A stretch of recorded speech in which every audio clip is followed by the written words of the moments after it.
Hey, what's up, everybody?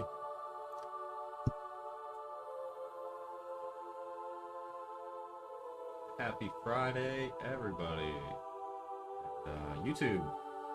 Hello, YouTube.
Get started.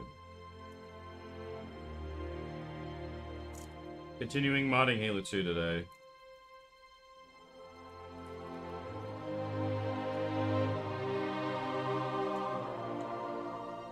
You know, I might take a short break. I might play some.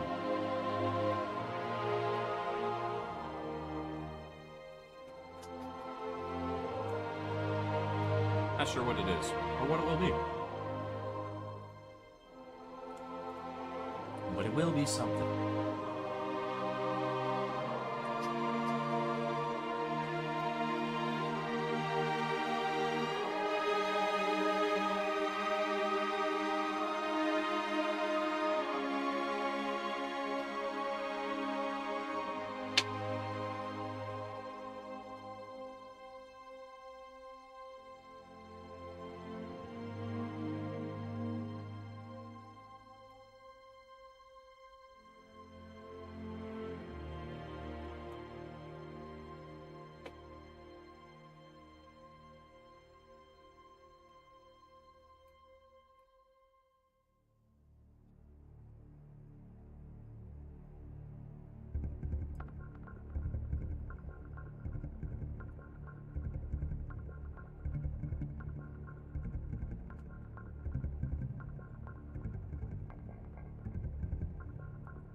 Started here real quick.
Sorry, this is taking a minute, guys. This is really slow for some reason. It's absolutely slow.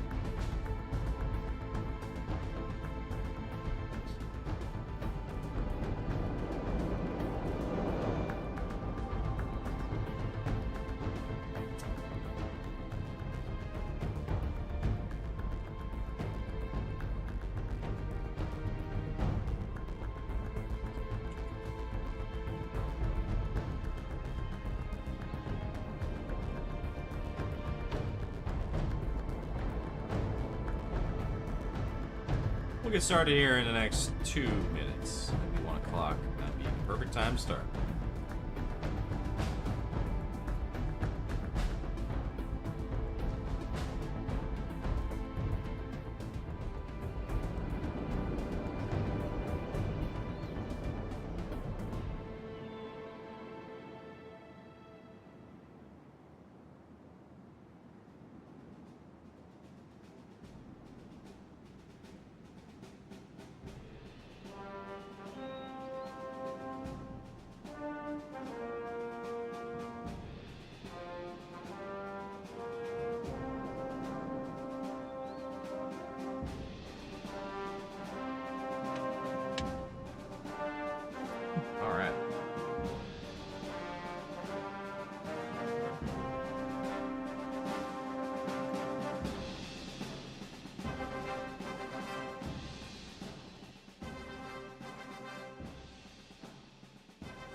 What's up?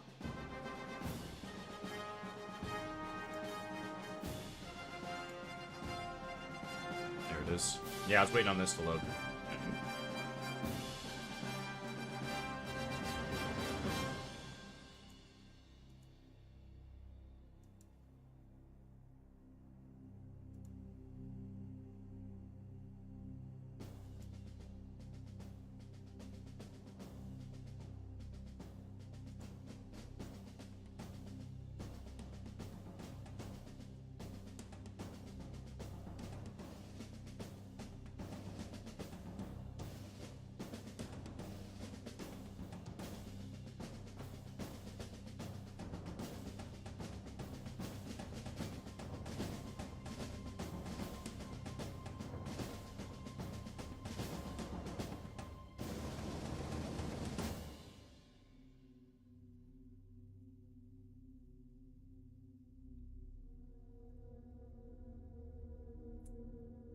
I should technically work on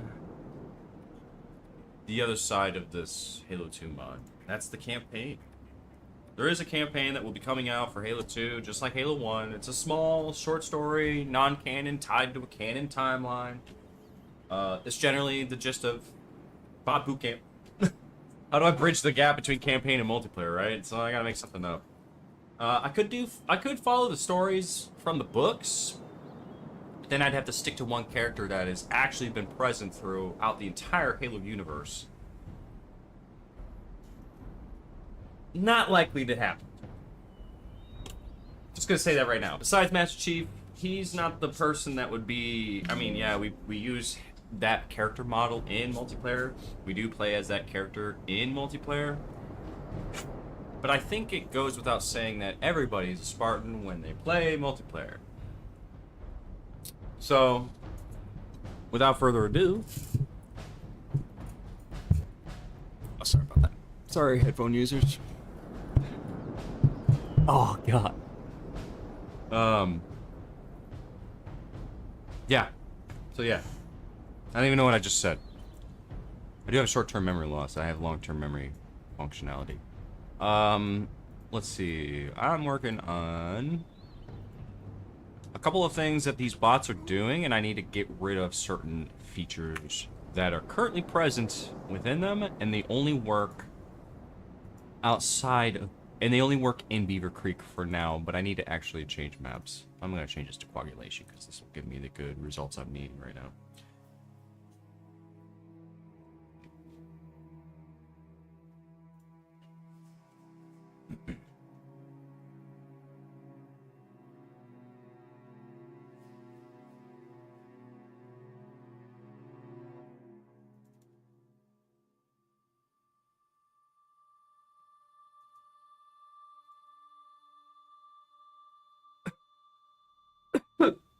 Alright, I need to clean up this folder.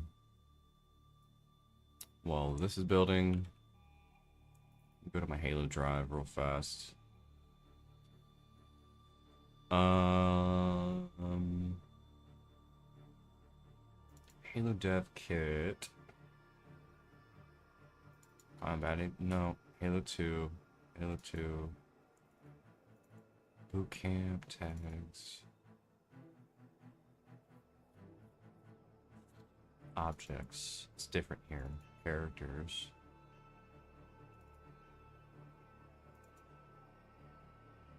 Alright, so I need to clean this up.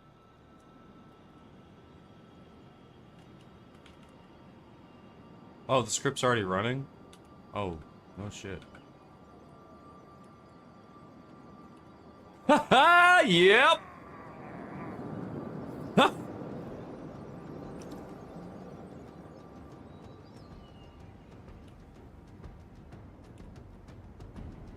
Boom. So they start out like this. Right? It's because they're not anywhere near an enemy. I can give them magic sight. I don't want them to have magic sight because that's cheating. So, what I have to do, let's take a look here. Figure out why they're staying still. because they should be running commands. There's orders being casted out to them based on their situation. So think about it this way. These are army guys on the field taking orders. These bots take orders. They don't give orders, they receive orders.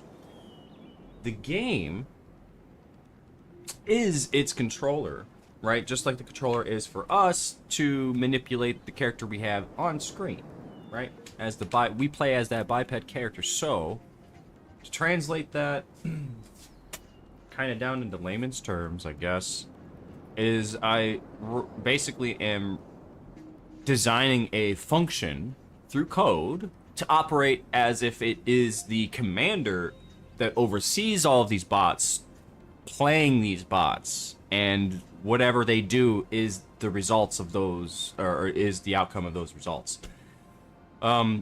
It's hard to explain. It's really hard to give you guys a clear understanding about what I mean by all this, and all I can say is take a look at Combat Evolved, play Combat Evolved for a couple weeks, and then come back to me with your findings. If there's anything that needs to be improved, things that need to be, might need to be fixed, or whatever the case may be, to this is weird.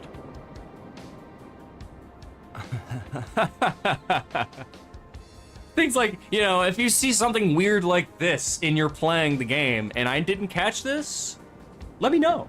There are things too that I might not have that is, public, right? Did you get the melee working yet? Oh yeah, I got the melee working. Yeah, in fact, you know what?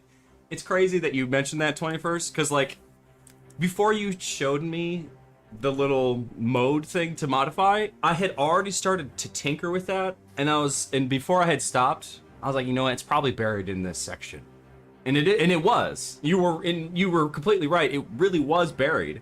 There's just a missing animation parameter that is actually called melee. And it's also the variable name of that animation if you wanted to have them play an animation, right? So you just declare it as melee, assign the animation to that variable, and then they'll run that animation. I tried to look, I'm sure there is another way to do it. That's one way. I'm thinking there's a possibility to not do that and use the melee strikes, because those do have variables too. So those are also variable names that can be called. I don't know if it's in the character by design. So like if I look over here and let's say, I don't even know where it's at, but I thought I saw it the other day, and it said melee on it, and it was part of the character tag and not the animation tag, which is strange, right? So when I was looking, I'm gonna see if I can find this again. Because it just says melee, and that's the variable I put in for that animation, and now it's working. So I'm not sure if maybe just changing what it's looking for a melee animation, change it to the one that's already there, like the melee strikes 1 or 2 or so on and so forth. So I'm wondering if that's the actual fix, and just accessing that animation entirely, you know what I mean? I would like for melee strikes too, but I don't know how to get them working, but I do have a hacky workaround. Yeah, no, that's totally fine. Everybody's got their own weird quirks and ways to make magic happen, So, and it's a good thing, everybody's trying to figure out what are the best possible ways to kind of make things work on the fly, right? That's the idea, right? Everybody has their own little quirks, and that's totally fine. Me, I like to delve into what Bungie did, open it up, take it apart, change some things, revert them back, see how they affect the game and the overall performance, or whatever the case may be. So then I can go, okay, I know exactly what they did here, why it's set this way, and then I move on to the next thing. I study this shit almost way too much. If Halo 2 allows for animation variants, the animations can be renamed and parented to their similar named variants that can use multiple melee animations. Yeah, that's what I thought. Yeah, that's what I thought. I'm glad you're around, because like I need somebody to help back me up on this stuff, because like you've taken a look into Reach a lot, and like, dude, I really appreciate you and applaud you for spending the time and delving into Halo Reach, just for how complex that one is. Halo Reach is probably the most complicated, I wouldn't say complicated, it's the most complex video game to mod, next to Halo 3 and ODST. But Halo 4 and Halo 2 are somewhat the same. It's strange, it's so weird. It's so weird. It's like they after doing the Halo Combat Evolved anniversary, they like started working on 2.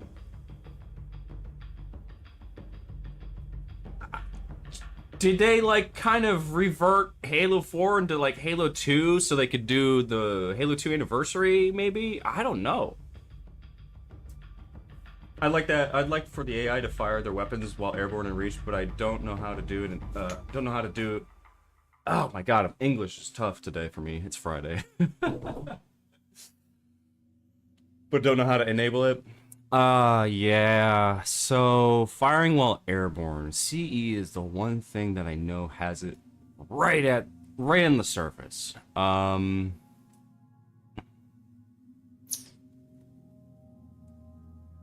So from experience, from carrying over the knowledge that Halo 2 has from CE, still has ladders and all that stuff, but the AI, the way I know, especially when they dual wield in Halo 2, the second weapon only fires at the rate of their primary weapon. So they're not independent from each other. So that's one thing I noticed. What was the other thing? Shoot, I forget. Scooboodly-doodle, maybe Green Knight found that Halo 4 lacks ambient occlusions. Reach might actually be more detailed, except for the ambient occlusion in Reach is awful. Yeah, it's bad. Especially the blue filter bloom effect on the screen. It kind of doesn't like help that situation. It turns the shadows blue. Yeah, the ambient occlusion in Halo Reach I thought was fine. I didn't like it personally either. I thought it was kind of a downgrade from Halo 3. To be fair, I wish Halo Reach had ODST's grit. You know what I mean? Like the dirt, the grit, that type of grime, that the type of art. Because to me, that felt like there was a real connection to a Marine standpoint or ODST standpoint versus the Spartan standpoint as like a noble team at the core of Spartan 2 program. So I don't know, and plus it is on a planet. It should be more gritty and all that stuff. I just delete the AO and Reach and oh man, I'd see the problem with Bootcamp is you can't change anything. You gotta keep it vanilla. It's so dumb. I know it's the stupidest fucking thing ever. I hate it. I want to change so much, so goddamn bad. I can't change the game because the Bootcamp's supposed to be like the third feature to campaign and multiplayer, but there's no actual menu for it, right? So I have to try and keep it as vanilla as possible, but make the slight improvements just for the bots to have, because if there's one way to break the characteristics from these bots compared to like Covenant or Brutes or Sentinels or anything like that, I gotta like try and put all those together, iron them all out, and then sort of refine it from there so that they have somewhat of their own unique presence in the game. So yeah, it's crazy. So yeah, it's unfortunate I can't really change it, because like somebody was like, you should change the AR, change, you know, the Magnum or whatever the hell it is. I'm like, I would, but I can't. Maybe like in a joke or something like that, if I make like a special bot bootcamp spin-off mod or something like that. Like, listen, as soon as I'm done with all this stuff, you guys will have all the source material and you can change the game how you want with bots. Yeah. So yeah, I want to make sure that this is perfect out the gate, you know, so that you guys can play it. Not that many bugs, not that many issues. So I'm trying to do like these betas, these closed private betas, so I can actually hear your feedback, listen to what you feel would be worth investing into part of this project, despite having the rule of it needs to stay vanilla, you know? It needs to try to stick to the vanilla standard of the game.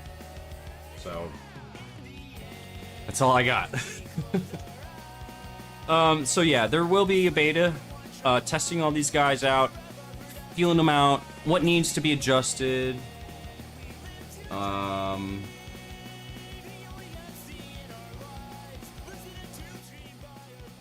Yeah.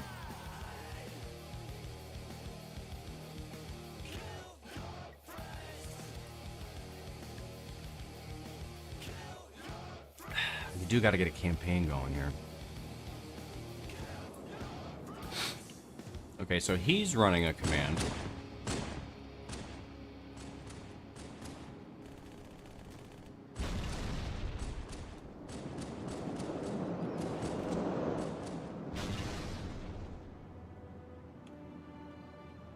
So see things like this. So when these bots are far apart like this, we need to make them engage. If they see each other like this, and they're not doing anything, I have a problem. I gotta fix something. Could be something wrong with the scripts, I don't know.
Oh yeah, I was gonna clean up these folders.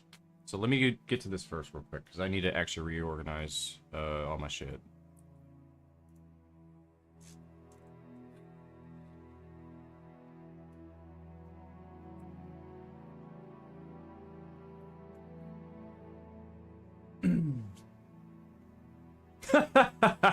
Yeah, you have to declare what things can make them abort their command. There's like a list of ways to make them abort their command so they can break off of their orders and engage into combat.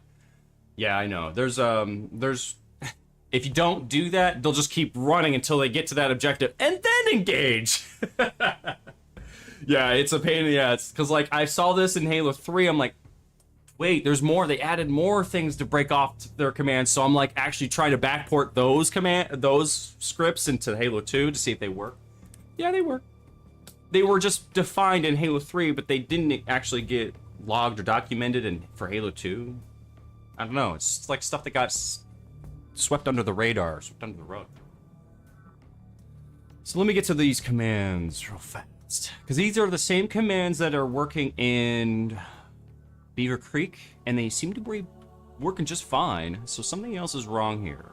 I don't know if I have anything set up differently in this map that might be the cause of it.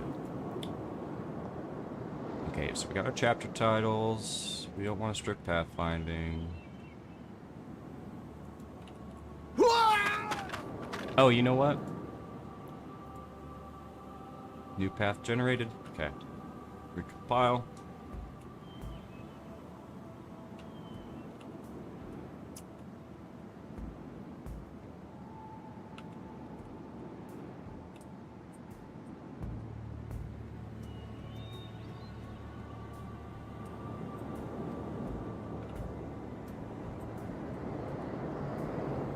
Alright, so these guys were just running their commands and then they stopped. Oh, because they saw an enemy approaching them. That's what happened. We got a guy coming over the hill. Oh, yep, he's... Ah! He's hacking the Gibson!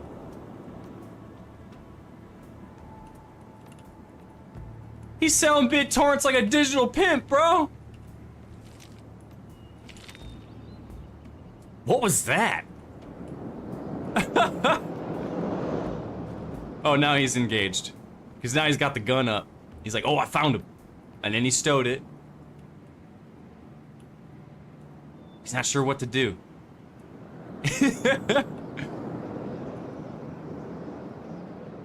I did notice that these guys might be using the wrong... Oh...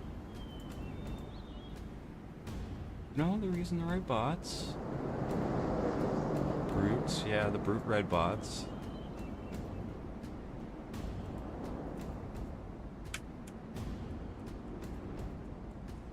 Didn't change any of their stuff here, did I? Nope. Okay.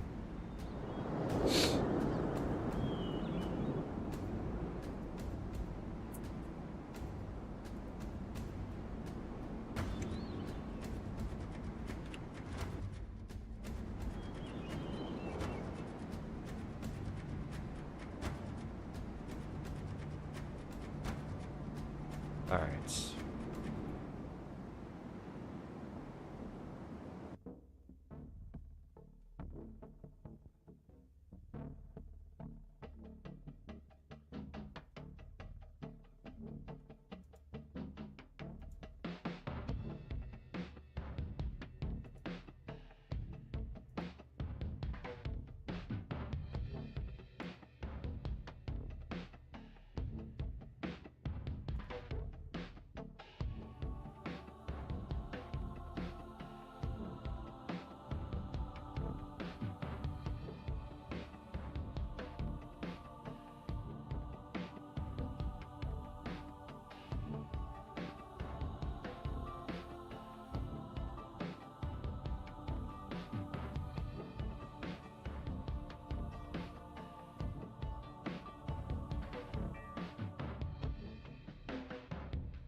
I think I need to add some stuff back into this generic version, like the AI generic stuff.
Got a wall runner.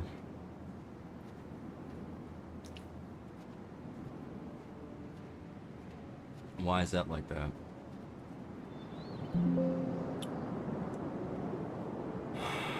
Okay, so these are the default zones. Good.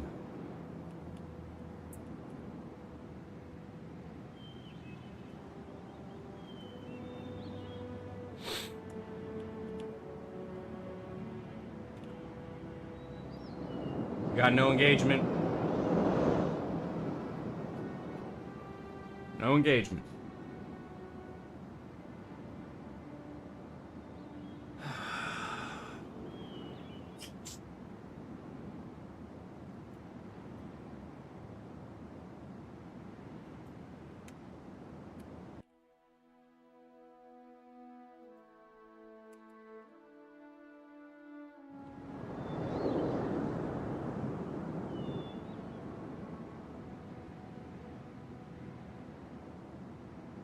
Maybe they're defaulting to an animation whenever they don't have whenever they idle.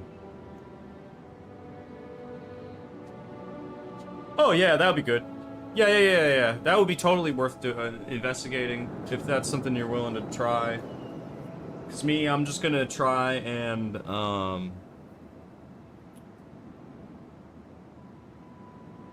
get them to engage from a distance. And then if there's anything like that, I think would help indefinitely. See, like, now they're engaging. I don't know what the hell that was all about.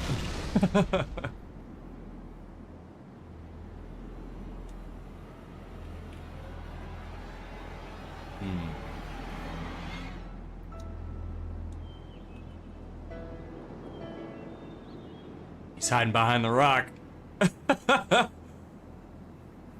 They're more like, they're like careful. They're being too careful. Cover properties.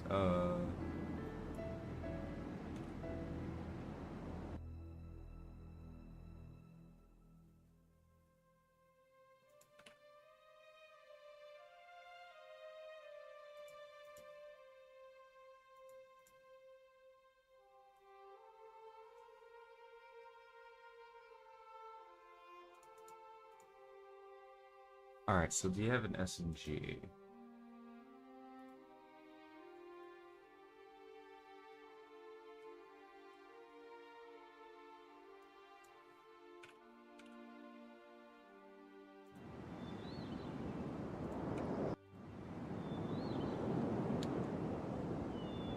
I think they have an SMG. They should. Yep. Okay, so with the SMGs...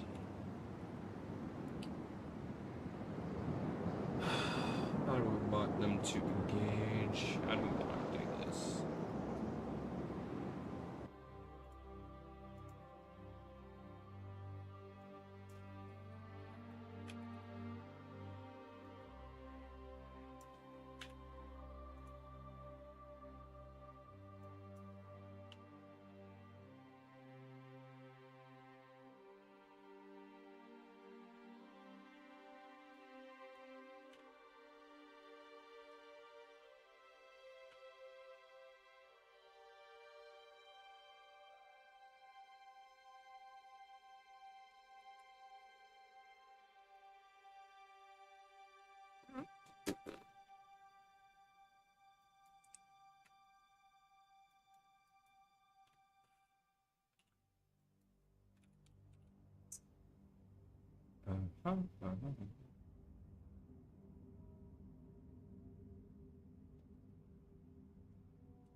Yeah. Oh, yeah. It's here in the damage effect. General damage meter. That's what I saw. But I doubt that's what would fix it. Okay. Let's do 30. Let's see what we... Boom.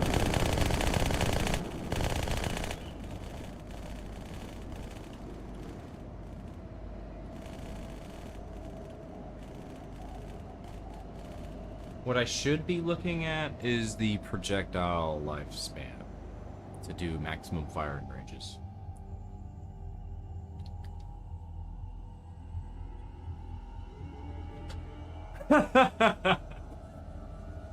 Yeah, I've had to like create several different copies of other character scripts just to get this. So I wouldn't sweat it too much. If anything, convert the Marines into cyborgs. I'd start there, because that would help you get at least a starting point, not having to change too much.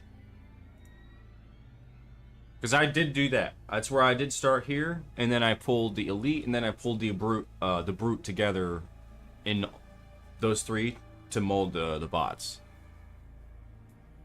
I didn't do anything with the flood though this time. I didn't pull anything from the flood out of this one.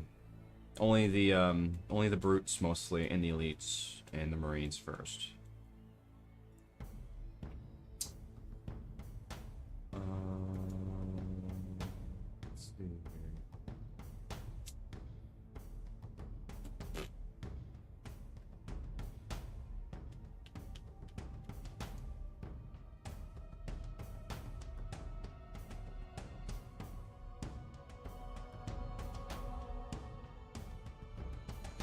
Okay, so here we go. There is a so yeah, they are to fight. Yeah, they are fun. The elites are actually probably the best to use. Just drop the box. Just right out the box. So definitely, but the thing is though, they already have a melee animation. So you'd have to go back in and then change a few things if you needed to. But at least you wouldn't have to fix that. So there you go. Yeah, use the elites, man. That's there you go. Don't listen to me. Oh, and there is a reload effect as well. So AI don't ever reload their guns. And I was just thinking about, well, what if we made the gun overheat per se?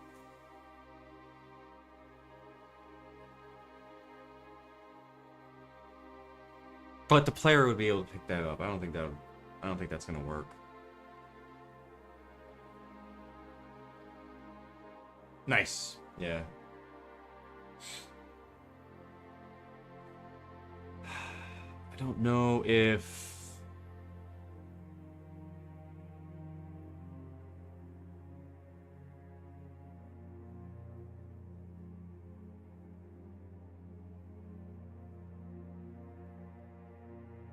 it would be inconsistent to do a reload animation with overheating, because then they would just be like, oh, well, they stopped shooting, no more overheating, and then they keep shooting, and then they stop shooting, and they keep shooting. They'll still never reload. So I don't think I can add that in, unfortunately.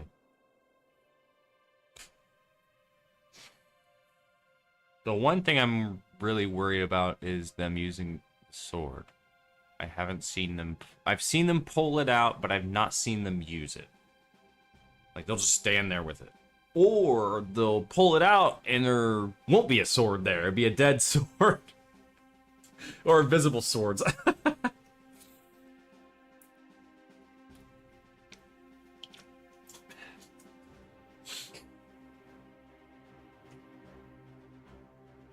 Oh, really? I mean, a G-based weapon that overheats in reach, but the bot, when it's reloading, the sound doesn't work.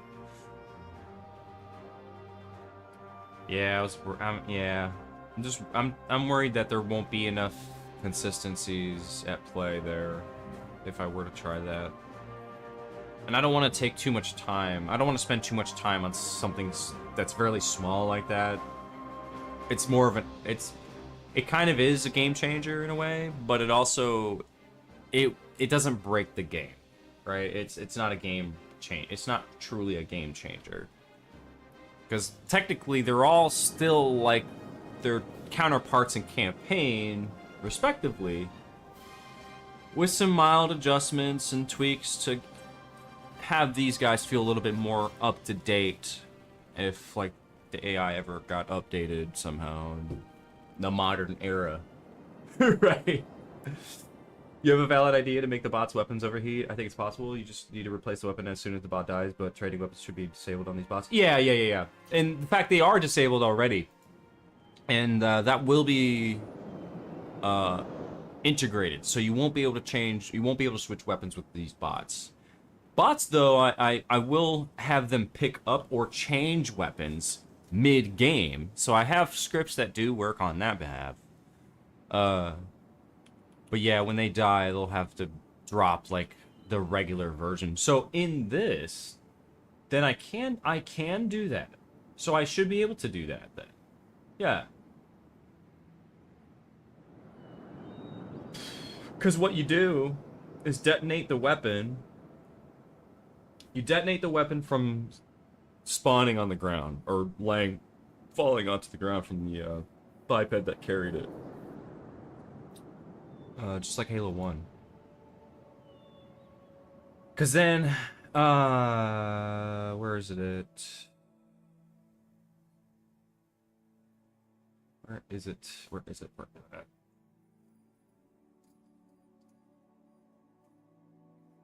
It's somewhere in here. I saw it. It's probably, I already probably passed it. But in here, I'll have to put in the equipment they'll drop. So that way you can pick up their weapon that they were using, theoretically.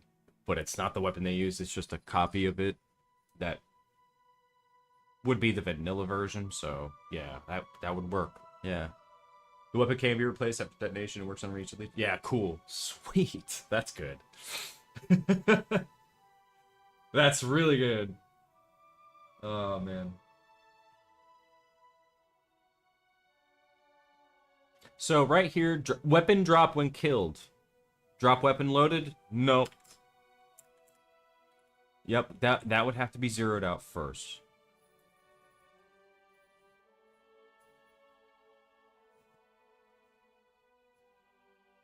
After they died, we keep the grenades dropping. We tell the weapon not to be dropped here.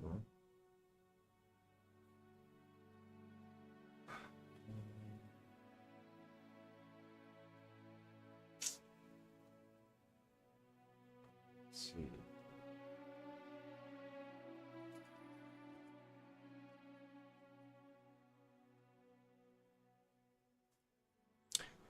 What weapons are used in Halo 2's campaign that does get deleted after an enemy is killed? What weapon is that? It's been a while since I played campaign.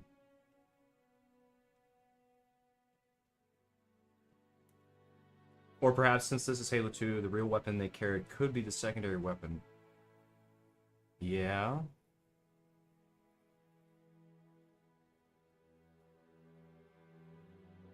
Yeah, you're right. It could be. Sometimes, though, they dual wield that second weapon. So I gotta be careful. Hmm. Hmm.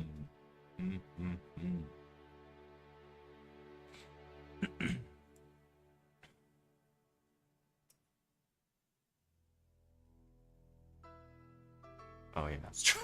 Damn it, I fucking got sidetracked again. I meant to clean up these files. God, jeez. All right, I need to make it back.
Okay, so this is not being used. Yeah.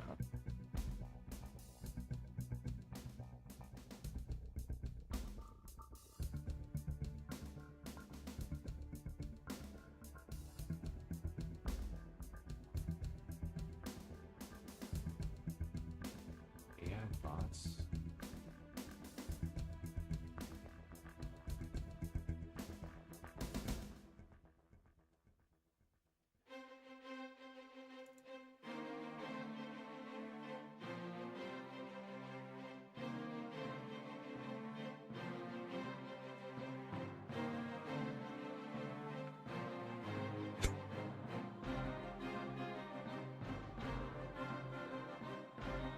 Melee. Okay, just checking to make sure that I don't use anything that I haven't touched in over the last few months. Looks like it's these three. But,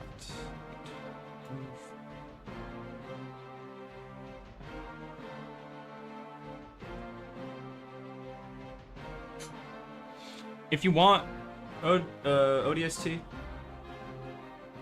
I can basically give you a copy of what I have right now. It's not final. Like, all this is still a work in progress, right? I have no problem sharing this with you. It's just that the structure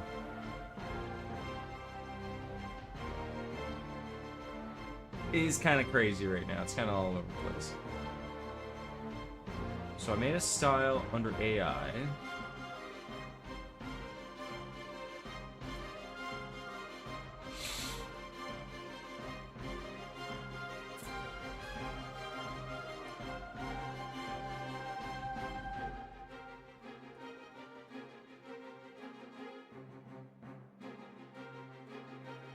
Oh.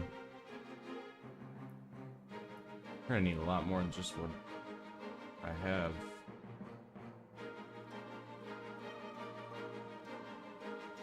Yeah, because I separated some stuff out for the AI only that the player uses.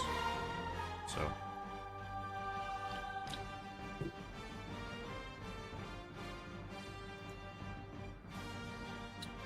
I'll have to give it to you here in a minute, but okay.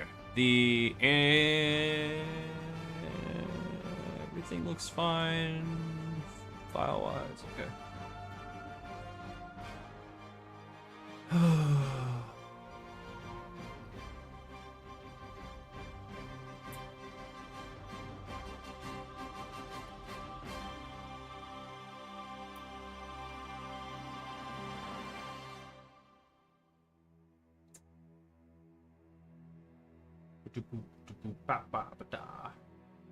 I need to make sure that they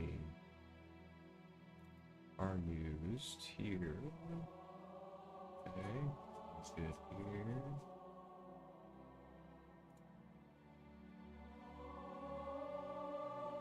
Okay.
I can now separate this out. I know exactly what I used.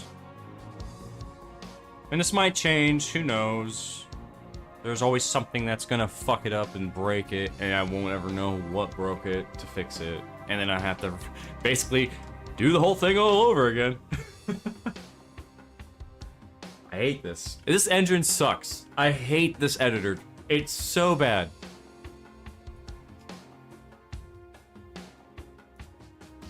Halo 3 is 10 times easier to work with.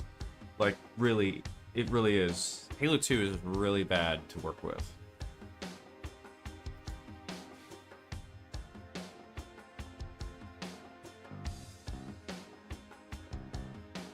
You kind of see the after effects that the devs had to go through during crunch time, bro. It's like, holy shit. Some things don't work anymore. There's new things that do work but aren't documented. It's all over the place. This one's all over the place. Okay.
Let's achieve.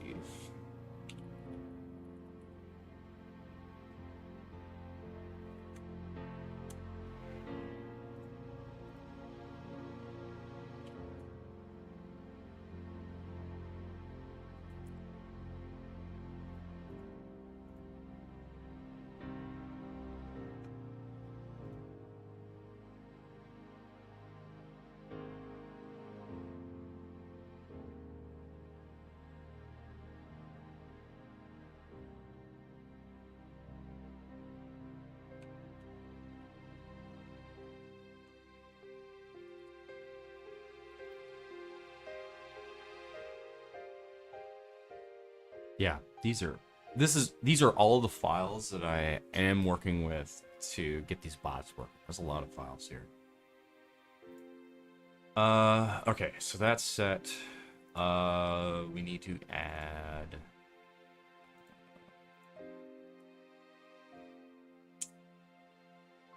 We need to add the AI style. That's gonna be tags AI. Bootcamp elite style. Tags bot bootcamp. AI.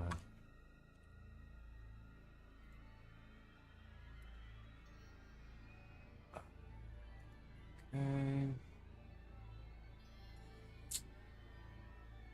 I think that's everything. Let me double check now. This folder.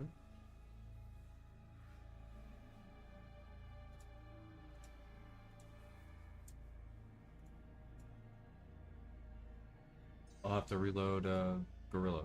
Alright, give me one sec.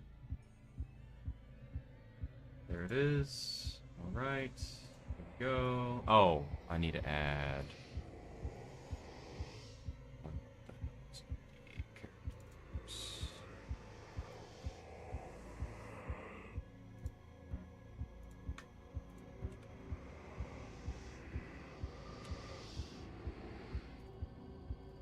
Master Chief.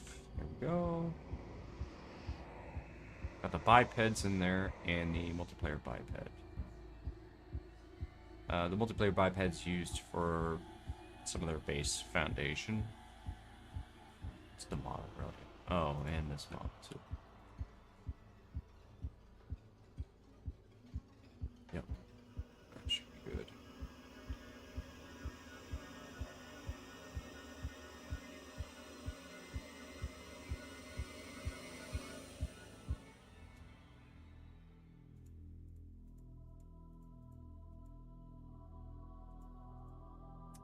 Start Gorilla.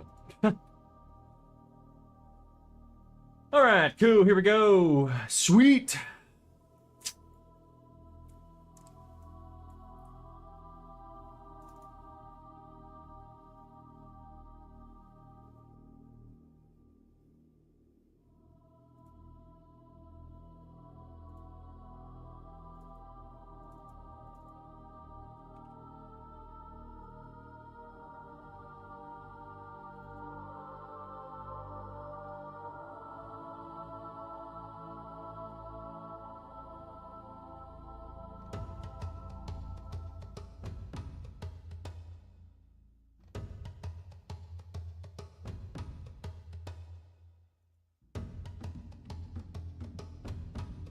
Alright, so I gotta change a lot of this stuff here, right?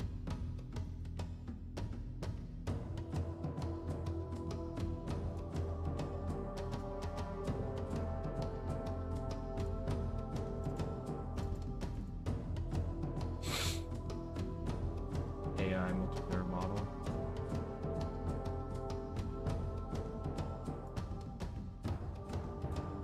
So we don't need this one.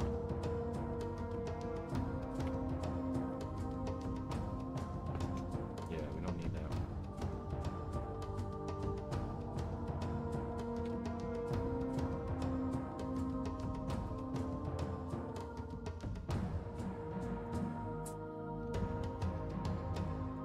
Oops. Wrong button.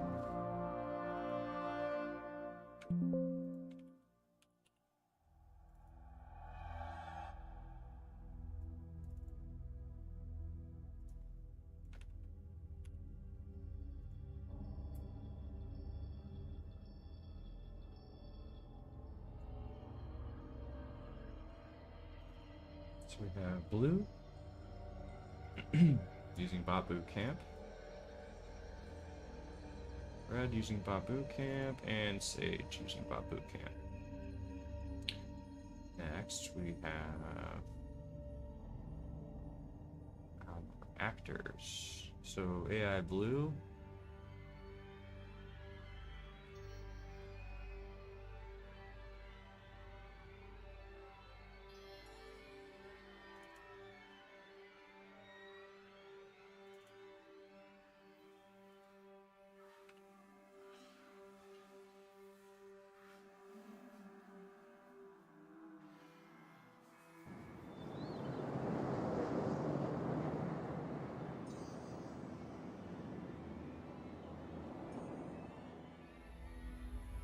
Blue bot.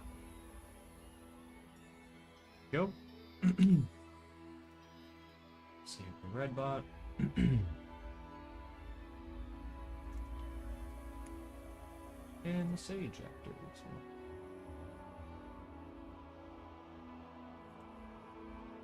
Brute sage bot.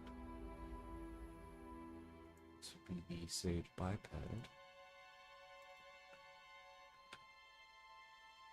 Open this guy. Change this to the Bootcamp brute. The brute bots.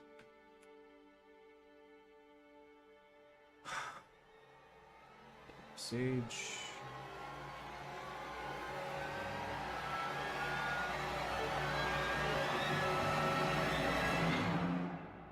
Changes to the brute generic in here. This style to the one here.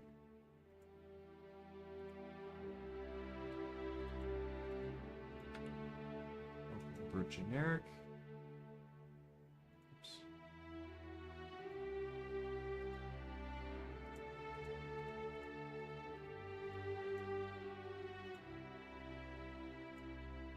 Typing that again.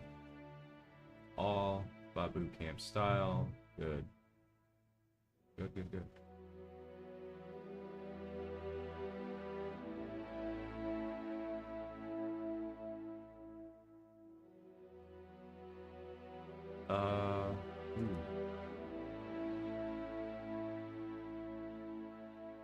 Open this guy.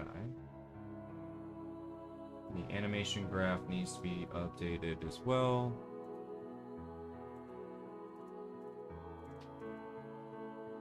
Master Chief AI model animation graph.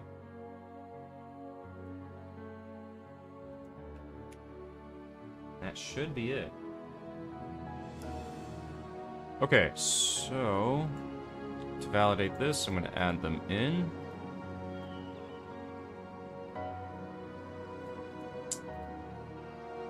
Bootcamp, objects, characters, Master Chief AI.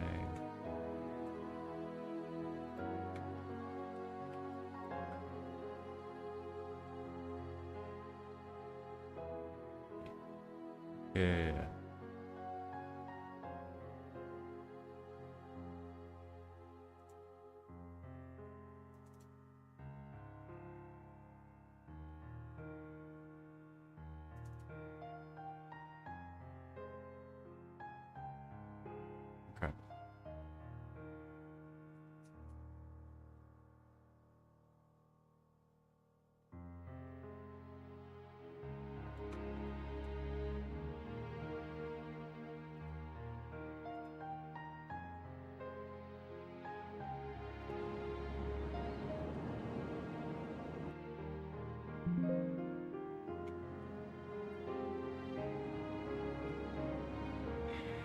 Okay, let's see what happens if they spawn or if they don't spawn.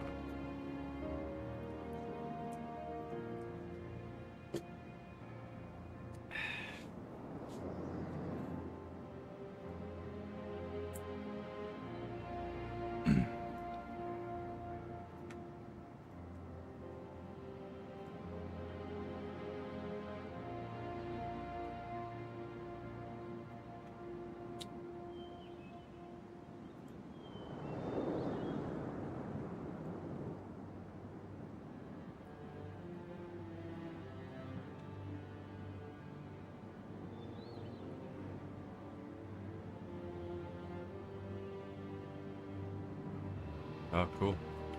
Yep, they spawned. Alright, cool. You can see the ring of spawn points right here. It's exactly where the player spawns are. Oh, jeez. And we got bots. Cool. There you go.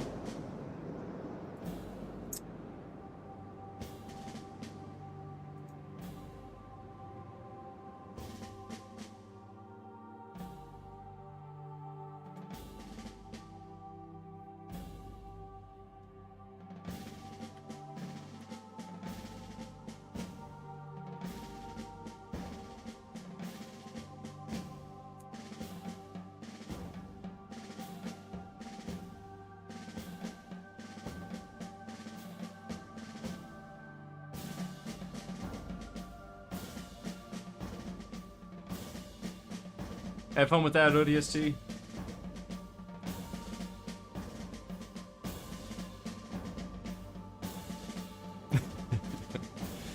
Now you're exactly where I am as far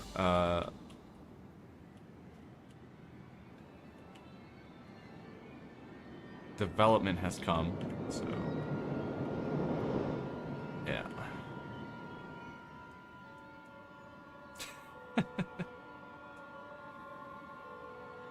So there will be old. I think there's like 3 old versions of the bots, but the brute bots are the ones that I am using. These guys are to be used like for brute force and just the editing part of it. So there really is no. I named them brute blue bots because brutes were the last one I used as the as part of their formula. So that's how I know their latest version that I'm using. So I got some other ones that were kind of working, but more broken than this. So.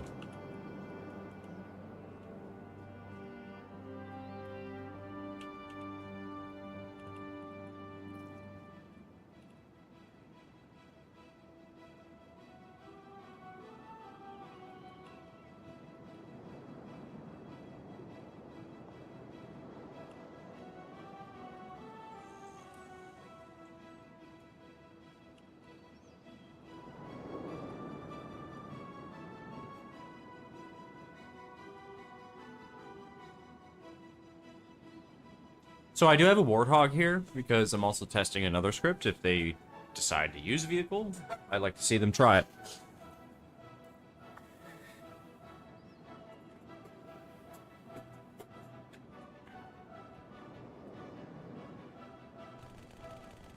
Oh, somebody's engaged. Wow, he's engaged really far away. So I know the bullets will reach 30 world units. Let's measure that. Let's see how far away they are.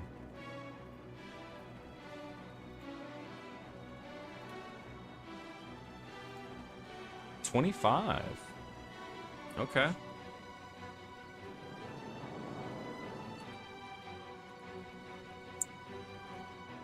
What's it from here? 30? And then all the way to here. 89? Damn. It's just right under 90 world units. From sniper to sniper.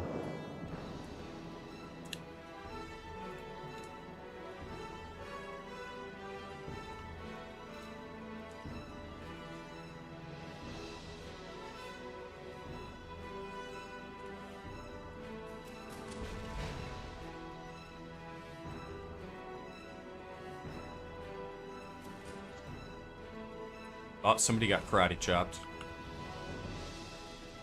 Yeah, he did. The red guy got karate chopped by the blue guys here. Alright. Oh, it's blowing up.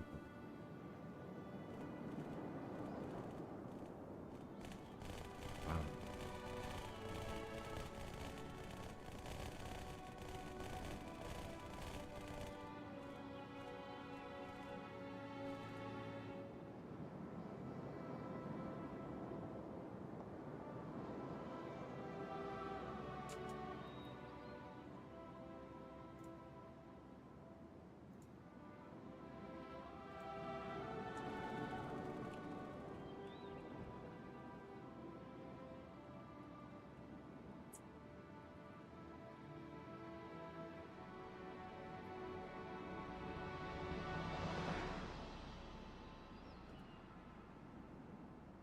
Oh, he's moving in.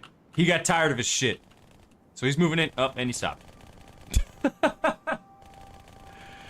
Wow, he got his ass from far away.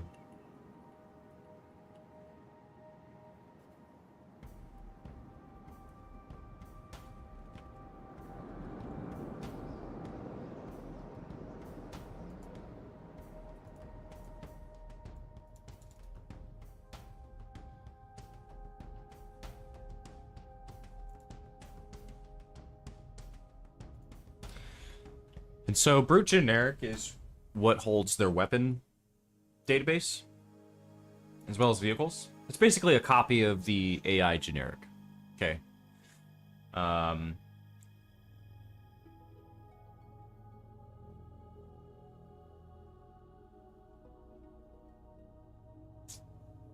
The bot's health is exactly to what it's set to in multiplayer.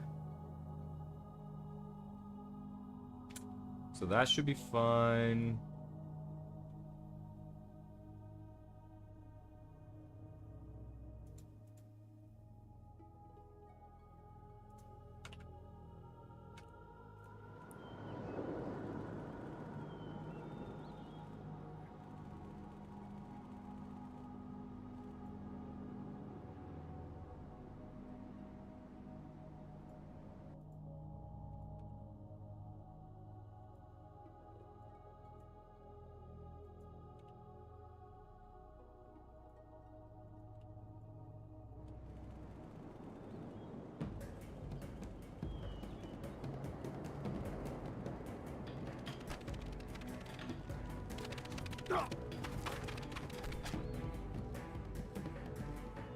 How did he die? Where'd he get shot from?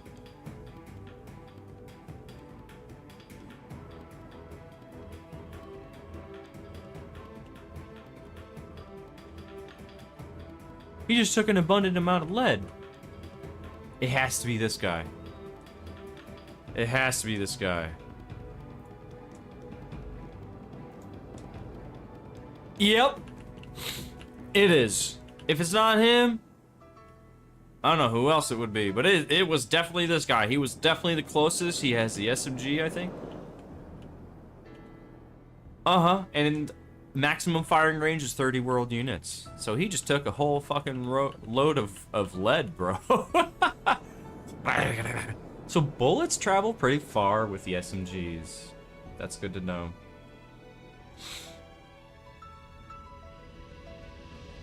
Whoa. Battle rifle set to 50 world units. Let's change the Magnum to 30 world units as well. Let's see how they engage from afar.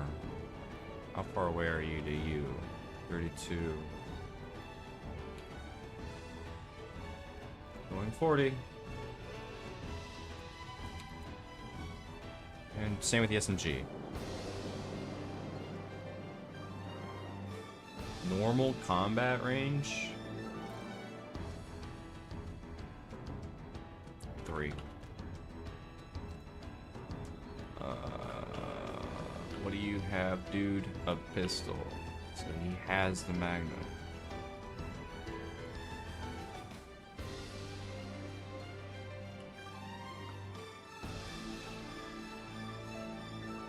So he sees him. Not shooting at him, though.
He's locked in. Like, this guy's locked in.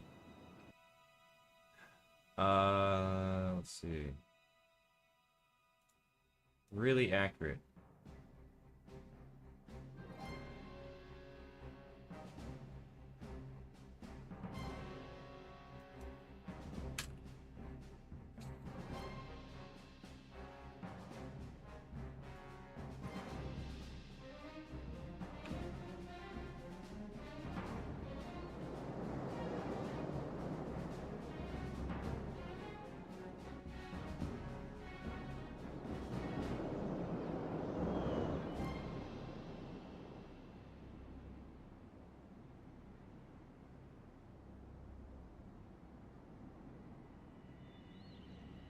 I'll restart the map. Restart the map.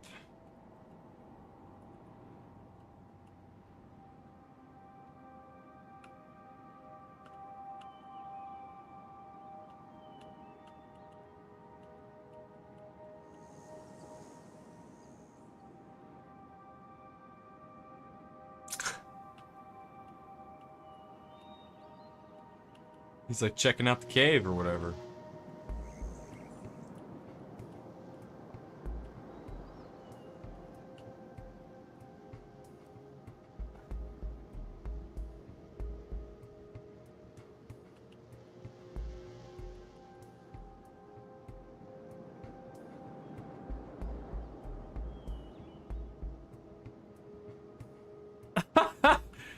It's like he's animated doing something completely different. And he's like talking. It looks like he's talking.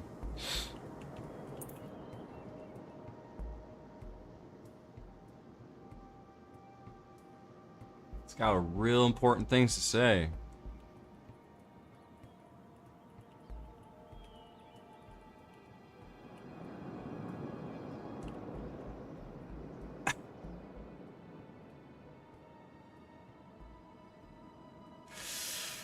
Oh, jeez.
Oh, the idle pose delay. We don't want that.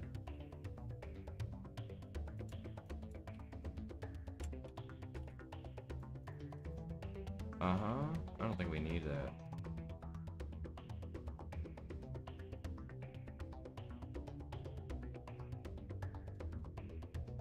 He was right at timid range, too.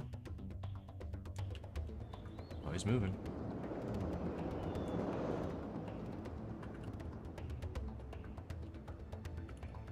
Where's he going? He's checking it out. Oh!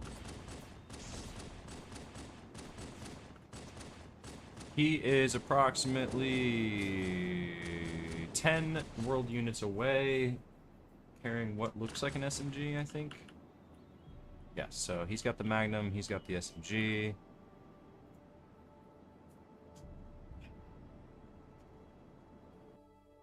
Such a pain in the ass.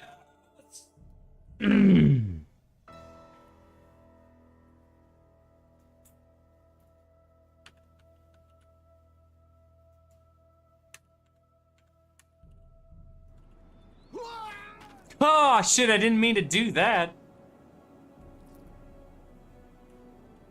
Alright, let's see what they do now. They go into that stupid, weird stance.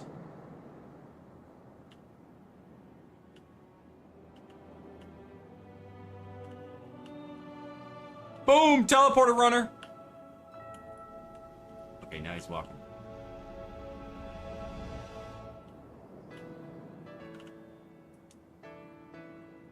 Ooh, ooh, ooh, ooh, contact. Ooh, oh, oh, oh, oh!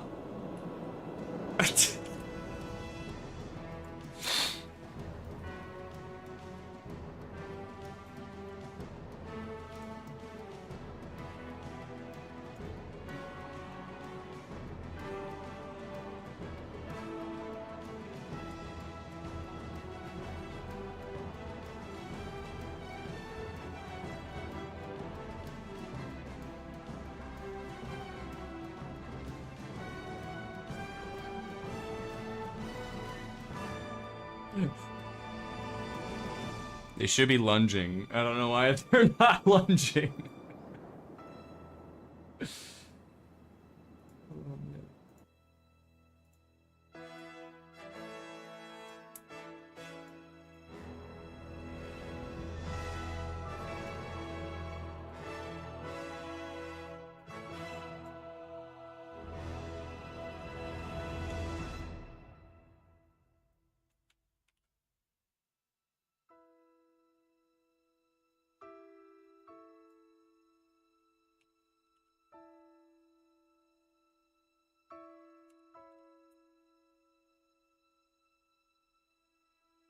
Ooh, boy. Ah, right there.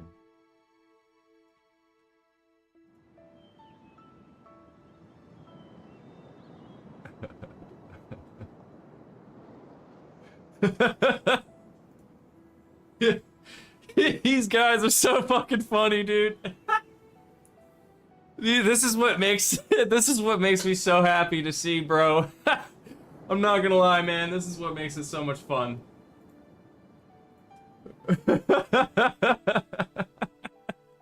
It's like they're playing rock, paper, scissors, and they're always playing shoot. Oh, oh, oh, oh.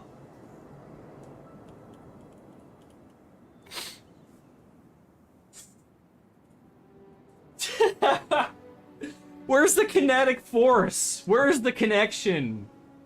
Because this is okay. So look at this. This is the melee range, right? It's actually underneath.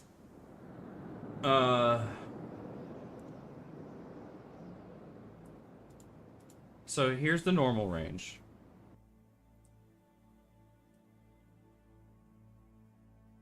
Where's Timid at? Because... Oh, unless it's here? No, it's not here. No, it's not here.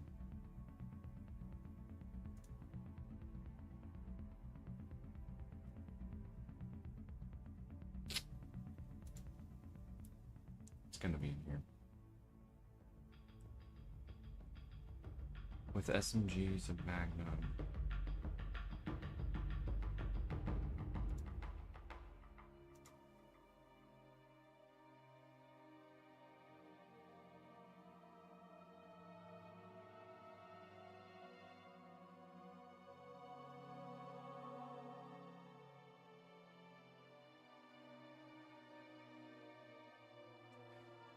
We consider meleeing within... right here.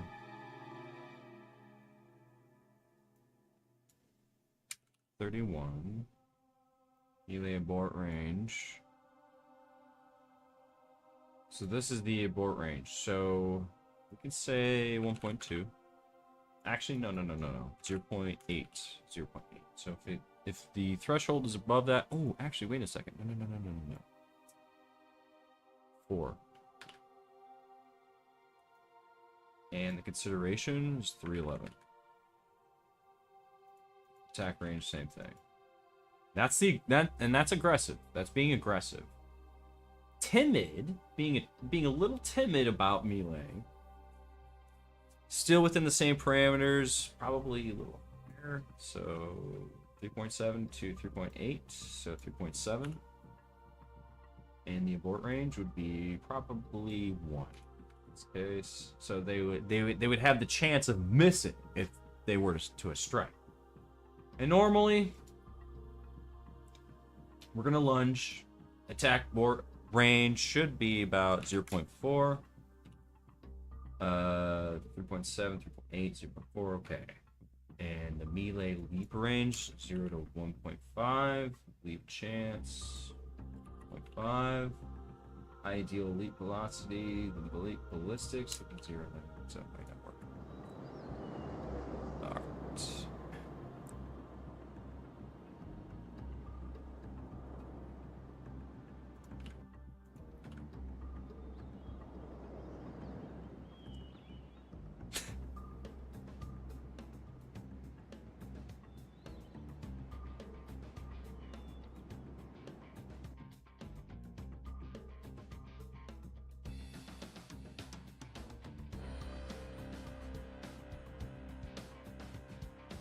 I'm gonna turn that off, so nothing normal triggers that. I'm gonna say timid, turn timid off as well, and just keep aggressive for backhanded melees. Alright, let's refresh the map. And recompile scripts so we all start over.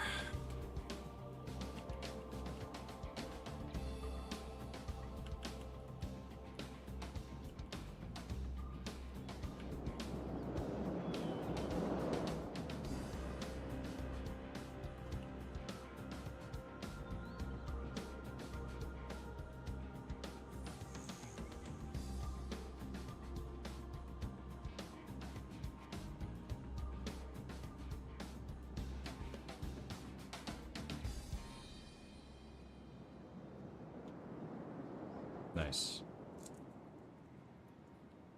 Dope.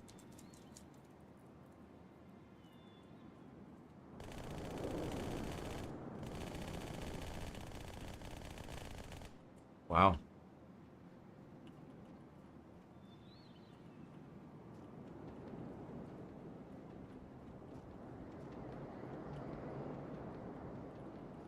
I'm just gonna say right now, these guys, what Bungie has created here, I'm just stepping back, just kind of observing it as an AI standpoint. They really militarize, they really put like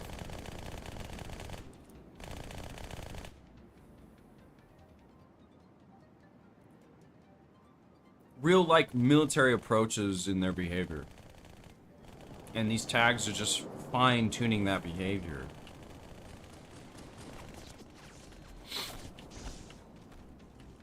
Because like they're just really just trying to kill you from afar. They don't like, it's like they don't like being up close, but they'll get aggressive up close.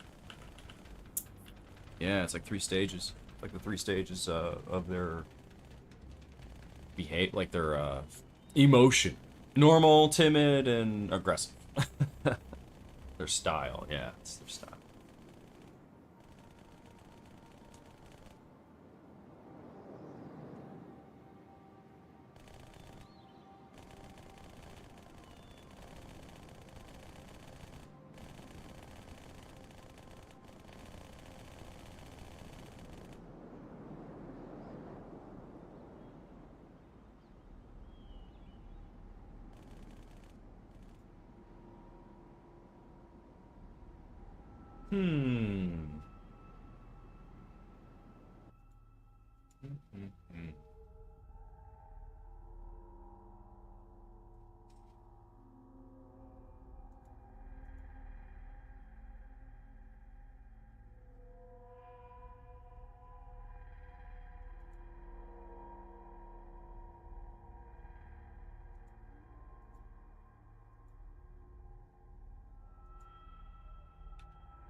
They're really just trying to keep the recoil low for how far away they are. Jesus.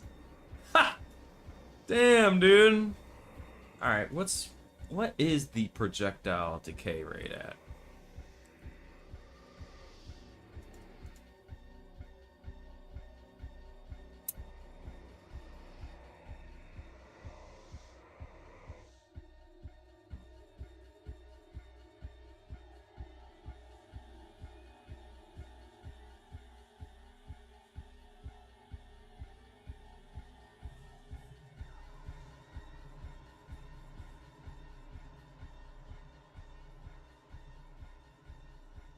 Here it is.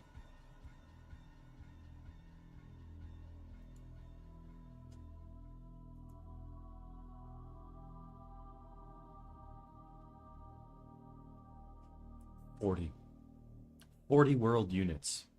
Man, that's a far fucking... That's far, dude. Whew. So... SMG's bullet lifetime is 40 world units.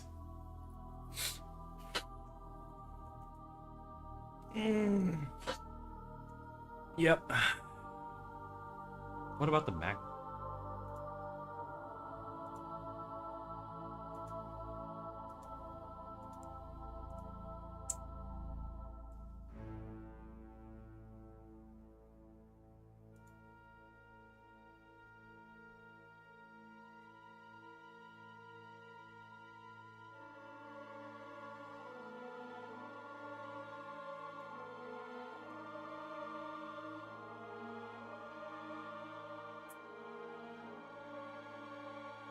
$40 world units. Same thing.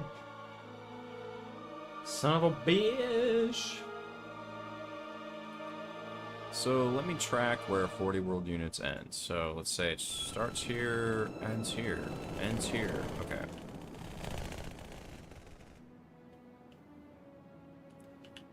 So if I were to stand on this platform and I shoot here, shooting here, and here. Okay.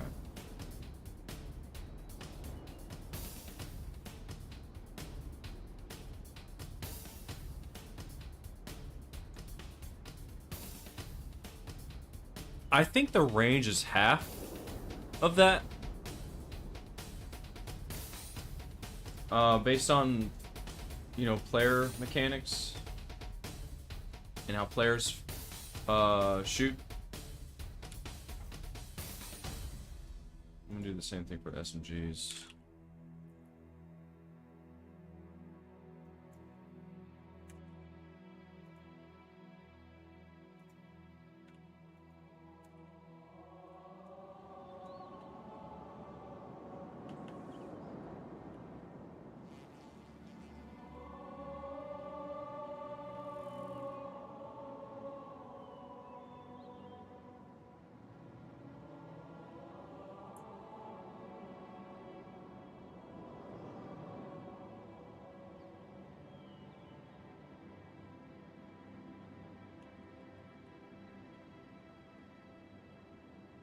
Okay, so he's got a battle rifle. Oh, that was weird.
Okay.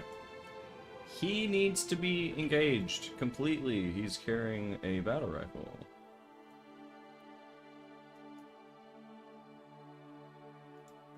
should be 60 world units.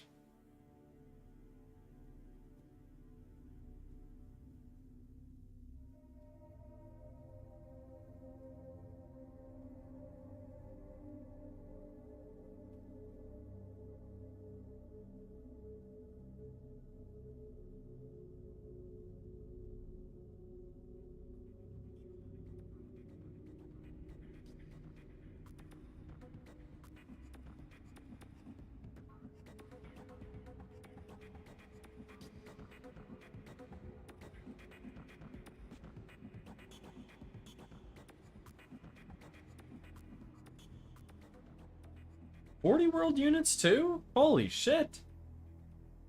Damn.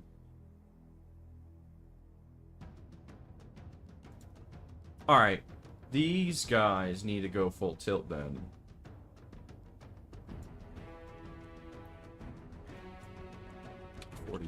Forty world units. Max special target distance. Doesn't matter. Just shoot. And normal range, we can go 40 as well.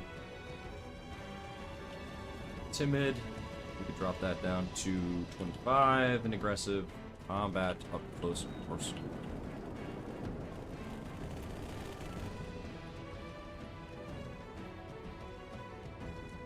These guys are just holding the line, dude. These guys are just anchored up, bro. Yeah.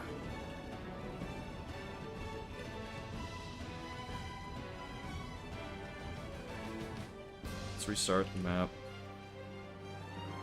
Restart scripts.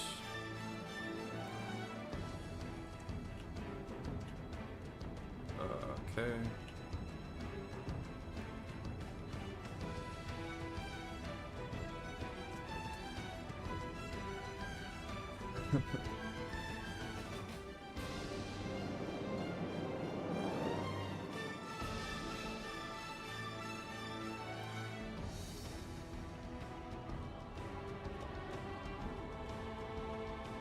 Fucking bastards.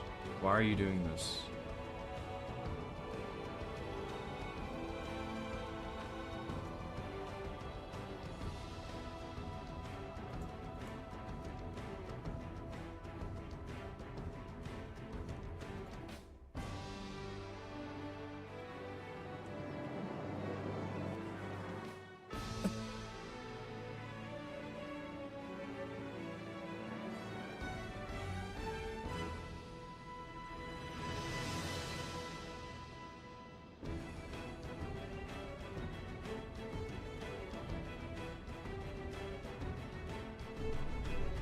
He went through the grav lift!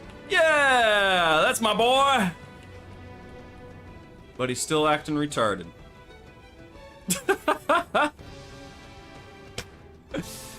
He ran that command. That's good.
What exactly is that animation?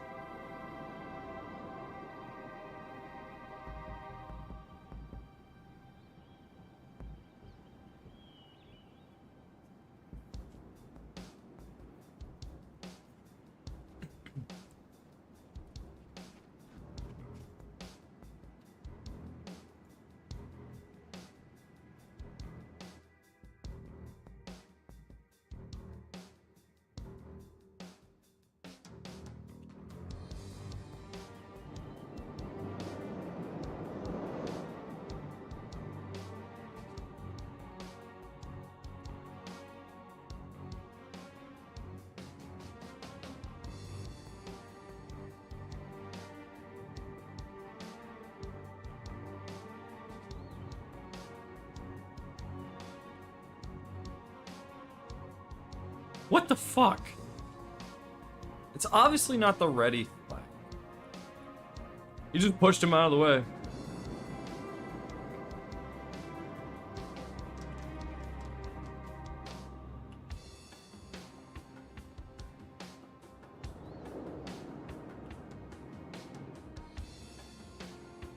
It has to be like the alert status.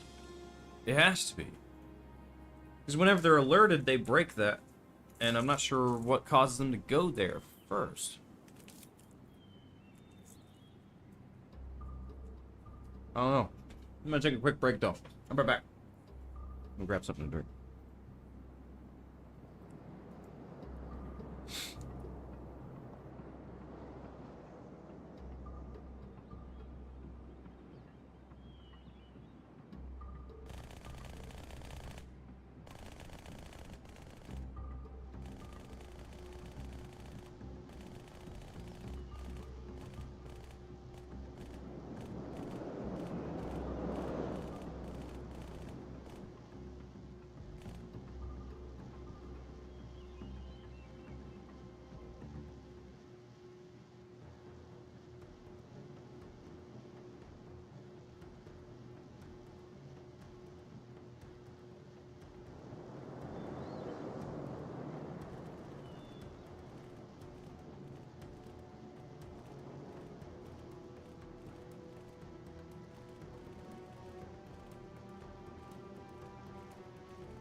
All right, we back.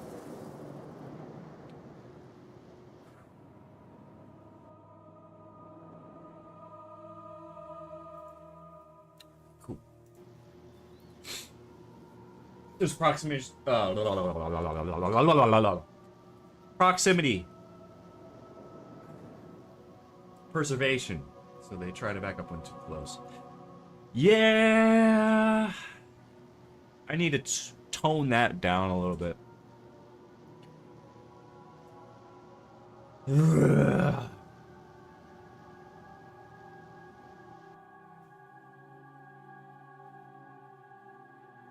So proximity, self-preservation, and self-preservation are turned off. I'll turn off self-defense, really. Retreat grenade is on. Low shield retreat is on. Charge when cornered. Ambushing, all of that's turned on, so they'll ambush as much as they can. Alert. Wandering behavior, no, we don't want that. Cure isolation, yeah, we have that turned on.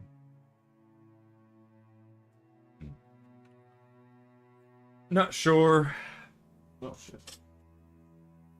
Alright, not sure what it could be yet, but we'll see what this does.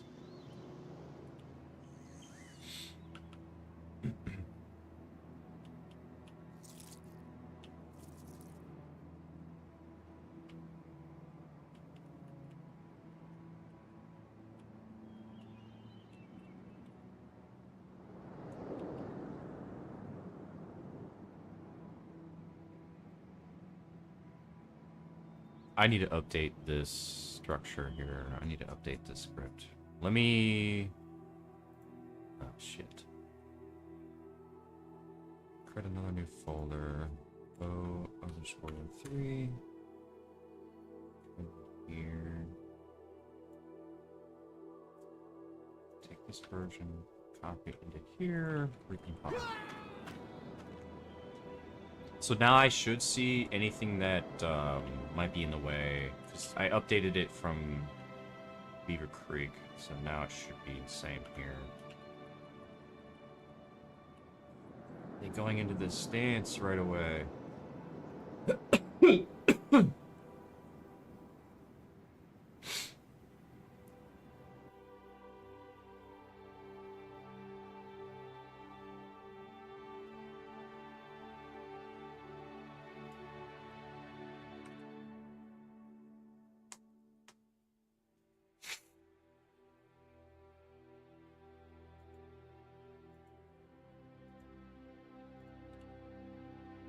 Let's give him an aggressive attitude instead of a normal sort of attitude.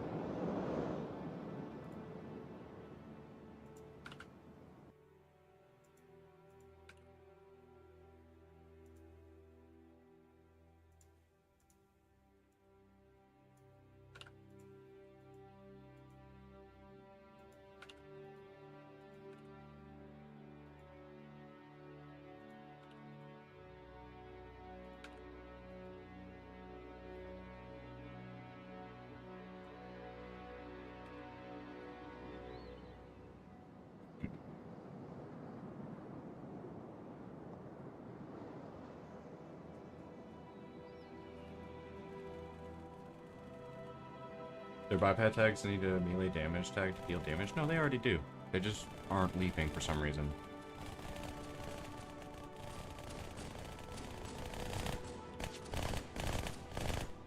Oh! They're not close enough.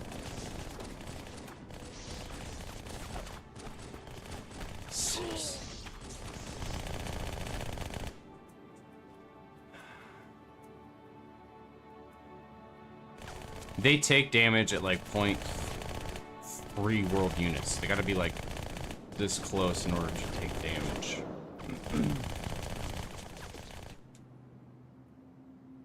Interesting. That's cool.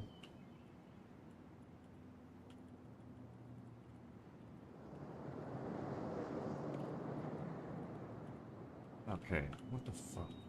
What's this? What is this? Yeah, exactly. When somebody sees them, they get engaged. So it's an... Okay.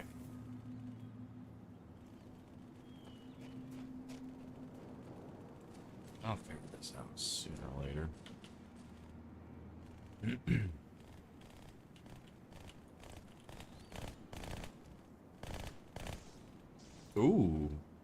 They got closer. Yeah, see, yep. It's like their cone radius is too narrow.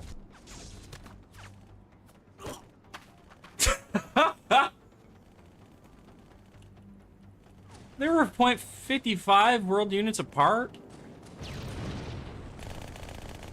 Okay, now he's just desecrating his body. Now he's got people out here.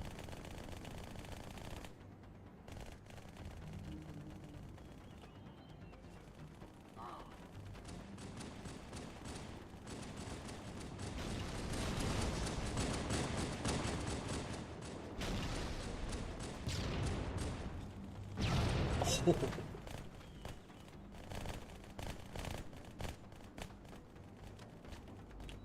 Okay, so the leap worked. And the cone needs to be adjusted. Okay. Okay. Cool. Very good.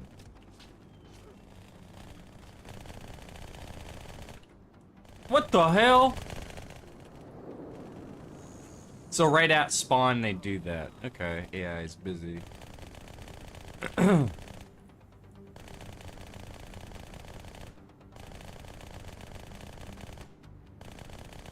Okay. I'm done in here. Go to this guy.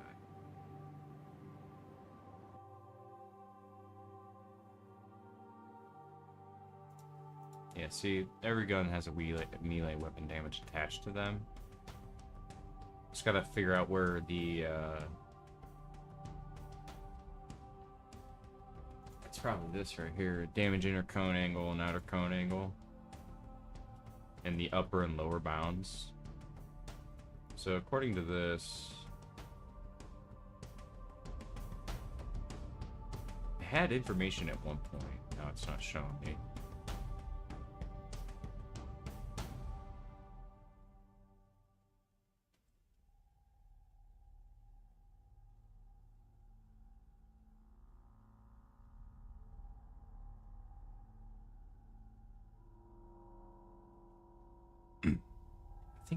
I think the leap is 2 world units. If I was here and I leap, it's exactly a world unit.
Hmm.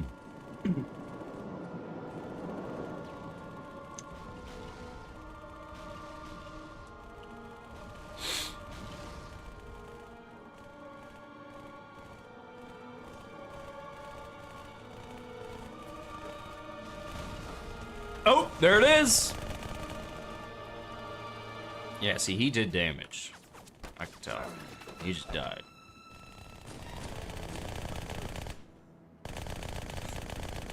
This guy's holding his ground, bro.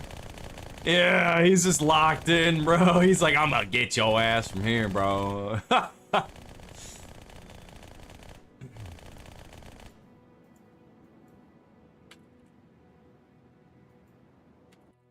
try something here.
Ooh.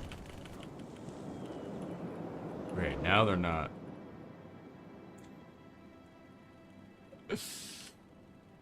He's facing this direction while this guy is facing that direction. I think there's a complete disconnect here. I guess I gotta widen the cone a little. So there is a connection. I had to fix it because the elites had the elites using the same thing they have a bigger cone than the Spartans do. Man.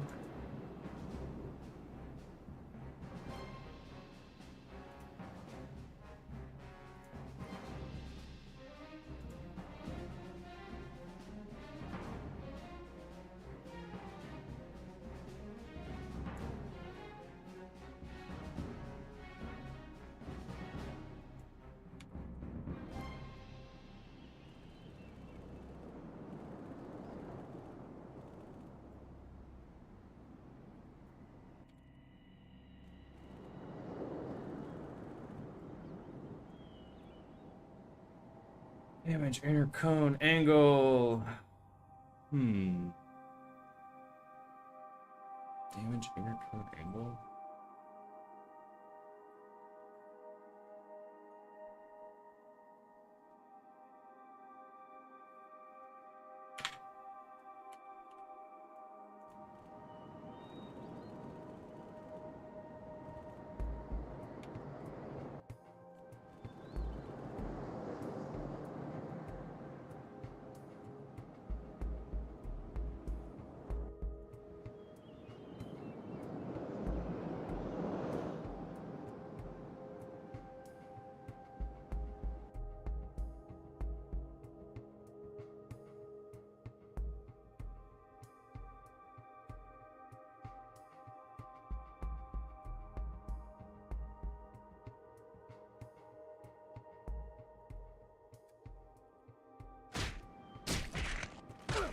There we go. For some reason, the radius was set to 0. What? That's not right. All right, cool. That should work.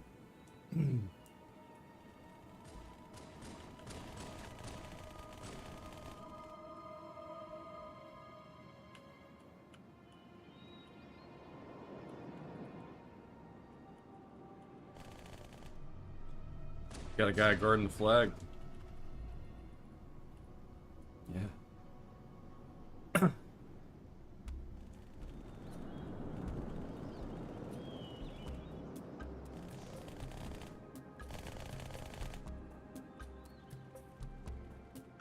SMG boys don't want to.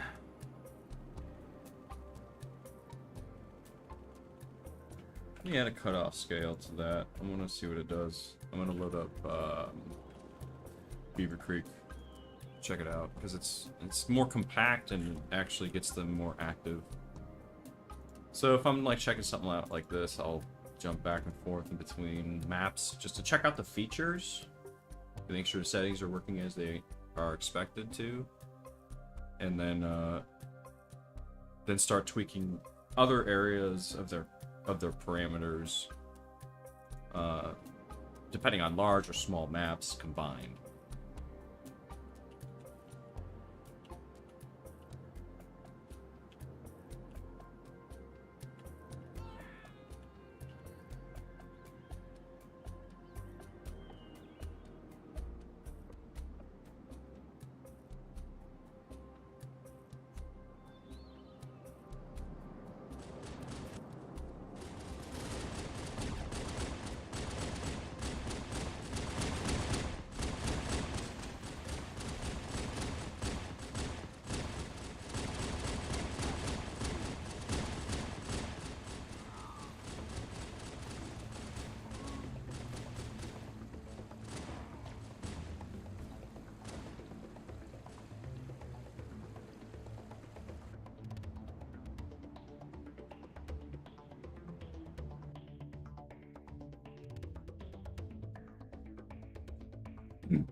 Damn, he survived that hit. Alright. Ooh. Yes, he's got the sword for no reason. Let's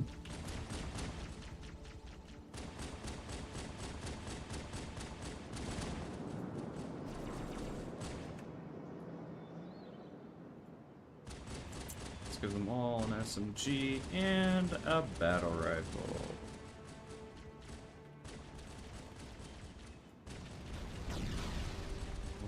SMG. Battle rifle.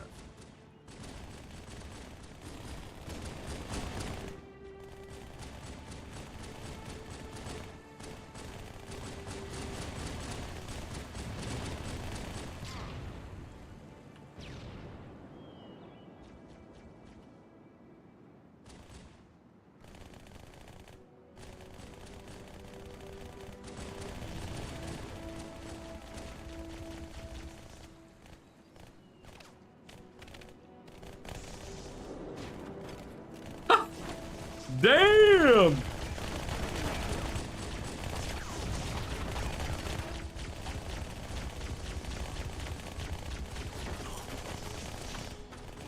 Jesus. Oh, look at the elites jumping over there, bro.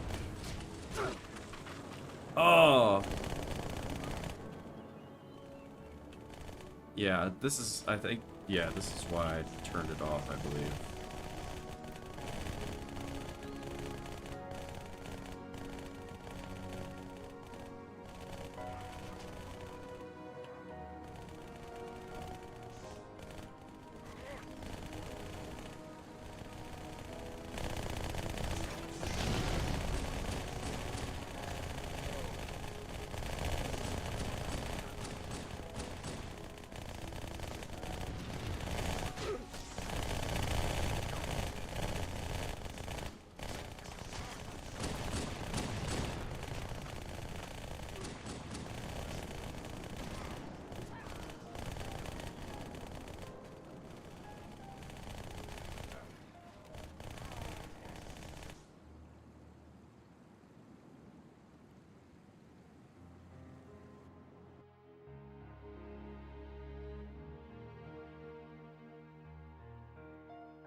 That was a good one.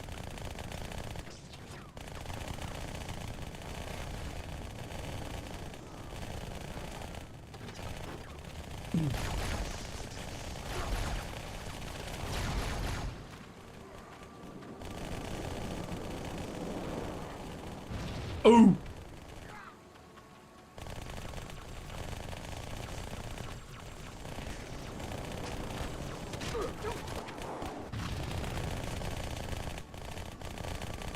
See, they're doing it here.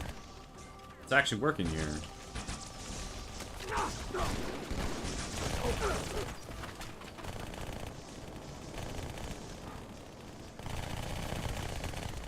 Might be the cutoff scale. Yeah, it might be cutoff scale. It needs to be set. Boom. Yeah, see, it happened there again. And this time he survived. Because it's a radial thing. If it's happening around one person, it's going to affect everybody around it. Doesn't matter if it's in front, it's just a radius of damage effect. So where's the cutoff fall at, and how much do we need? Because it looks like that worked.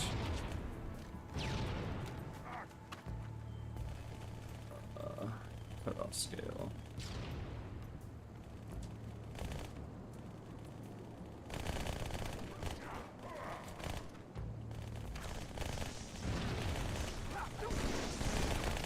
No connection.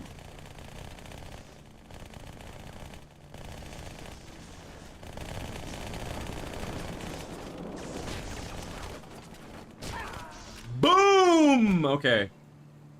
Damage lower bounds, 0. Oops. 0.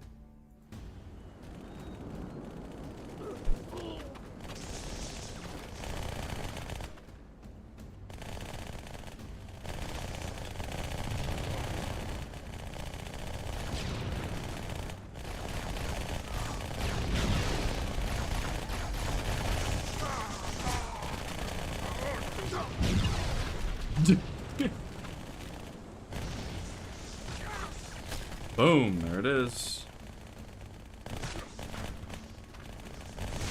Uh-oh! Dude! Ah, he almost had it.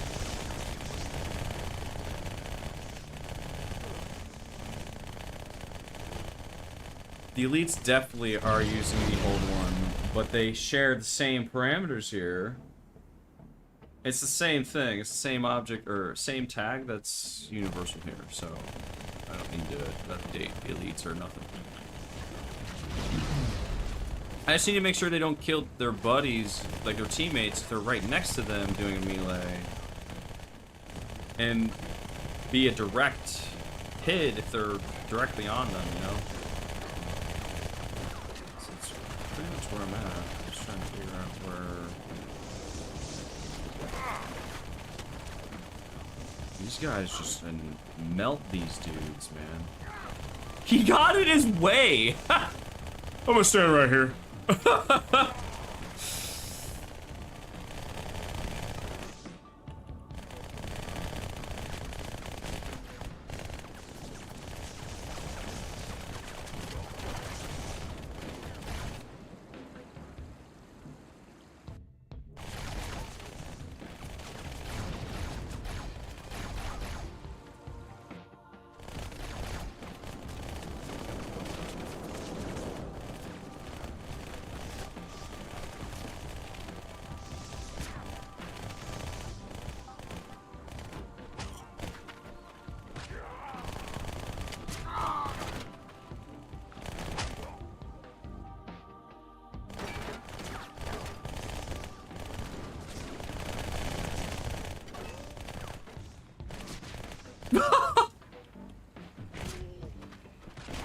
Oh, the blue guy got the red guy.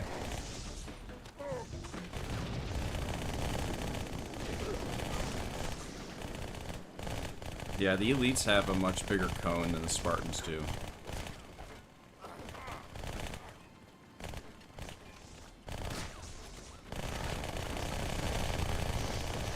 I don't know if they just shot at him or they really got contact, because it's hard to tell.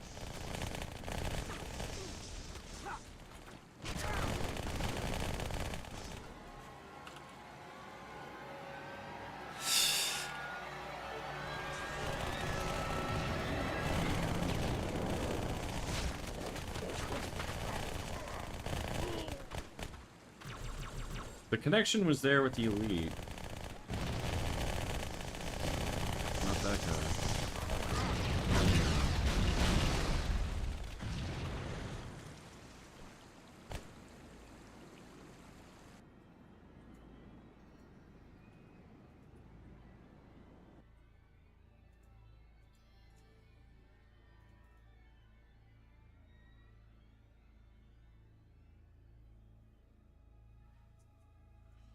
Yeah. Elite brute bots.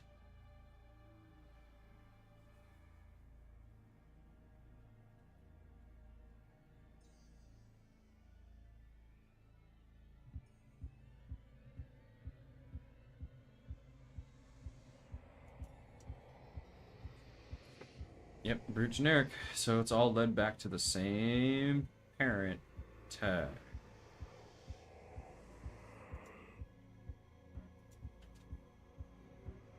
No cutoff.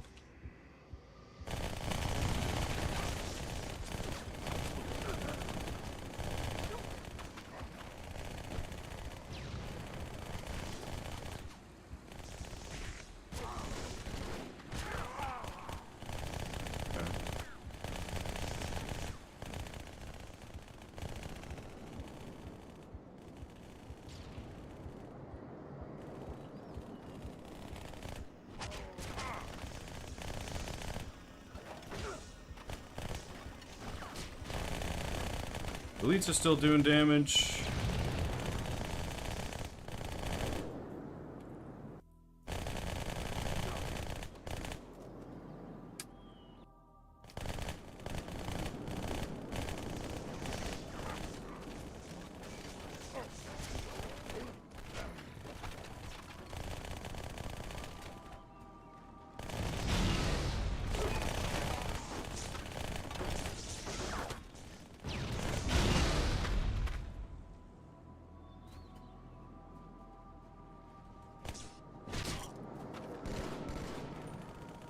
Did he make contact to that elite? Ah, he didn't see it coming.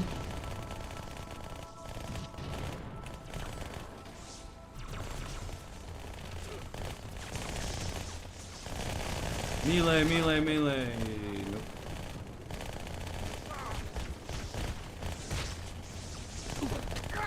Oh, he did make contact. I heard it.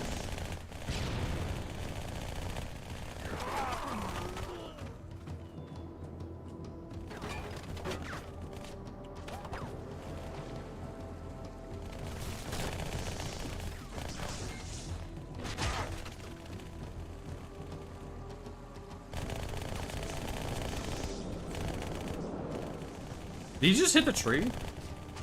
He did.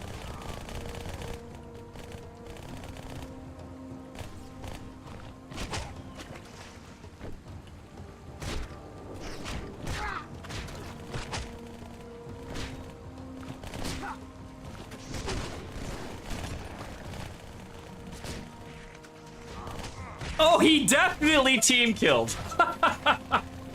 He definitely team killed.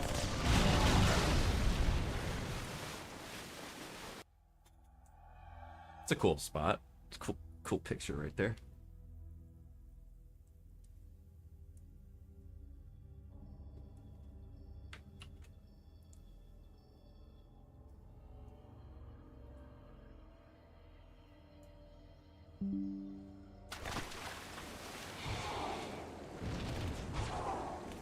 Oh, straight to the dome, bro.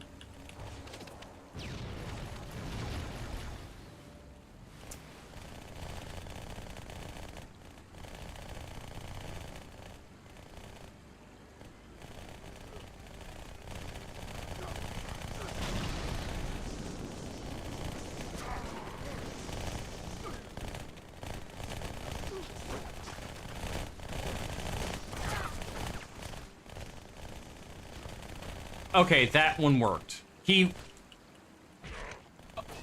Oh yeah, it's working. Oh yeah. Oh yeah. Oh yeah.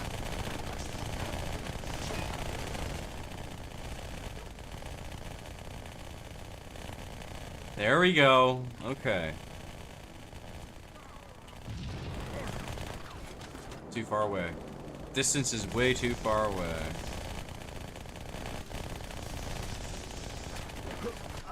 .56.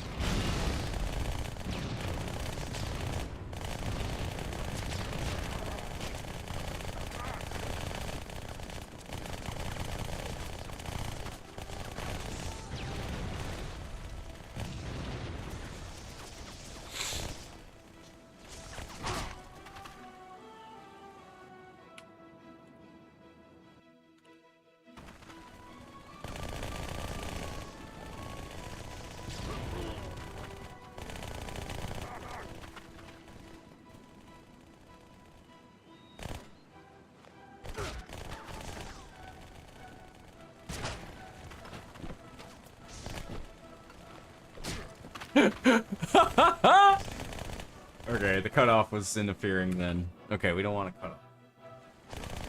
Yeah, can't use a cutoff.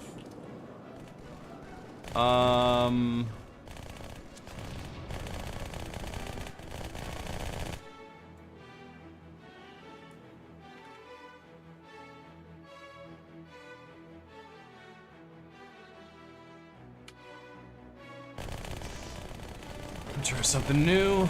I'm gonna try these cones and see what they do.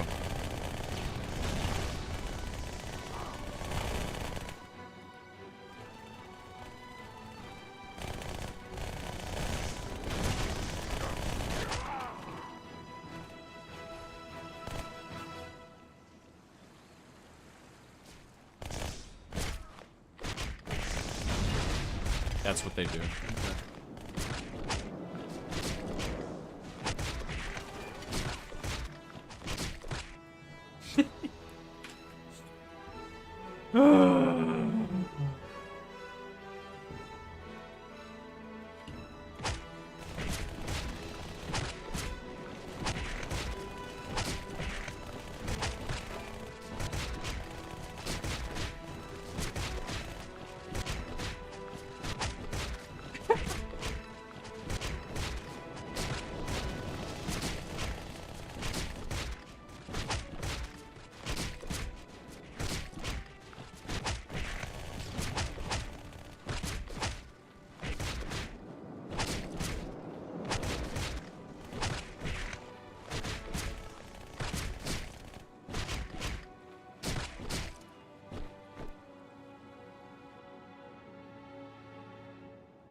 Damage, inner and outer cone angles do nothing.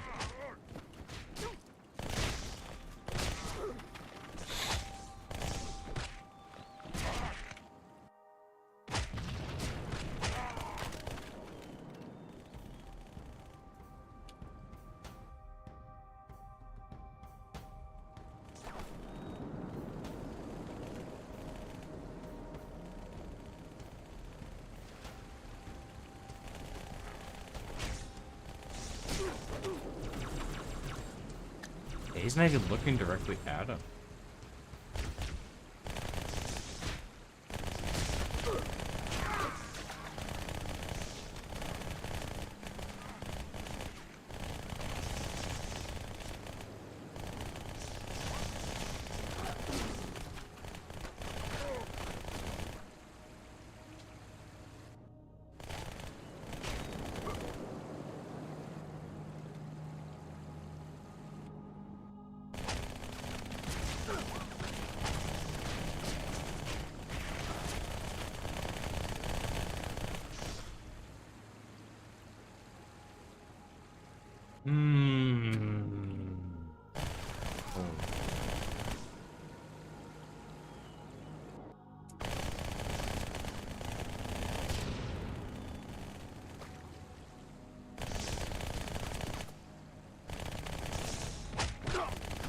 Damn it, elites.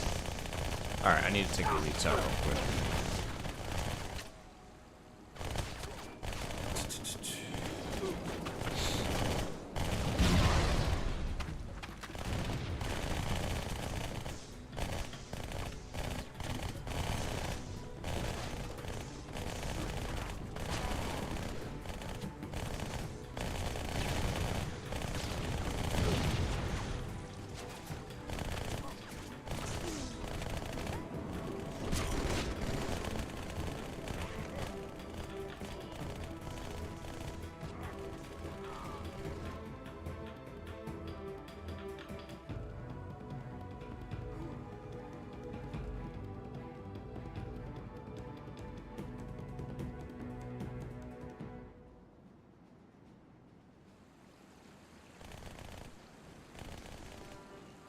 I want to get them in a melee frenzy.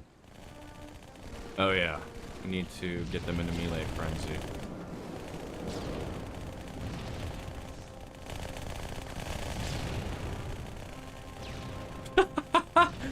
They literally went up there to fucking try and kill him.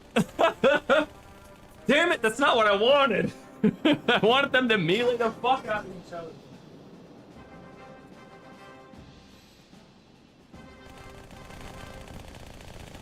Oh, dude, it was so hot here.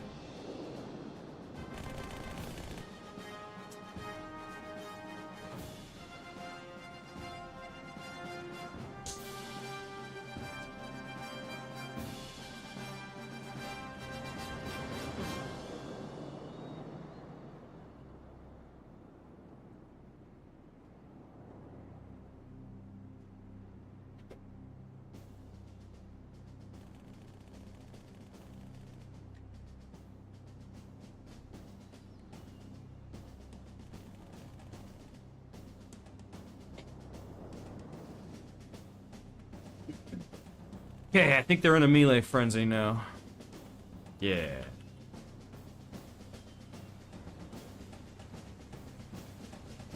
Okay, where are we at? Distance?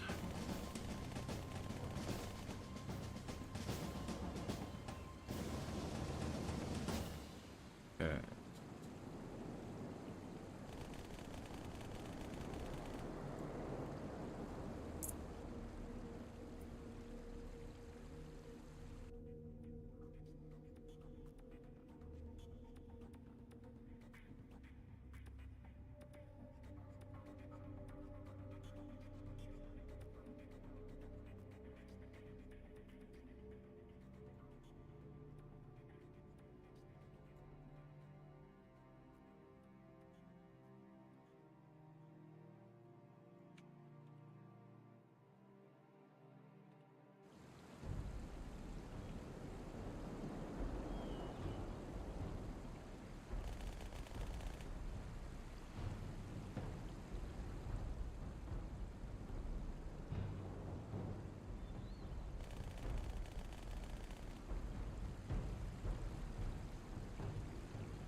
If they're not leaping... Wait, hold on. In multiplayer right now, if you play Halo 2 you lunge. Even in a melee, you lunge right at them. They're not doing that even if they're trying. So we need to fix that.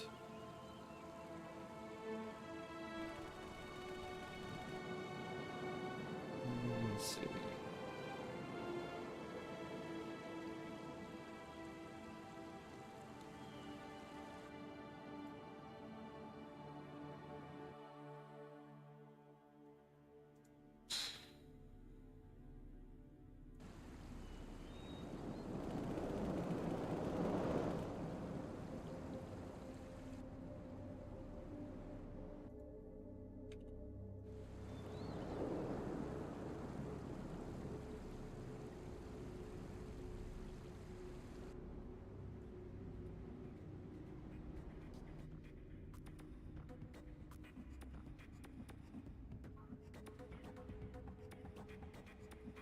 Damage inner cone angle.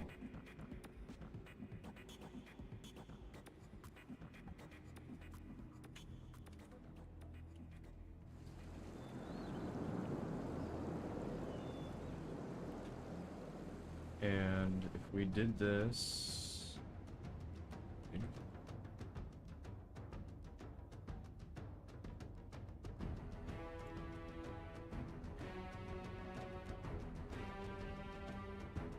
Is the inner cone against their body and the outer cone extended forward as like the radius range on the top here of the damage effect? I'm wondering if that's how this works.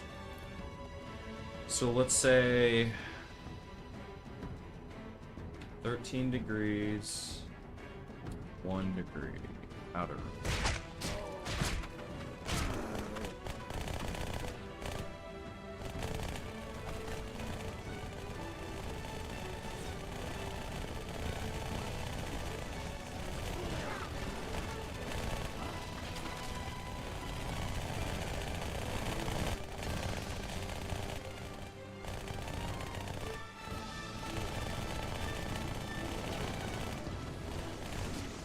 Nice.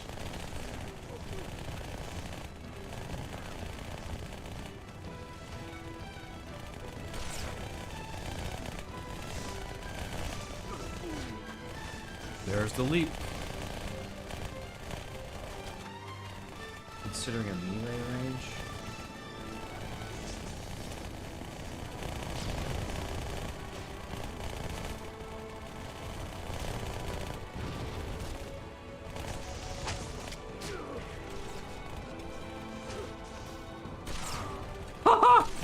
Damn!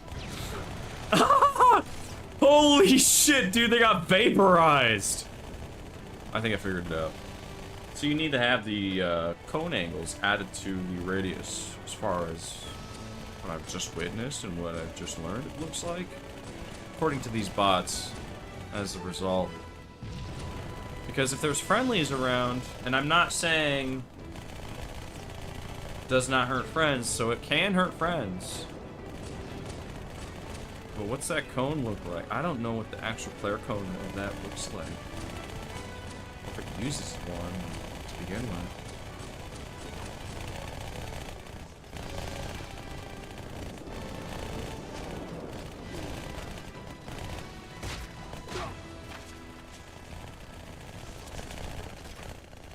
But it is working.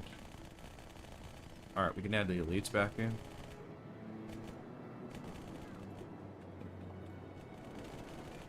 FH.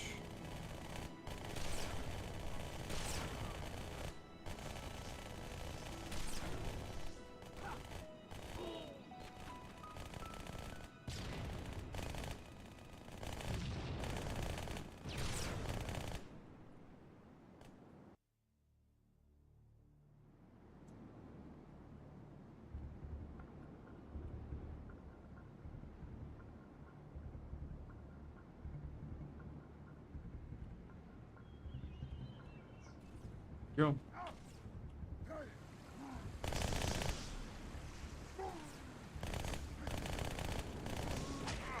Oh, got his ass. Oh.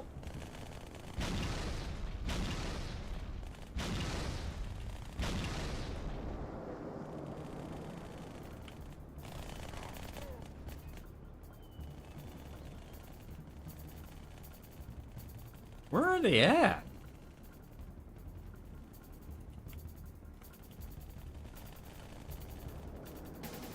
Oh, they're trying to get him up there now? Oh, they got him.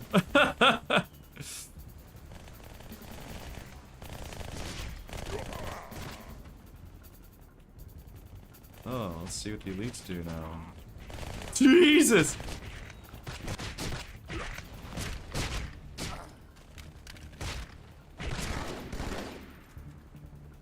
Inner cone then needs to be 30.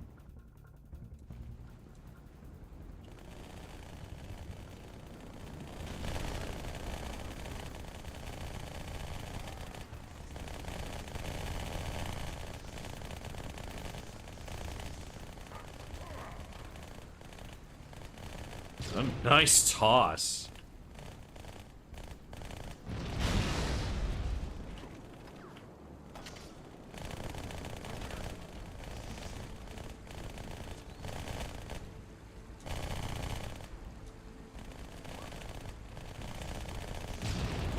Damn! Annihilated.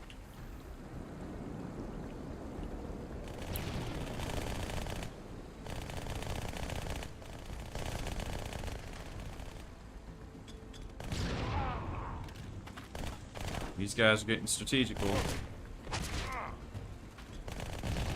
that affected his teammate.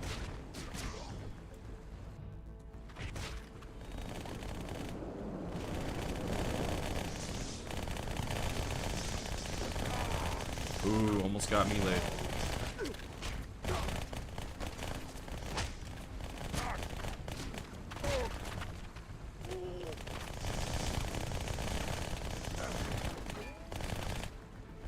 These elites are getting dogged on, bro. Oh!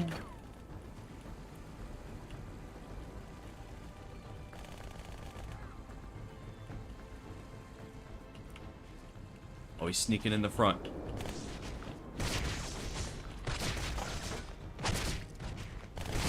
That's what I was afraid of. Okay.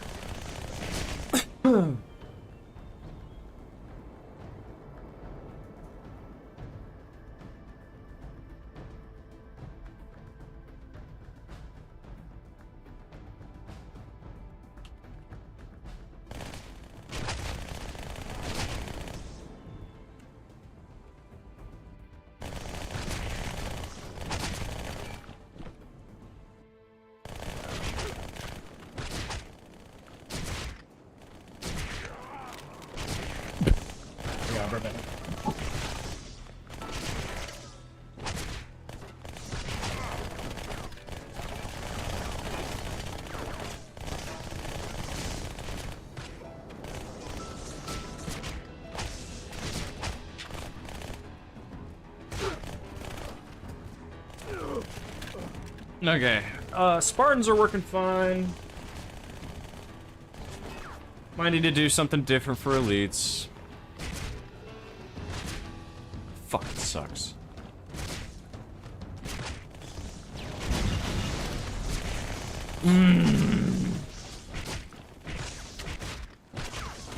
They're making connection. But it's like, now there's a trade-off here. Because the Spartans need the cone, but the elites obviously don't need that cone. Yeah. Same.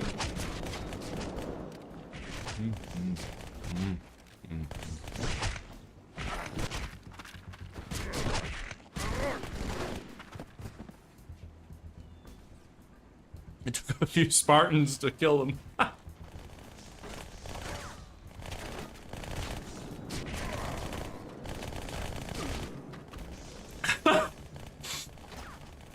These guys are funny as fuck to watch. I'm not gonna lie, man.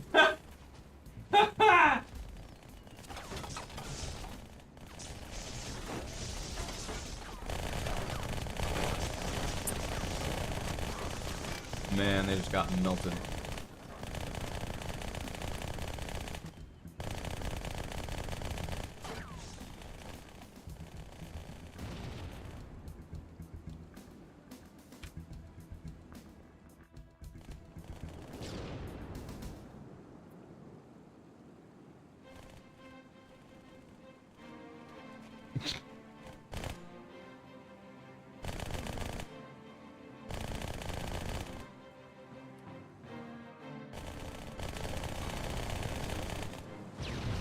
They saw that grenade coming and they said, I'm out.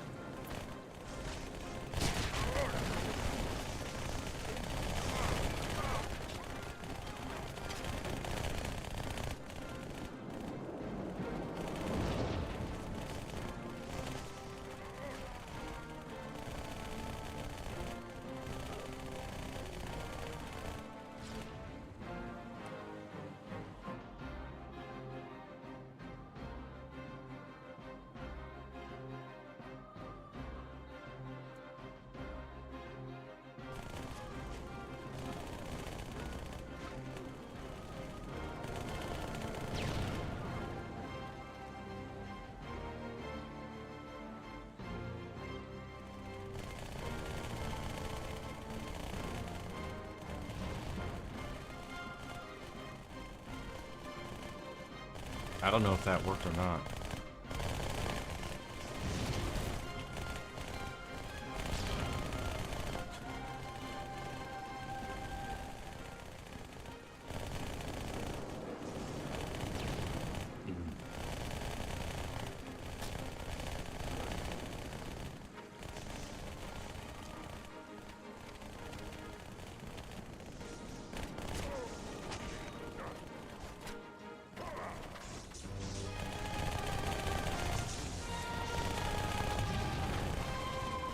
Yeah, that wasn't validated, or that wasn't, confirmed. Nope, no confirm hit there.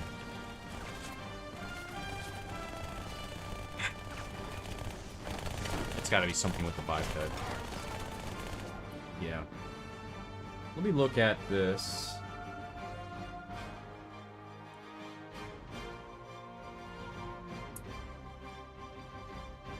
Delete multiplayer model.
Jesus. Saturday, September 4th, 2004 at 11:25 a.m. Was when it was created last month.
are the AI melee animations a placeholder for now? No, they're just not doing damage. So Spartans are now doing damage, but the elites are not doing damage. There's a trade-off. So if I turn the radius off, and these guys start going at it, they'll do damage. Oh, but I have to have the damage inner and outer cone set to 0. See. But with that and with that the way it is, it prevents the Spartans from doing damage. So I can only do this or the other. There is no in between, which sucks.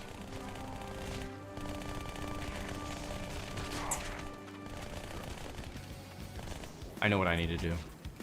I know exactly what I need to do. Okay. I'm just gonna do this.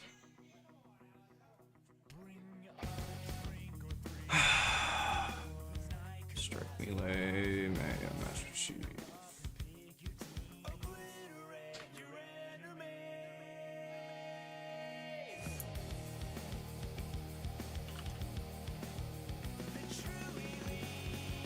Strike melee elite damage effect. Just gonna go right here.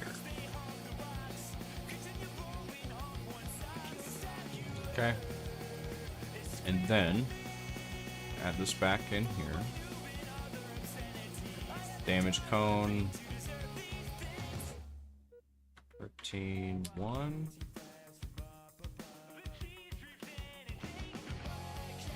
And this should work for the Spartans.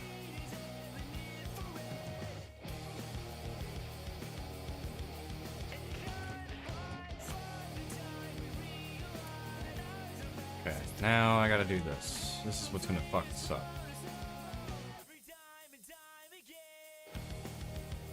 Alright, so these guys.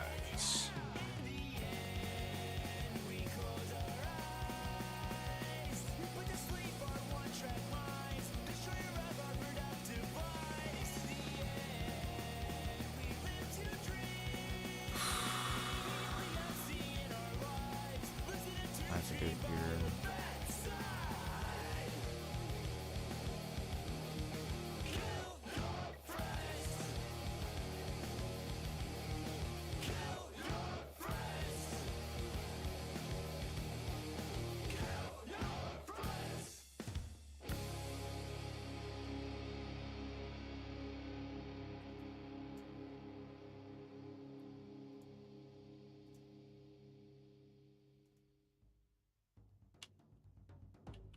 Whoop. Ah.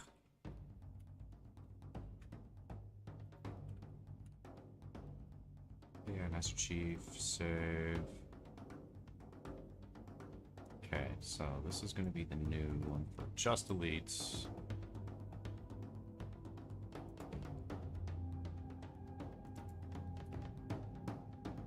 And I'm going to save this one as...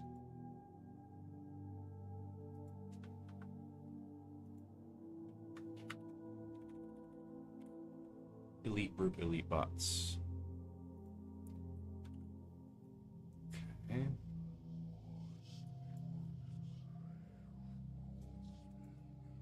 Just need to change this to the Elite Brute, Elite Bots. Just like that. Copy, paste. Okay. Brute, Elite, Generic. Alright, now what I gotta do here is change out all of these damage effects to the elite version for these elites.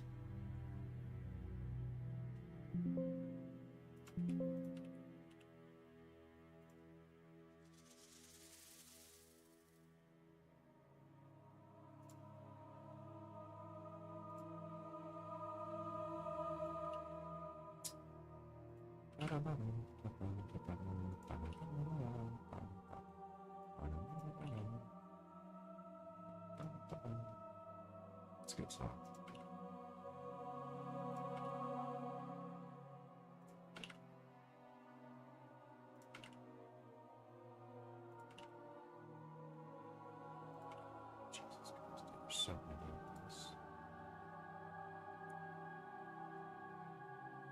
No. Well, you would think, right? Yeah. And that's where I started to look. I was like, maybe it's in the biped. Like there's some information about melee damage and the cone or something like that. Maybe it's tied to the biped, perhaps. No, there's nothing there. I don't know. I thought maybe it could be the model. That I didn't look too hard in. I didn't look too deeply at. It could be the model. I don't want to say animations. That's my least guess. It would be animations, but you know.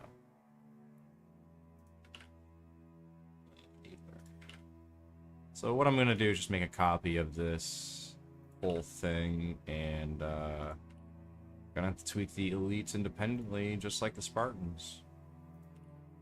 Something I did not want to do. I was hoping I could just reuse one gigantic character tag to be able to do this.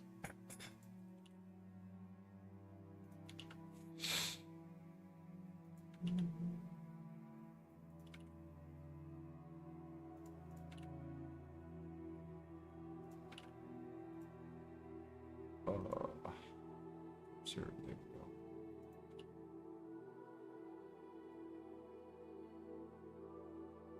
Yeah, delete, clear.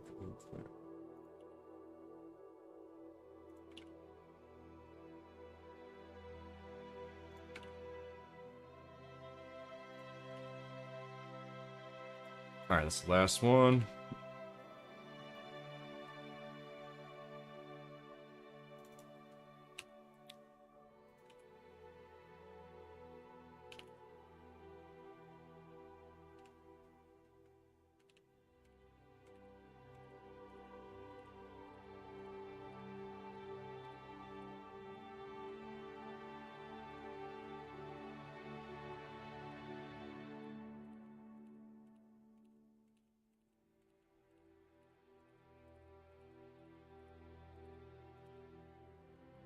Save.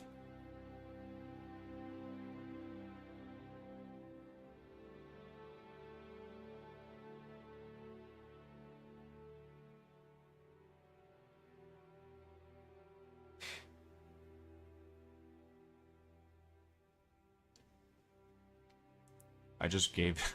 Damn it, I did the wrong one. Son of a bitch, I did the wrong one! Ugh! Back in and fix all these again! Son of a bitch, dude.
Okay. That should be fixed.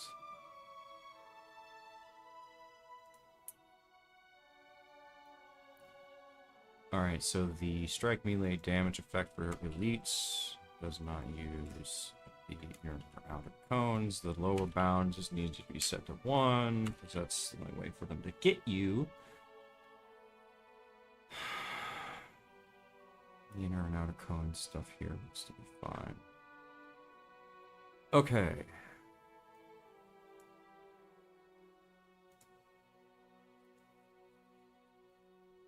Now I can use the brute generic for this elite brute generic as the parent. And then this parent is the ultimate and all be all. Hopefully this works.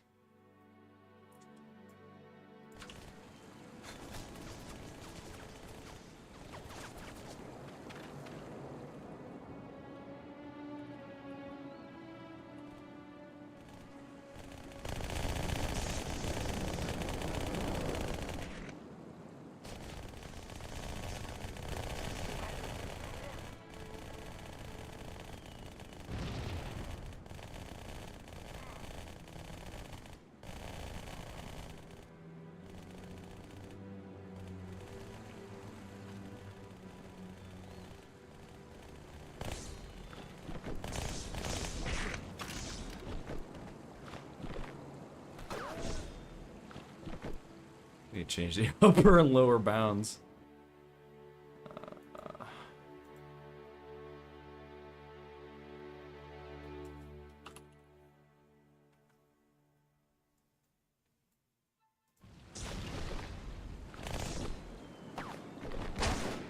Oh!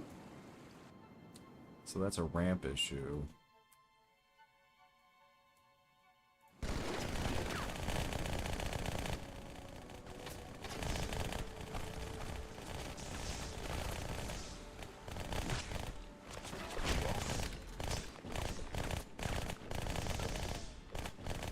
What's the upper bound radius?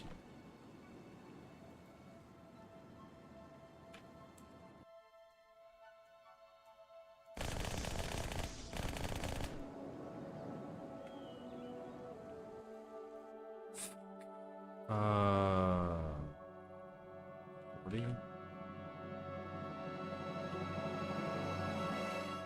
500.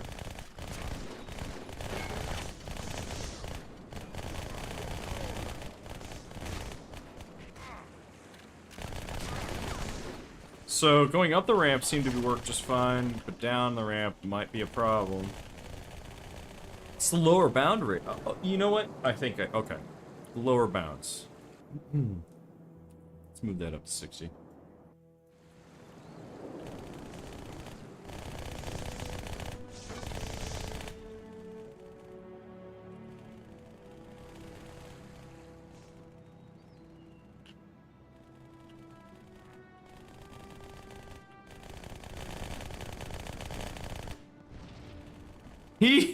Wait a second. Hey, that's not allowed. What the fuck? You can't smash things. That's not allowed.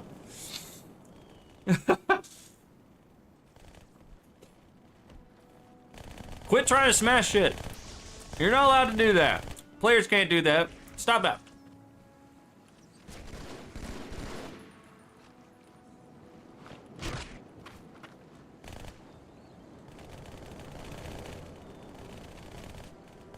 Oh, he's after him. Oh, he's just chasing his ass.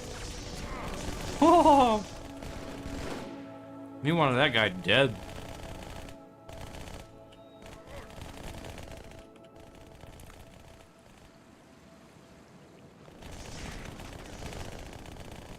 Come on. Go. Yeah. Come on now. Go back down that ramp. Oh, here we go. Ah, son of a bitch. He has no idea. Oh, red guy's up here now.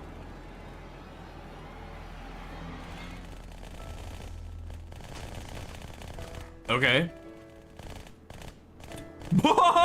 Dude, he jumped over his head! He used the rocks to jump over that guy's head, or the bot's head. Like it's some dude actually playing.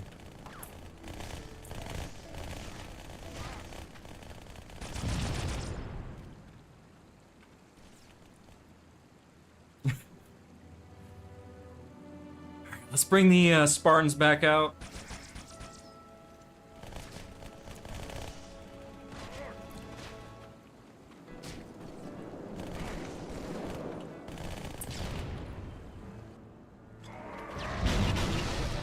Nice.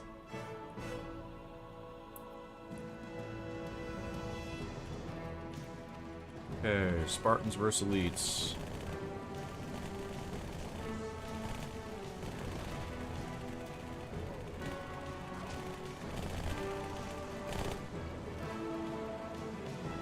Okay.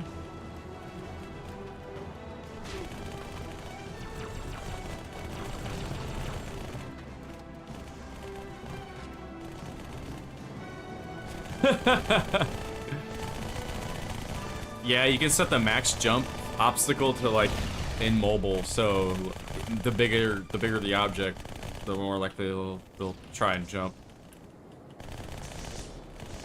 As soon as I played around with that and I saw them do it, I was like, oh yeah, this gonna be good. Oh!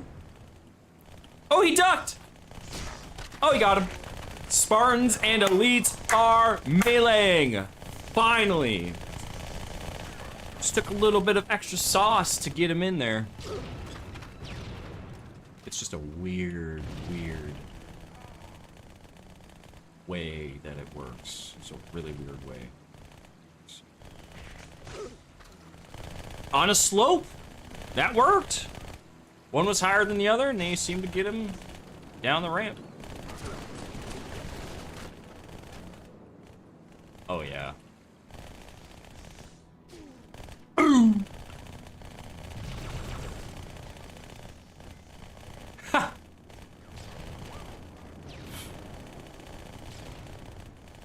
All right, cool. Everything looks good now. Everything melee-wise, I think we're fine. I think we're set. Ready for just letting them run wild with it. See if there's any other problems. Like I think they're gonna miss. So you gotta kind of be egregious about that, because I mean, players miss meleeing 90% of the time anyway, so it's pretty much on par.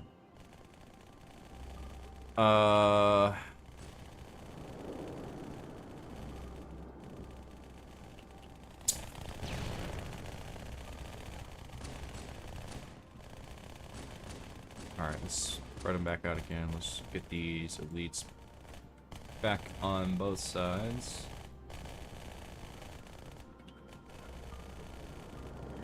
And then all of these guys can be... Oh, wait. Nope, nope. E, D, F, H. Oh, no, no, no.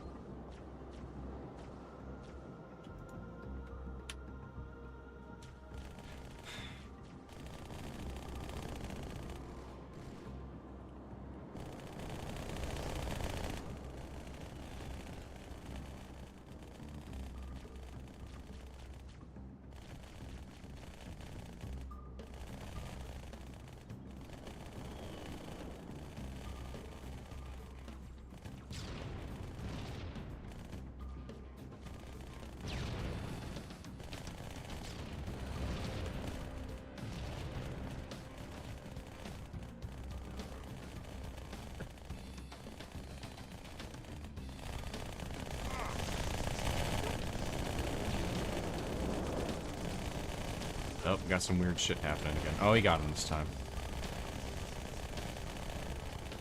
Oh, yeah, he got him. Oh, he's got the sword now. What's happening? What's happening? Oh, he swam! Oh, whoa, I didn't expect that. He never swing. They never swing with the sword. I may have accidentally fixed the sword. Jeez. Okay. Cool, cool, cool. Just calm down there, Jerry.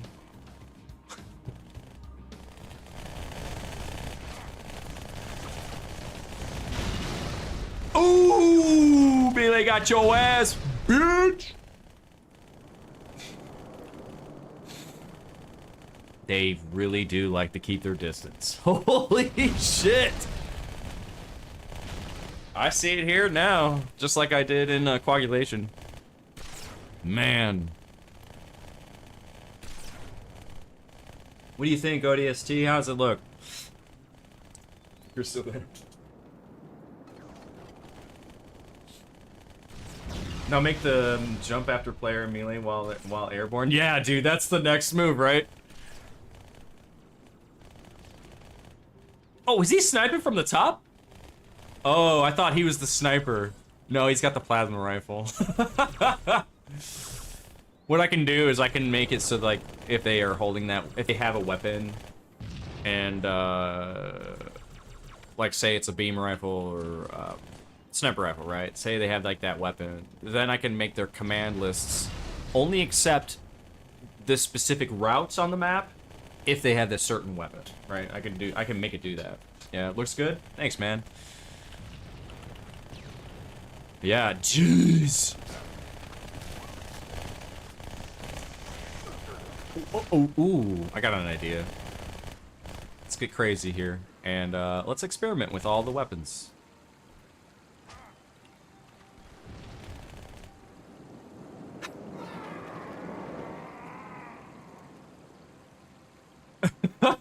The death sounds are great. Alright, here we go. You know what I'm gonna do. Oh wait, they still got a battle rifle. Oh, their spawn location. The spawn location gives them weapons sometimes. So if they don't have a desired preset weapon at their spawn location, they're gonna have what's default.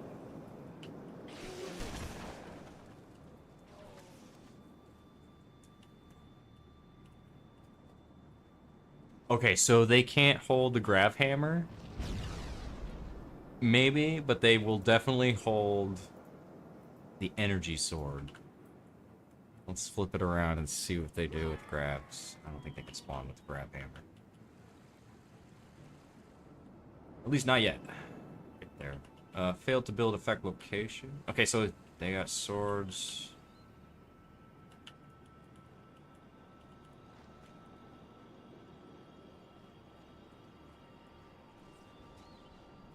He's like, wait a minute.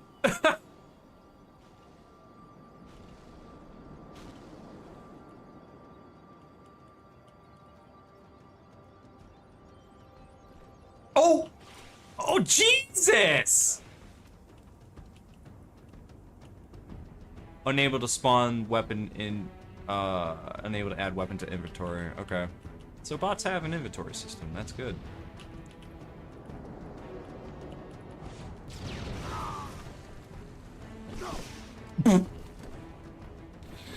Perfect. This is exactly what we need to see here. Jesus. They'll eventually get there. They just... Oh, they did do it! They swung in the air, bro! Oh, bro, clip that. I don't even know... Dude. Oh. This elite's not having it, bro. This guy's not having it.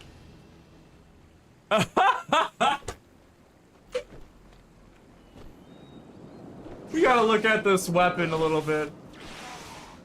Will this map do CTF? I have to program it in. It's all programmed in. So everything you see in the campaign and Combat Evolved is all programmed in. Like, it's exactly how it looks right here, unless I create the scripts for Captured Flag, Slayer, and so on, you know. But yeah, that's the idea. The flags are there, they're just not there visibly at the moment, but they're there. Yep, here they are. So there's a bunch of stuff in here. So we got flags, we got oddball, we got bomb territories, and things like that. That is set up, ready for testing.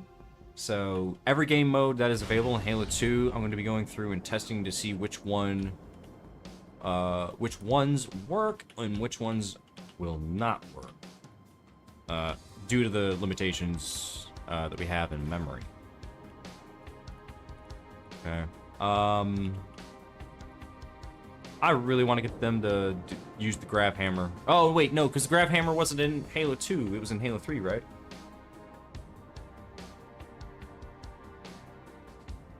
You use a third-party tool you made for that? No. I just have to do it by scratch. The tool that I made, though, helps compile it, and, I'll take that back. Yes, there is a tool that can help generate this stuff on the fly, but it's nowhere near complete yet because I still need to understand how Halo 2 is going to work so I can program it into this application here. because this is going to be the tool that people might want to use to add bots into their levels without the headache and hassle of doing exactly what I'm doing right now live. All you got to do is just select what type of features that the map has. Like, is it campaign or is this multiplayer? It gives you the right scenario scripts for that scenario, and you can also set what type of global scripts you need. So either a campaign style global script or a multiplayer style global script to differentiate the two available modes in Halo. So you got your campaign and your multiplayer modes, right? So that's what this will basically function as. And then you have the ability to edit those scripts, via these buttons here. And I still have no idea what I'm going to do with the bottom half yet. I haven't gotten that far. Everything is just pretty much a dump and run and see how far it goes. And then on the flip side of that, I do have a few things that do kind of work in tandem to how Bot Bootcamp is already set up. So like, if I'm debugging in this case, I'll need to turn debugging on, and it automatically applies and it automatically saves the file. I just have to go back into Sapient and just recompile the scripts, just like that. So this is just the global script file though. So everything has been parsed out of the global script file that I can make changes if it were like a tag in Gorilla, right? So I'm basically trying to convert the Halo scripting language into I wouldn't say legible, a more friendly version using a wrapper or GUI or some form of UI that allows you to, add things. For instance, is it right here? Flow node glyph editor. So this is the grid. This grid will modify Halo Combat Evolved Halo script files depending on how they're set up. So for instance, let me get to one here for real quick, because this will be available across the game, across the whole board for MCC. It's just Halo CE is just kind of the proving grounds, testing grounds of all of this, and then taking it from there. Wrong folder, data, and then let's go to the testing here, because this is where I'm messing with. So this right here is it's just a widget. It's a panel, it's just a node, right? And what this node will do is add teleporters for your bots in any map, okay? So if you set up teleporters and you got the trigger volumes placed exactly where you want them, and you got your cutscene flags placed where you want them, because that's the destination marker. So you have your trigger volume in a destination marker, okay? You can add up to 32 teleporters in your map, right? Doing this manually is what slowed me down. New quality of life stuff I discovered make my mods take so long. Mostly a couple hours, 2 to 3 days if I stay consistent. Yeah, this is exactly why I'm trying to translate all of this fucking headache and bullshit into a fucking tool that can just be like, yo, I got you, bro. You want 32 teleporters, man? Look at this script, bro. Look at this script. This is the exact output of what your script will look like as a result before you hit apply. So you'll see there are at least 16 groups with 24 sorry. Think about this. There's 16 bots total.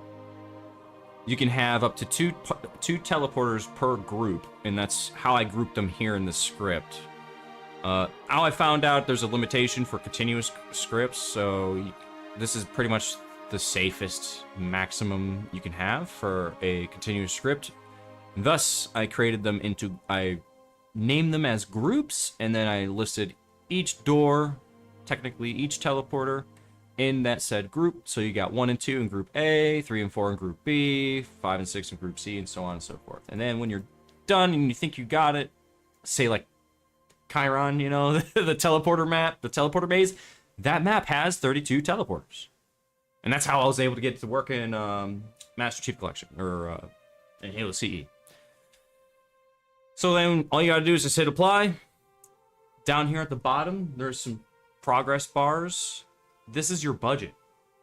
So I've been calculating the amount of memory the engine has, the levels have, as far as what you can script into your level before things just stop working. So I included a budgeting system, sort of like Forge, right? To give you an idea of how much memory you are consuming just based off of these parameters, because these are all accounted for. Now, the other one here is health packs. The bots can pick up health packs. So we can add up to 5 health packs around the map. There have been more on like 1 or 2 maps, but every map that I've worked on, I've seen no more than 5. So I just included 5 here. And when you go to preview it, you'll see that, oh, look, there's a static stub doing some math, because we're piping in, we're funneling our bot's information and everything that's tied around with the bot to check its health, make sure it's fine, and if they're inside a pickup radius of where that health pack item is laying. So, and then we destroy that health pack based on what they picked up or where they were. And then after some period of time, the health packs will refresh just like normal. It's set to a 90-second timer, which is baked into the global script file. So if you're here and you're messing with the health pack station and you want to change the respawn time for the items reset timer, so this is that right here. So this is set to 90. I can go in here and change this to like 120 in parentheses and hit apply. So now it will take 2 minutes completely for these health packs to respawn in. But I'm not gonna do that. I'm gonna change it back to 90. So there's that, and that's how you kind of can manipulate the parameters around Bootcamp. And you guys will have free reign once this is all available and out in the open and stuff like that. But then click apply and you're done. This right now saves to any file that you are working on. So I would be careful. It will inject into certain parts of the file. It will not overwrite any parts of your file. It will just either, if it sees a section that it wrote to, it will it will rewrite that section appended to that file, basically. My bots depend on command scripts to teleport them into maps. I have not yet found scripting limits on Reach, but I am told that they do exist. I tend to brute force things. Yeah, same here. Yeah, same here. I tend to find, okay, where's the limit at? And what can I do from there? Because how I made Bot Bootcamp for Combat Evolved was just getting familiar with the memory and limitations that the console has. It only has 64 megabytes of RAM on a retail console. So knowing that, I need to be able to backport this to that console. So I need to figure out what would be the best way to approach this, try to write different routines, even though a standard might work, but there could be a better way to do that type of scripting. So figuring out the health pack was one of them. Teleporters are just teleporters. They don't need anything special. But their logic controller in Combat Evolved is really crazy. And I have no idea how I'm going to add that to the grid yet, or if I will, or if it's going to be necessary. I actually might add it to the grid, because if you're making a map, you're going to want to plug in your command lists into the available logic nodes that the bots access. And you can have up to... How many logic nodes did I create for Chiron? I created a lot.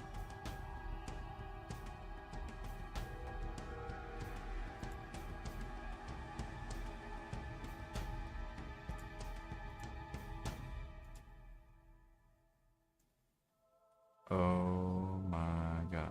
Okay, so 1, 2, 3, 4. 5, 6, 7, 8, 9, 10, 11, 12, 13, 14, 15, 16, 17, 18, 19, 20, 21,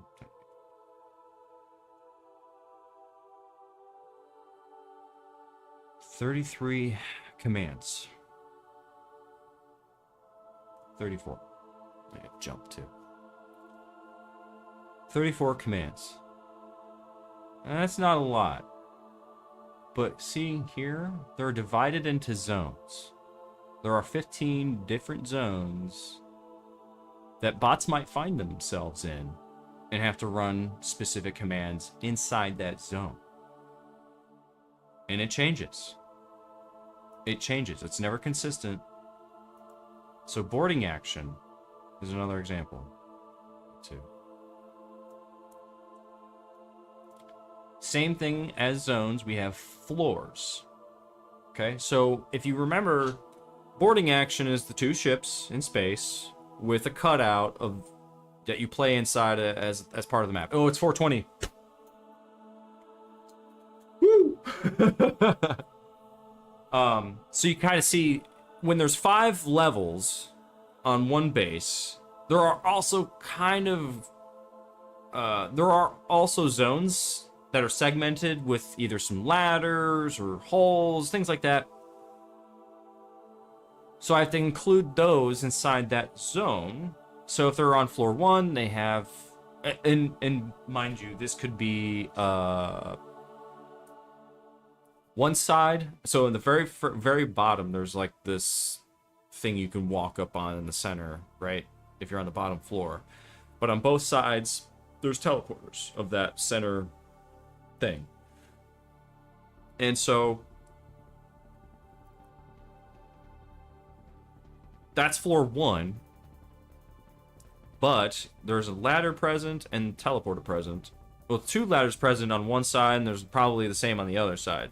So, like, doing the whole floor wouldn't work, so I had to compartmentalize each section of boarding action in order for them to sort of see their commands, or the available commands to them, even though they don't know that. It's a process. It's a huge fucking process. And, that's what takes the most time when it comes to putting the maps together. Oh, this will be a great example. So for Halo 2, what map is...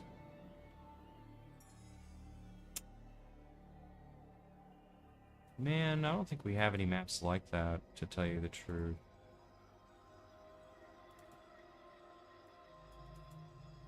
It might be Colossus. I have no idea. The firefight teleporters don't seem to work, so I had to script them. Ah, okay. Hey, is Halo 3 ODST firefight multiplayer or solo? In the map editor. Or, sorry, Sapien.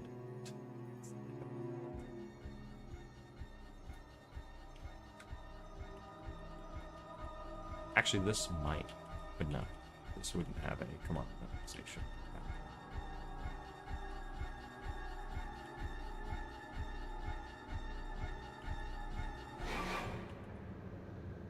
This map's gonna be... Oh my god, I can't wait to see AI on this map, dude.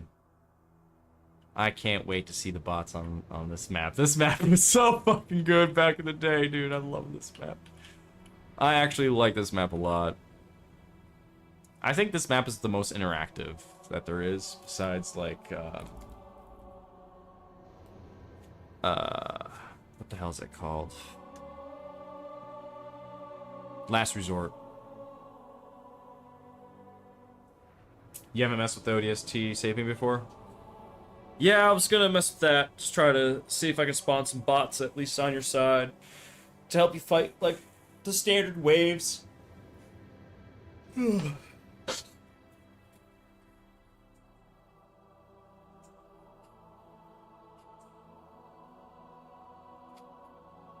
Yeah.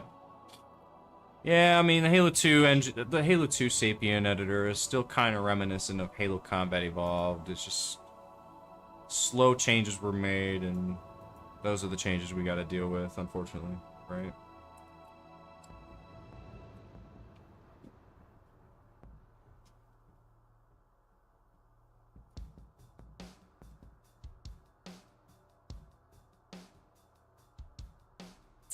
I do know they did take out the starting points for bots, or at least AI in this case. So that no longer would help.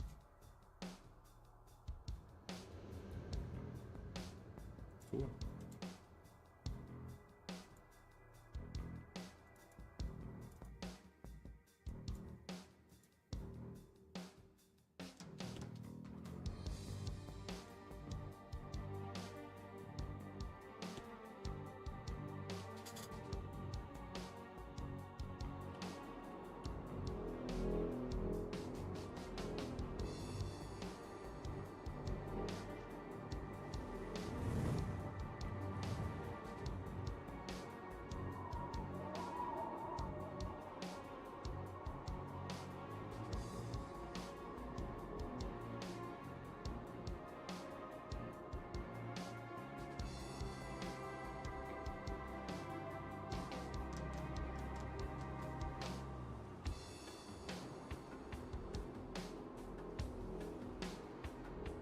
I remember this map came out as DLC, bro. This was all the rage, man. We were fucking freaking out in high school. Oh my god, this map is so cool! You go blow up these fusion coils, they look sweet! Oh man, yeah, dude. This shit was the bomb back in the day, man. Shit was the bomb. What's this? Halo 2 map warning.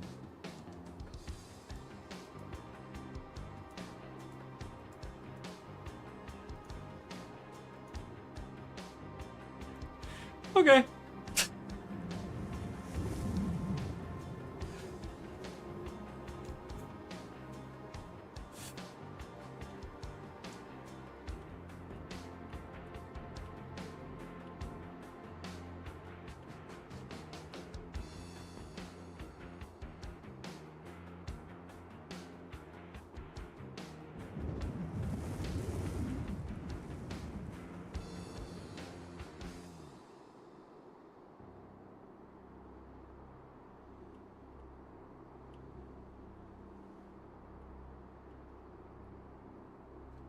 Maybe I could use, maybe I could instead use distance checker to ensure bots don't spawn on players, but that would mean more restricted than much fun. Okay. Yeah.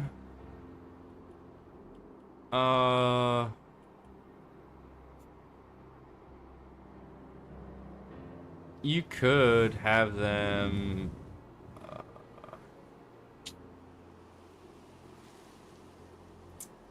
Let's see if you had to do that.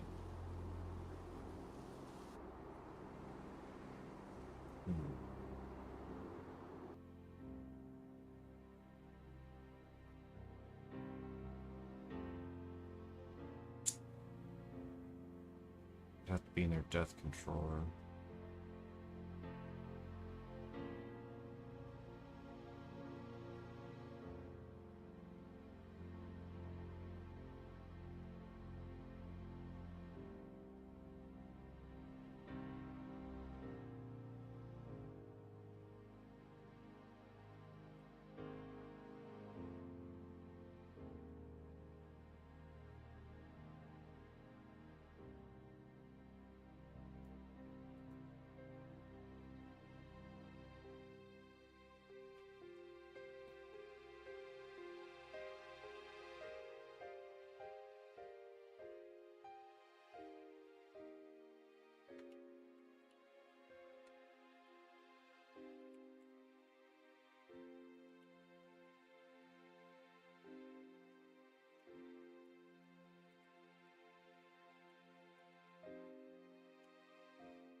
Let's do... How close do you need the bots to stay away from the player if they're spawning in and the player is, like, say, in the enemy's base?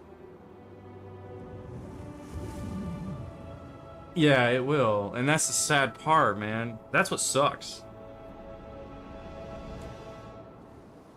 So what I try to do is I try to just, like... Okay, keep tabs on, like, what could be just, like... this will work. It's a band-aid. It's not as expensive, but it should be fine. I need to open up Beaver Creek.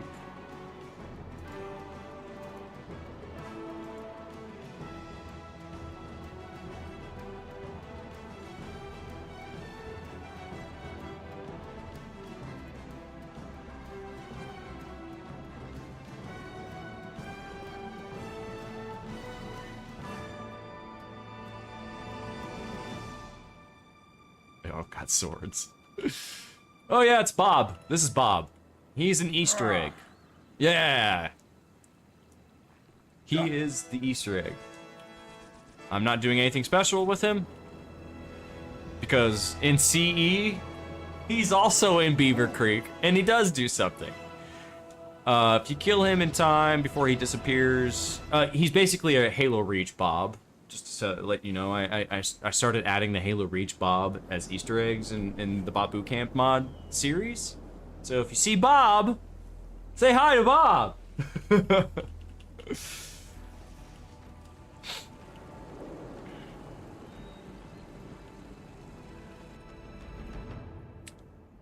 Let's see if the distance to object, if the player, or if the bot is within. Need a measurement. So let's measure this out.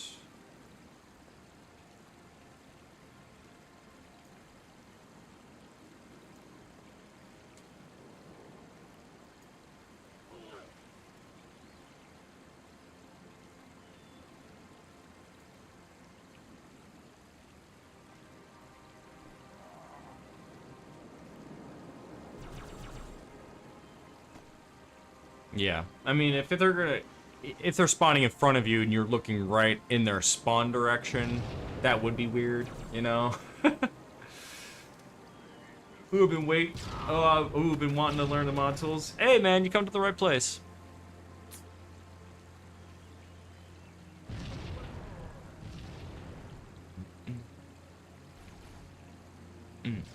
I think this should be distant enough. Because sometimes, even in a real match, they do kind of show up, but not super close. They show up in front of you, but far away. So maybe that would be okay. So if you're within 5 world units, they'll spawn elsewhere. Or they'll just be relocated to potentially a player spawn point if it's not supported.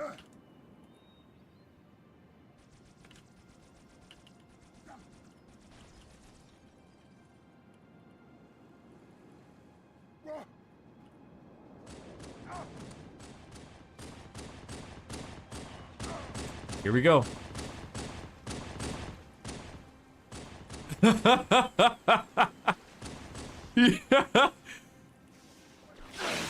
New zombie.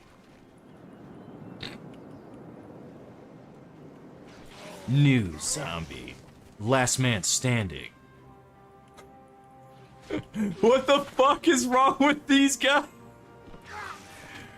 He's like not even connected. He's like looking off to the side. You know it's not gonna make a connection. It happens in real games. Like if you're not looking at the enemy and it's not red, you're just gonna hit the air.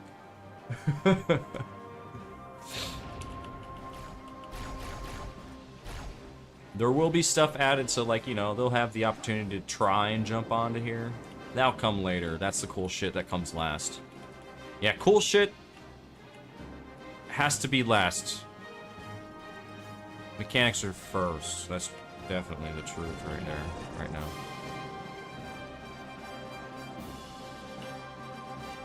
Let me see if...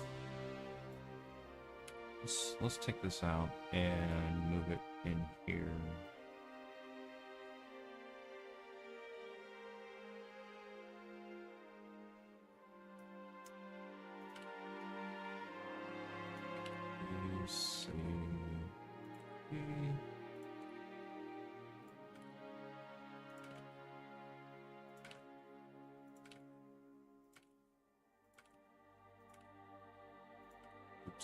Wrong place.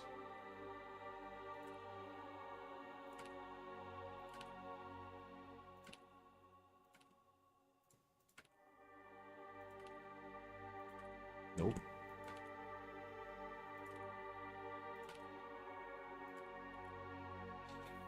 I really didn't need to do the blue bots, but I want to see if it works. I want to see it work. Okay. Oh. I gotta change these units to the correct unit. Let's see here. Nope.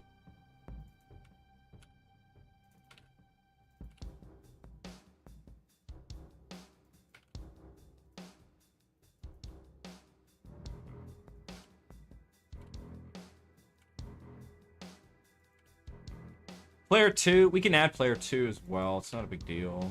I'm just gonna use player 1 for now.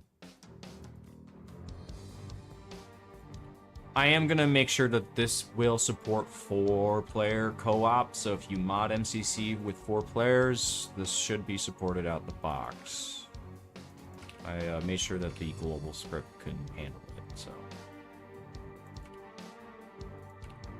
Just declaring it.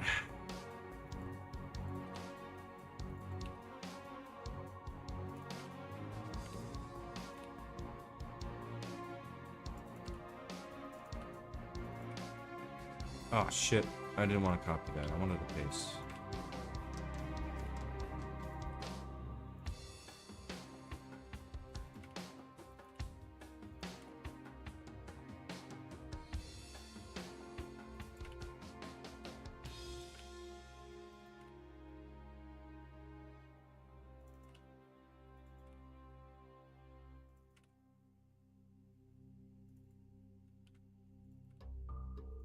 If I have... Okay, I just randomly thought of this because, like, AI teleports to starting location if unsupported. Got it. Okay, so yeah, it is their teleport. It is their starting locations, not the players. I was hoping it would be the player's location because they're already there in the map. Like, there's a fucking whack ton of them. Then it's like, oh, I just need one spawn point and then teleport them to any of the player spawns. This should be fine. It might actually work. Just gotta figure out how.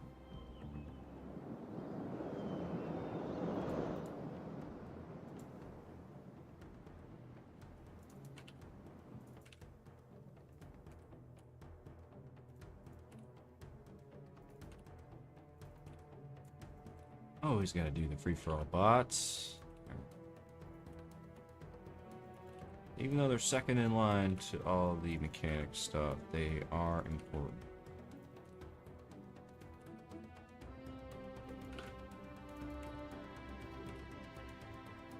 G.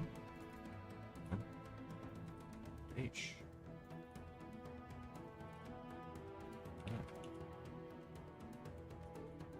Cool, the naming system is there, and that's it. Okay, cool.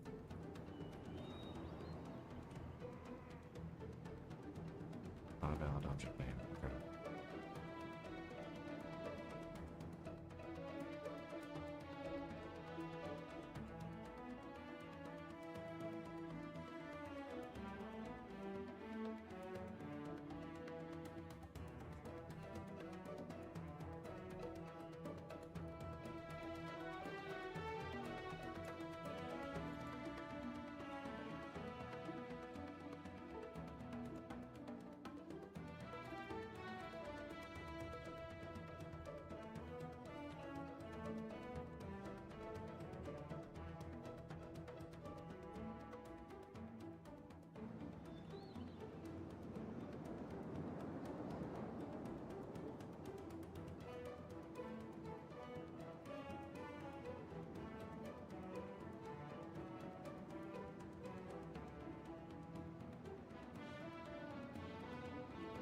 Oh, shit. I need to look at... Oh, no, I closed it. Fuck. I accidentally closed my application. Now it's gonna take a little bit to load. Fuck. I can look at another codes.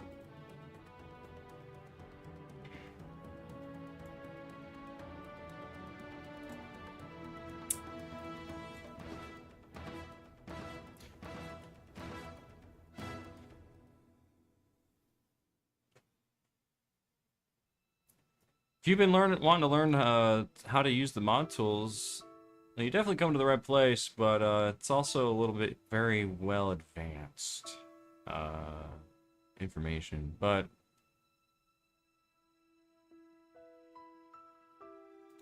if you guys have questions or anything like that, I'll try to answer them. 21st Century might also chime in. We're all here basically doing the same thing. Alright, so...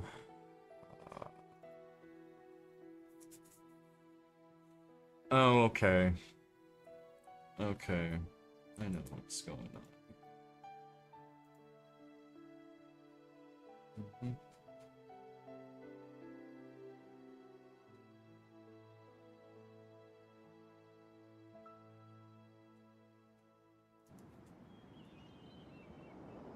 Accidentally put in the wrong parameters. I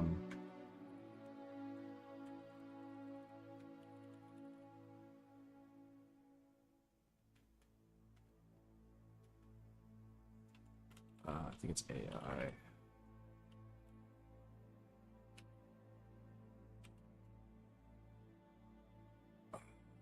Attach free, blah, blah, blah.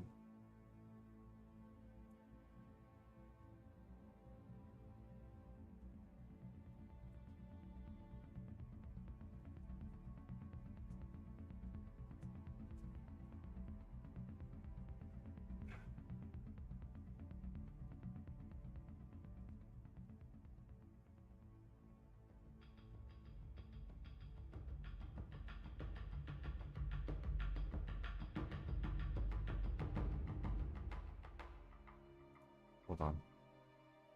It should be object distance to object. And we can definitely do that between players and AI. The formula. So...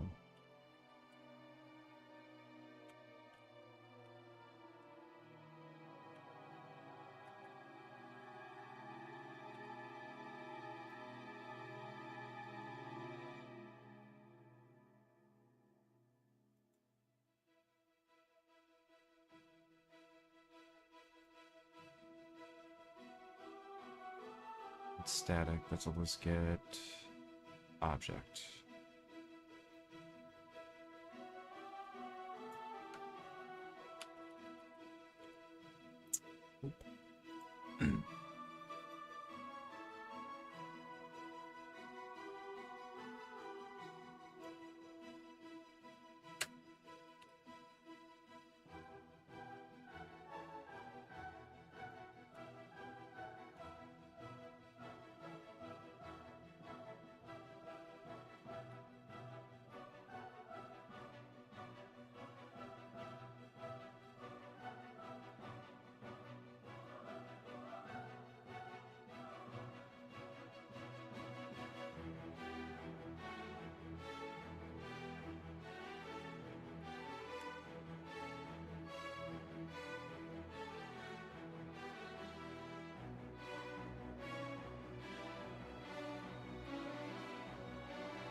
Object distance to object, object list of the unit, get...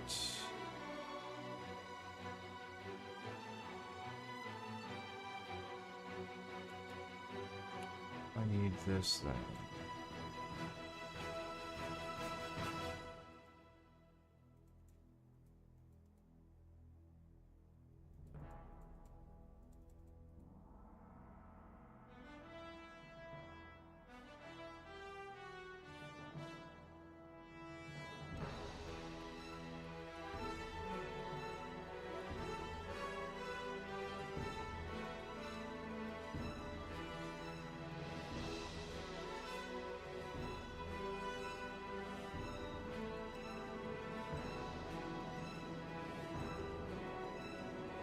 Not a valid function or script name.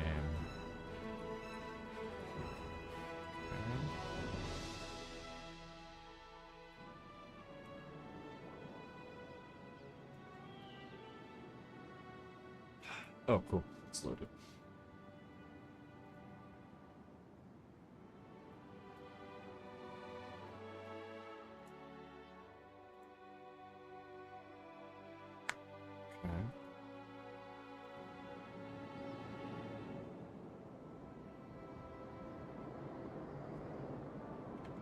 Not a valid object list or script name. Distance object. Here we go. I need to pull up the... okay, yeah. I need to pull up the health pack stuff from the grid. Open that file. So health pack stations. Go. Preview. Okay, so...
Is that really how it's working?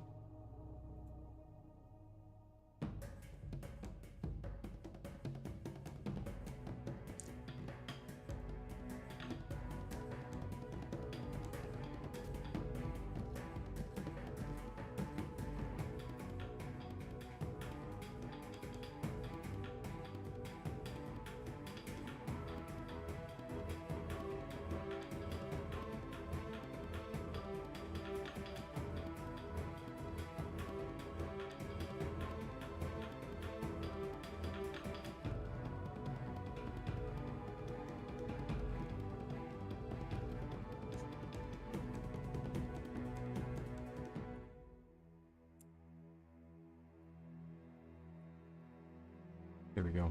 This is exactly what I need.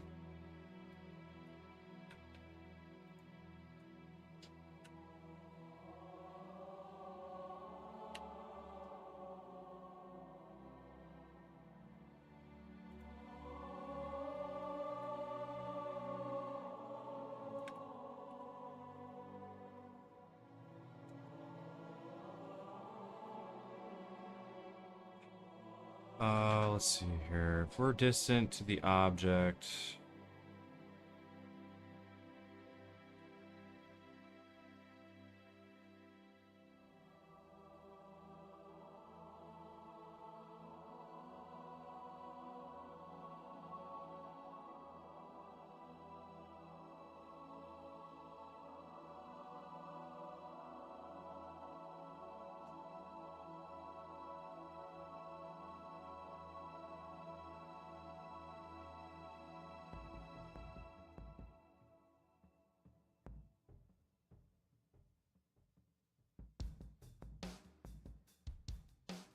I wish I could use this fucking script so bad in Halo 2, but they removed being able to pass values into other fucking scripts. So dumb, dude. I really do want this fucking script to just work. It's exactly what you need. It's exactly what you need to be able to relocate a bot somewhere else if they're just right on top of you and they spawn in. Well, it looks like it can't be done for Halo 1. And Halo 3. This shit does carry over to Halo 3. Not Halo 2, though. So that's what I was talking about earlier. Like, there's shit removed, shit taken out, tested. Not even fully, completely tested, I don't think.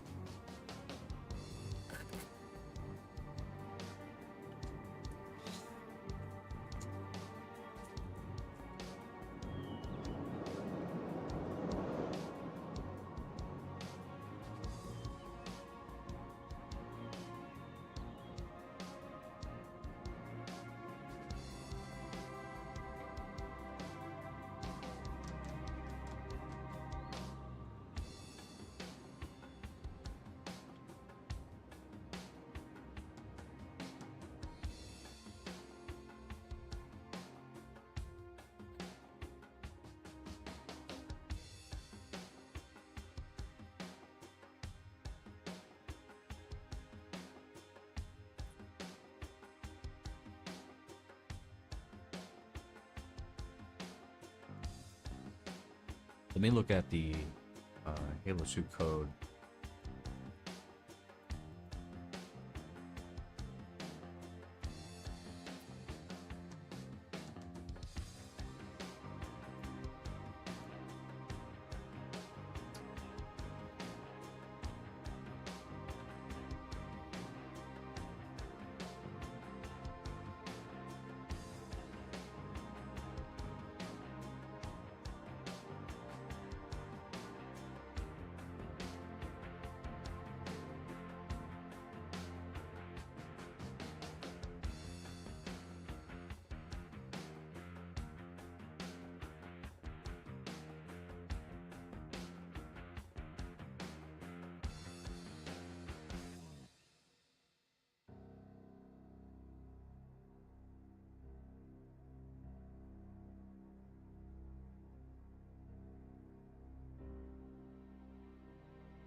Yeah. Okay. The first part's right. Now the teleport to starting location if unsupported. That might not be supported.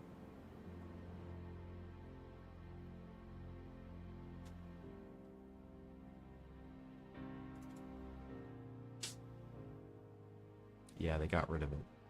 They got rid of it for outside of BSPs instead. Son of a bitch.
Damn, dude, that sucks. Another great engine ruined by fucking change.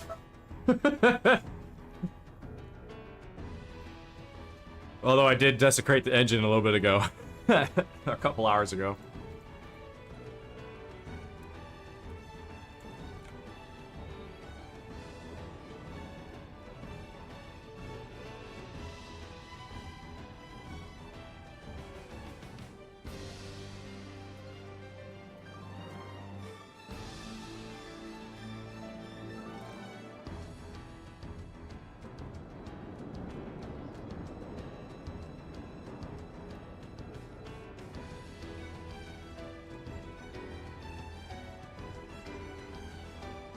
Yep, it's bot B now. Okay. Oh, shit. I needed to do this one thing.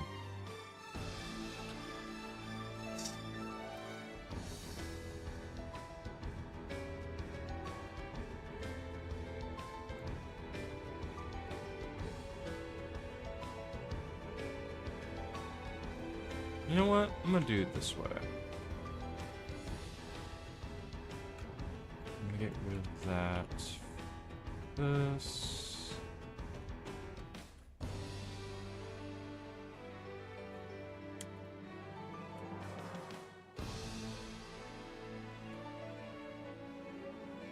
There we go.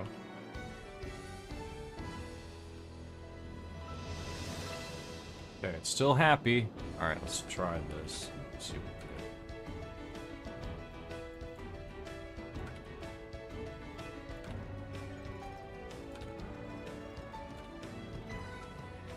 Only gonna do red team, because that's really the only team you're not gonna be on in campaign.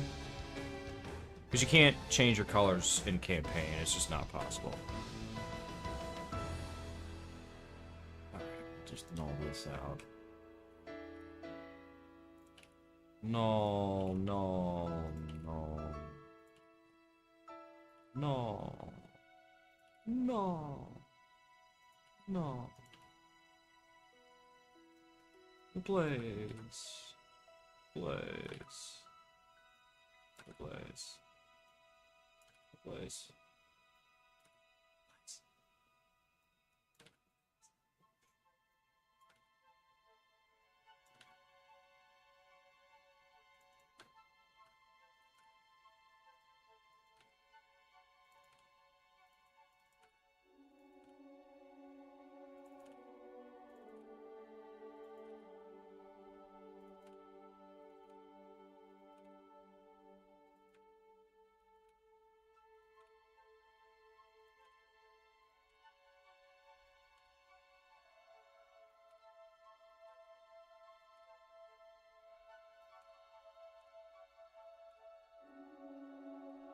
Okay.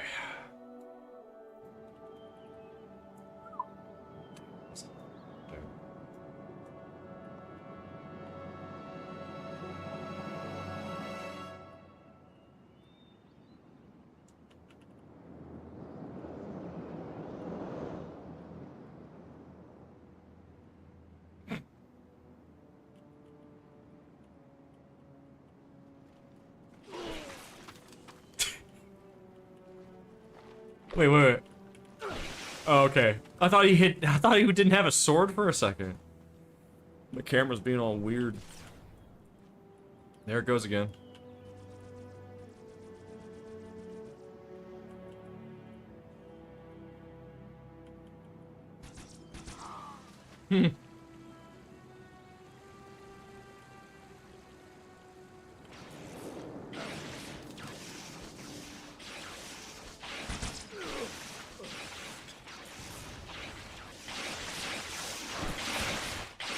Are they meleeing the dead body, or are they trying to melee themselves?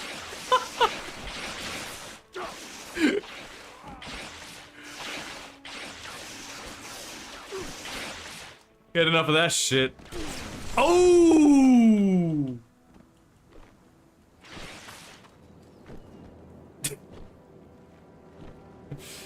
I gotta add so the dead bodies don't block their pathfinding, because that kind of does happen. They'll avoid that area where the dead body is. I know the elites don't. The elites do that. I don't think the Spartans do that.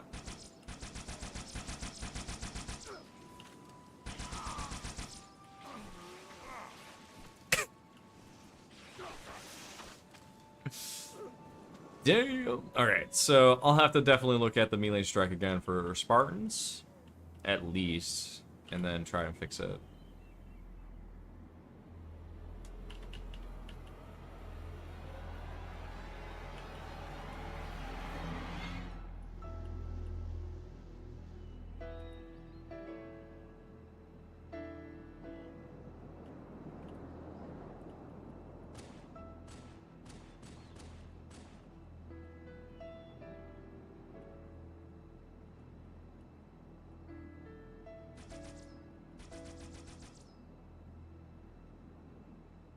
Oh my god, this is too funny, man.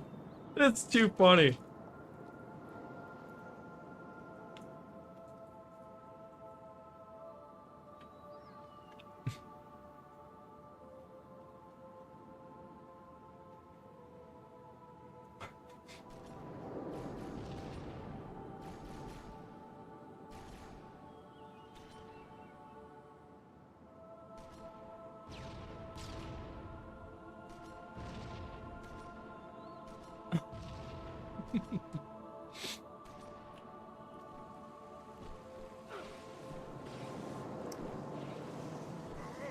Oh, he got betrayed. So yeah, they're looking elsewhere. Actually, I think the red bot might have killed him, because he was in that direct spot. Yeah, I buy it. I think he killed him. And if he's not looking straight, he's looking right here. And there's a slight deviation, especially if he's facing this direction, off kilter. There's screen.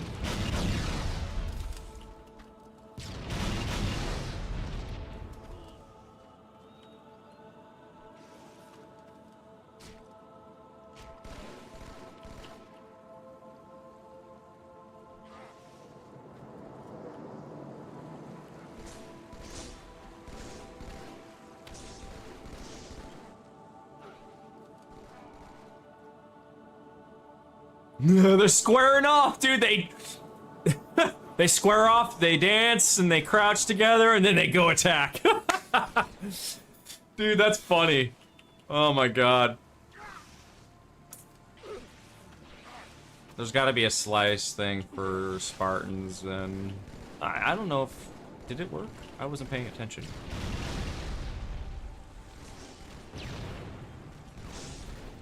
No. So the sword might actually use something else compared to the elites. Brute generic, where are you at? Right here.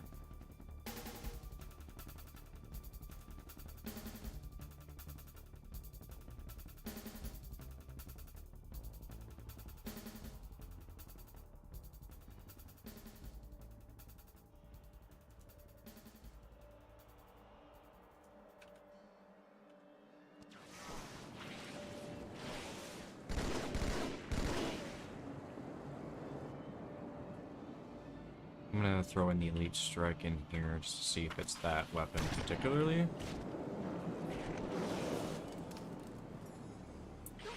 Nope.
Oh, jeez.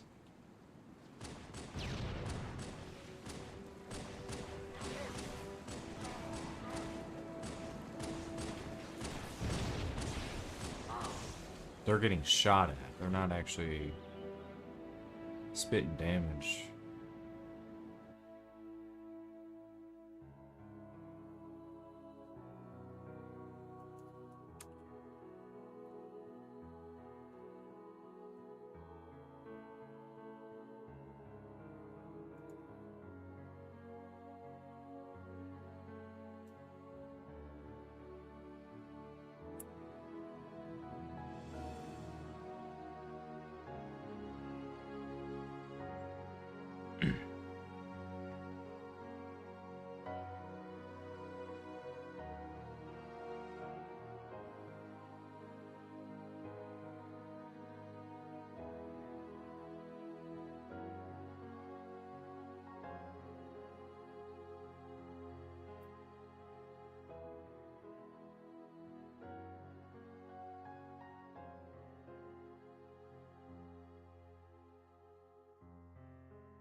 Okay.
Okay.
It's not doing anything.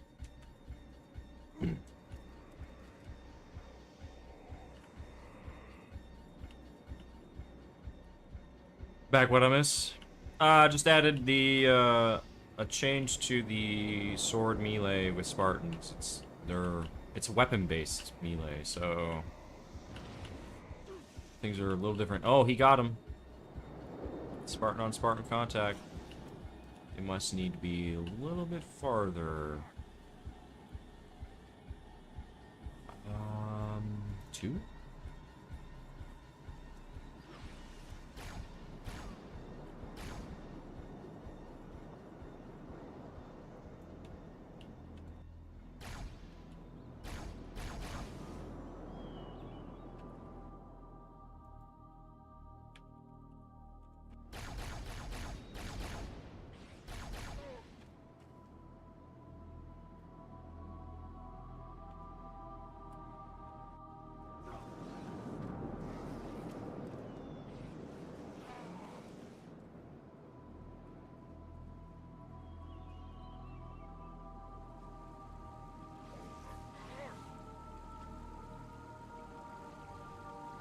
Did it a second ago. I don't understand.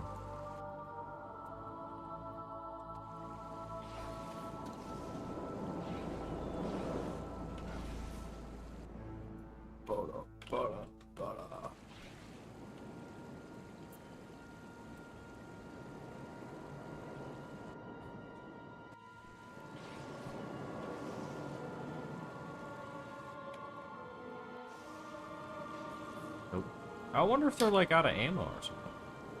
Well, we would see the sword disappear, so no. Back to the melee stuff. Right now I'm just checking out the sword weapon damage and seeing what else there is to get them to make contact with the effect.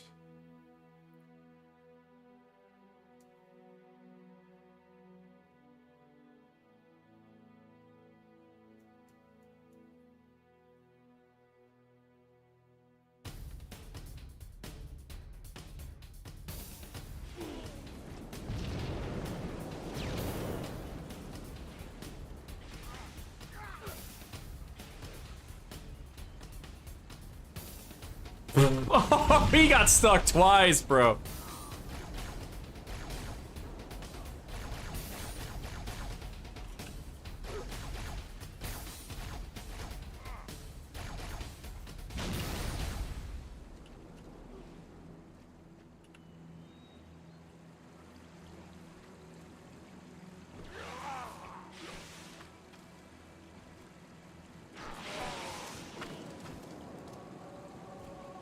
They're not winning the sword battle at all. Hang on 1 second, guys. I gotta take a phone call. Right back.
Alright, we back.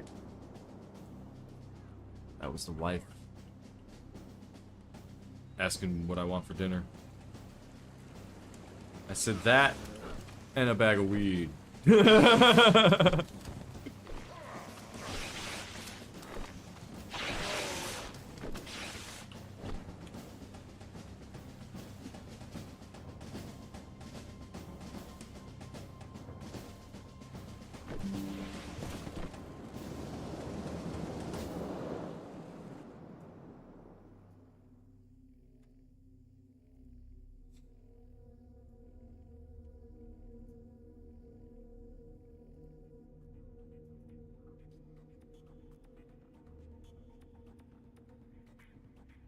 I see how you're doing it. I just peeked into the Bob Bootcamp project conversation with Dunk ODST there. Him and I are kind of just working on the back end of Halo just to figure out what works and what doesn't work in between both of our mods. And we're just kind of helping each other out along, you know, building as we keep building our mod projects. So I'll probably you guys might end up seeing Dunk ODST in the Bot Bootcamp credits for Halo 2. Just as an FYI. Because he's been an actual crucial part of the research and development. I would say research and development team. We're not a team, it's just a group of people, group of modders, right? I thought about starting like a team of just R&D, research and development. That's all it is. So like everything we want to try and make things as cool as possible. Like we'll spend the time in research and then record how much bandwidth that's using. So if I ever fulfill writing out my application here that does all of this handiwork for you, we'll have just about everything possible known to man, just like Halo Infinite in Forge.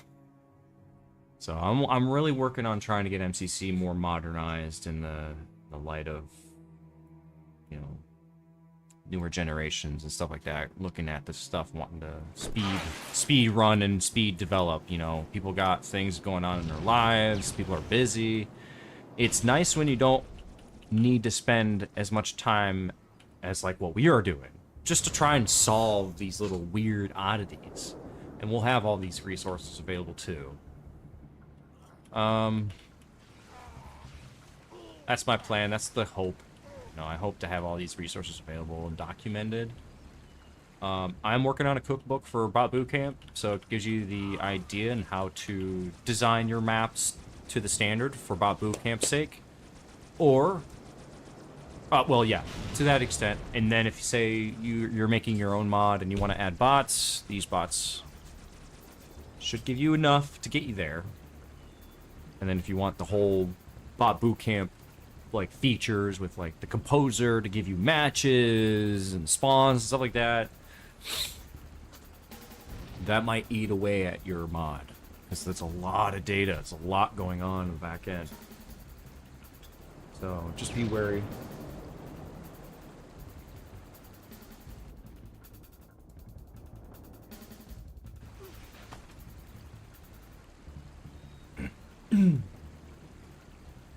I got it working. The sightline-based spawning can be done in Halo 2. Nice. Nice. Good job. Is it still... Are you using triggers there, Sentry?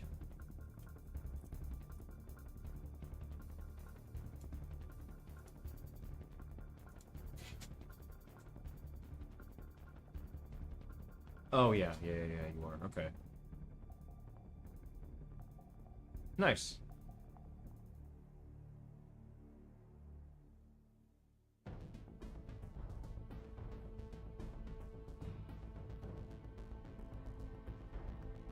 Yeah, I would definitely, so, that's really good. So, you want me to show, do you want me to show that on screen?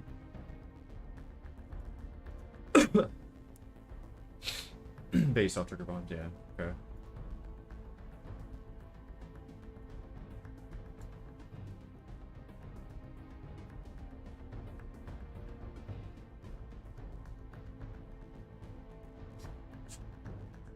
Oh, okay. Yeah. Okay. Well, if that's the case...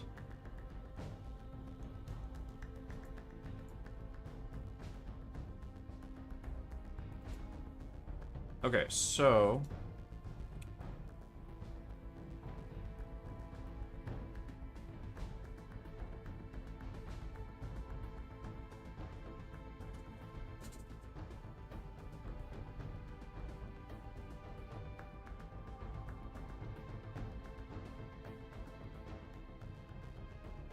I see.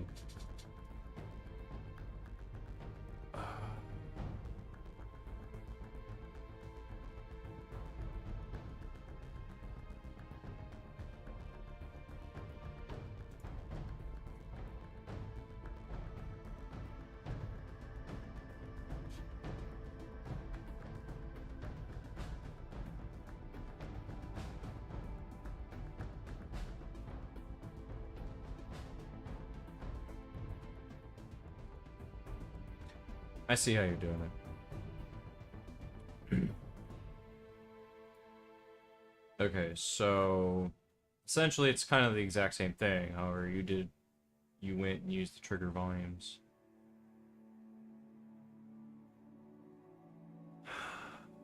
Alright. Let's do this. Begin.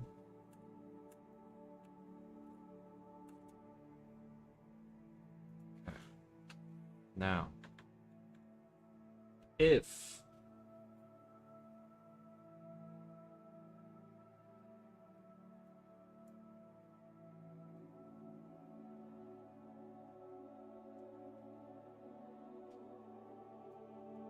I'm gonna do one better here.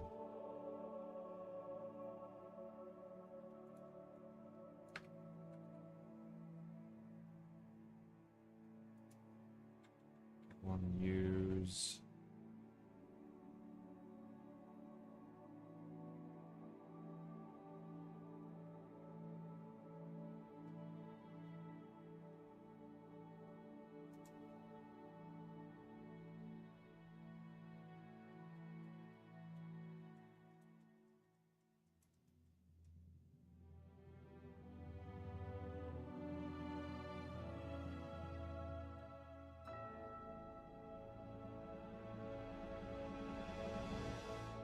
use this in a way that makes sense.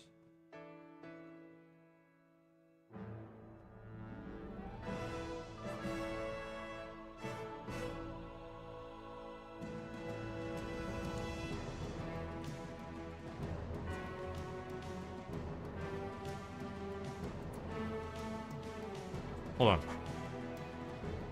Let me write this down.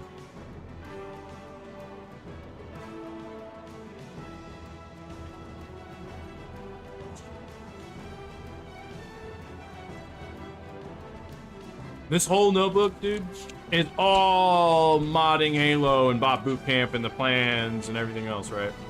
I have a whole bunch of notes in here.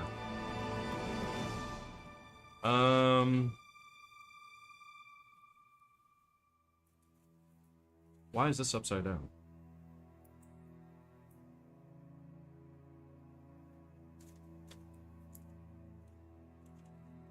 It's not the one I needed.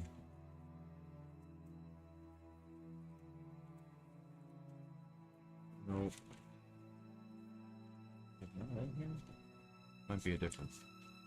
I got like 3 notebooks of all this stuff.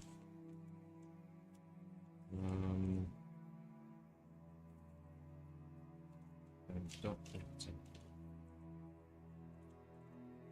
This is empty.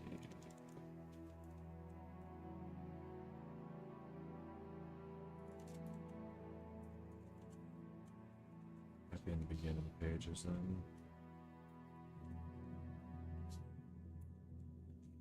Red Evolve, Pillar of Autumn, MCC menu layout, the cinematics, cinematics, yeah. I even drew. So if you guys seen that Blender animation like intro or whatever show, like the fuck, it's on a YouTube thing there. Where like the Phantom is overhead and whatnot. If you go watch that video on the YouTube channel, you'll see where that's the results of my ideas that I had kind of already drawn, that I drew onto this notebook, overhead shot, and this is a very busy scene, but the Marine looking over the cliff wall type of thing. It's just like seeing the Noble 6 getting cut, you know, in the distance there. Getting inside, finding that, like, drone to fly off of Reach to meet up with the remnants of the crew on Pillar of Autumn. So yeah, like, I drew some shit, man. I'll tell you what. Oh, this might be it.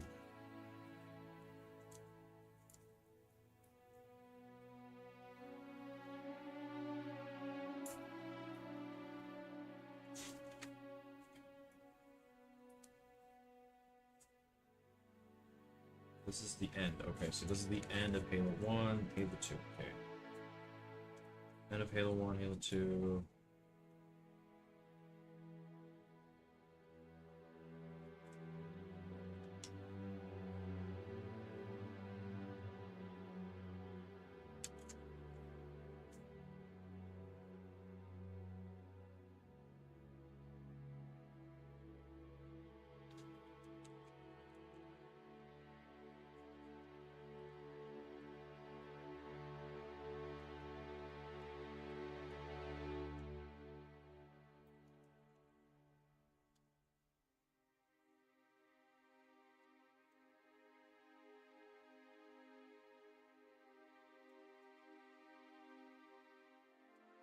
I think it's in a different notebook.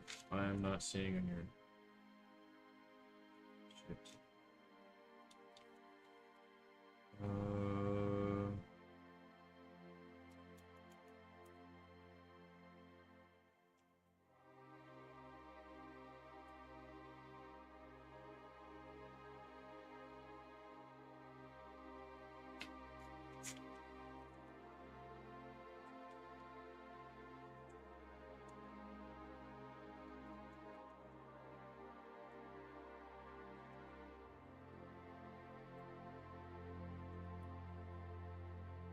This is done. Nope, that's not.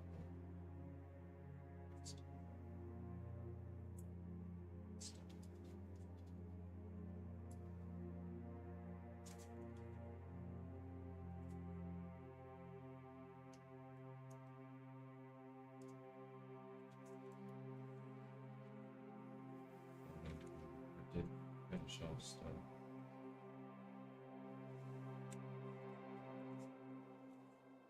Take that page out. Yeah, I'm already at the Halo 4 trilogy. Okay. That's not it. Son of a bitch! It's not this notebook. It's probably the other one that's not in the room. Oh, no.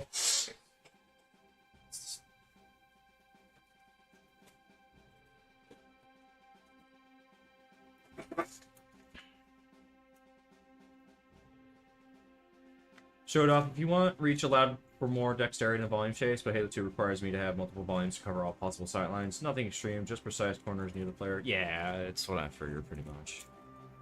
Yeah, have to run and do. Oh, yeah. What do we do?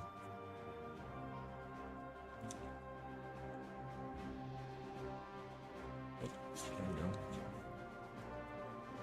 Bootcamp, social playlists.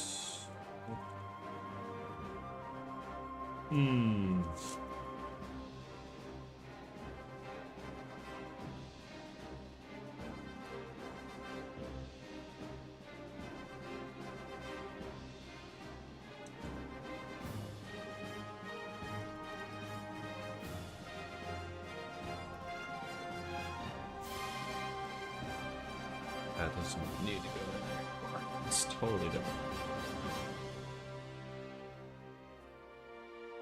I even wrote down all of the game types that are available. Sweet.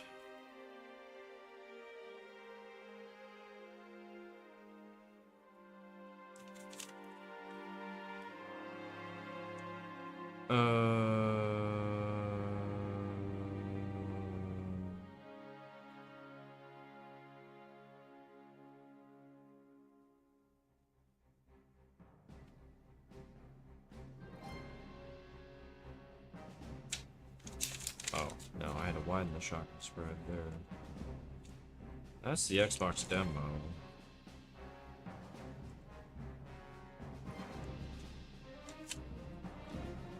What's this?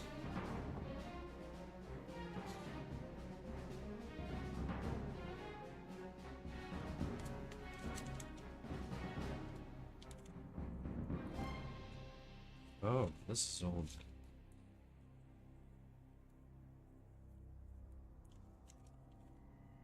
So, back to the game.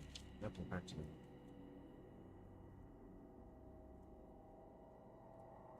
Interesting. Oh man, dude, I just realized something.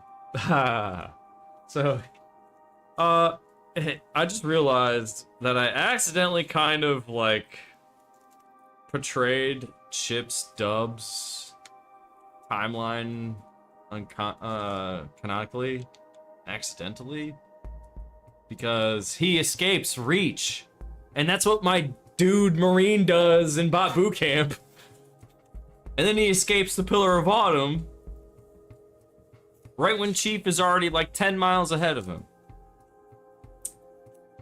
There's that lore for you guys if you wanted to know some of it. It was an accidental storyline that I didn't know I was really kind of writing for, was Chips, the character in the actual canon timeline for Halo.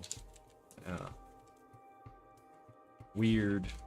I did not expect that to happen. I just like, oh, well, that's kind of cool. I didn't mean to do that, but I'll still let people guess who this Marine new Spartan bot is, or player is, that they're playing as.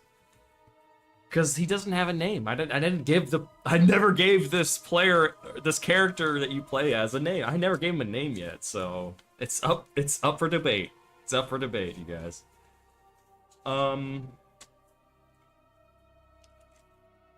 Kind of like Noble 6, where you don't really know his name yet. Till later.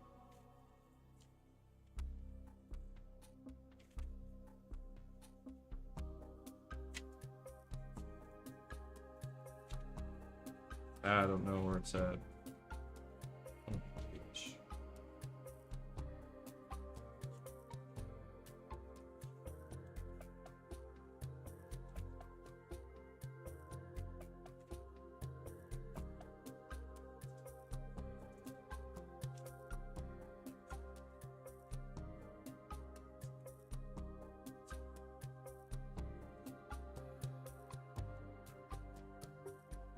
Not in here.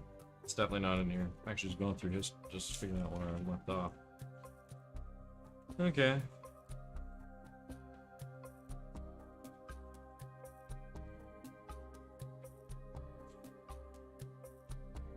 Damn. I don't even know what I'm looking for anymore. No, I still do.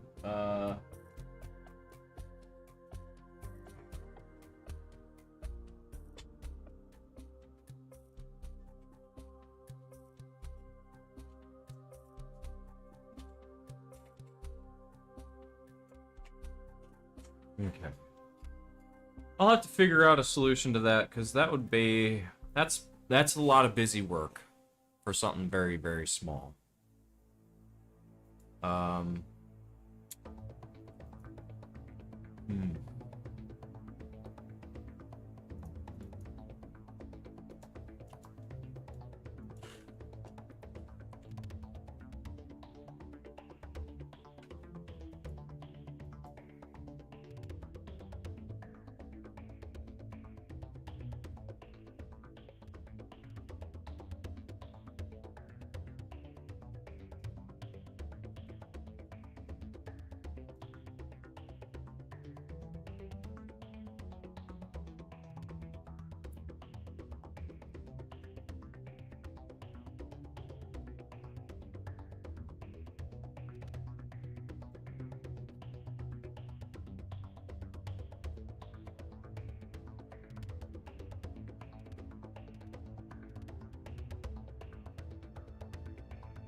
I think giving the AI a task that forces them into an alert state will prevent them from idling with unused animations. Yeah. That's the whole point of the logic controller, is to step in. It's not stepping in right away. So something else is causing them to get busy. And thus, whenever the AI is busy, the logic controller can't intervene. And if it ever intervenes, you get a aiming success crash. In Halo Combat Evolved, it's very prevalent. In Halo 2, I don't know how prevalent it is. But even if they were to aim and a command got called, they might just do the command and stop attack. I don't want to do that. But I do have abort options if push comes to shove.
Yeah, it's still broken. It's not completely 100% fixed. It's still broken slightly.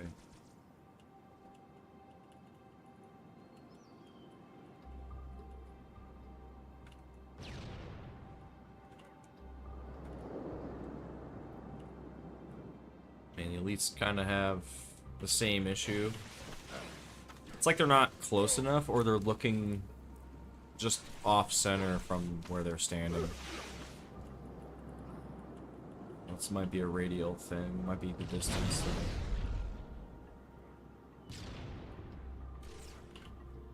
So, I'll probably look at that more a little bit offline. I'm gonna probably just get these guys back to normal. Let them use swords last.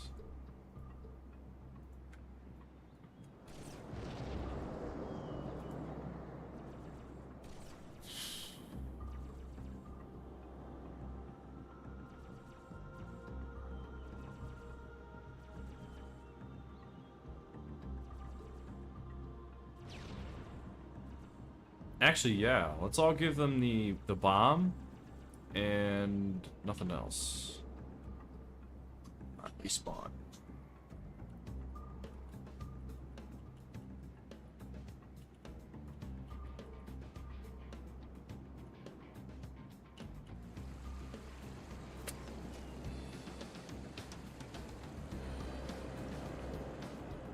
Oh, are they just trying to like run with the bomb?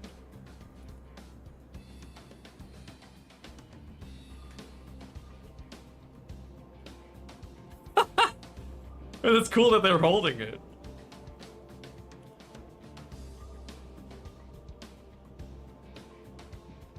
There really is no real parameters, but yeah, it works. At least they got it, but they're just kind of stationed. Oh, wait a minute. Ooh, ooh, ooh, ooh, ooh. Oh, they're meleeing! Okay, so they'll try with anything. Good. As long as the strike's there.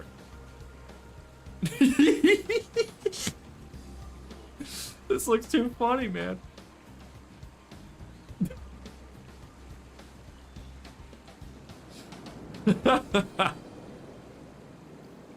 Oh my god, that looks too funny.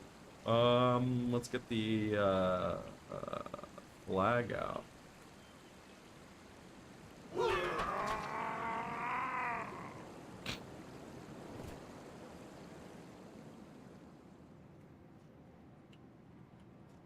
Alright, so it does exactly what CE will do. Ah, kinda. Some of them won't have the flag on the pole, so it's kind of a limitation there.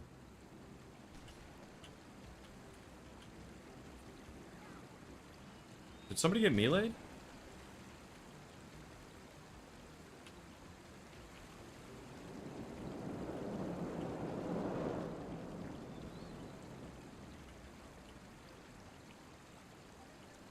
The elites don't know what to do with the objects or with these weapons.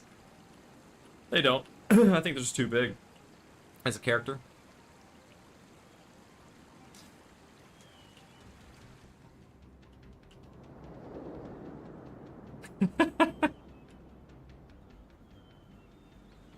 Should convert the flag into a real weapon. Just take the actual flag off, so you just have the staff.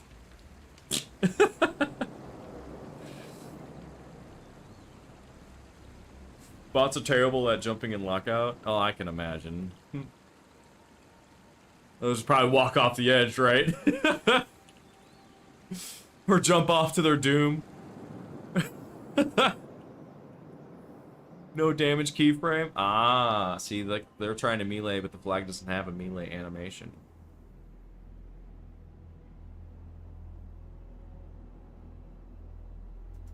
Okay, so that's new.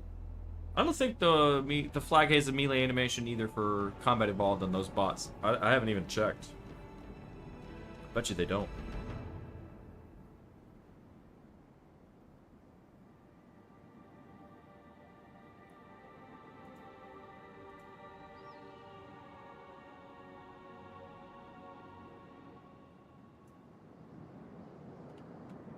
Let's give him brute shots and rocket launchers.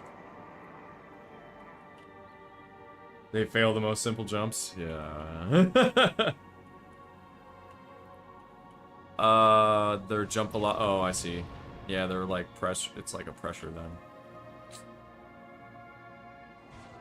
Pressure jump.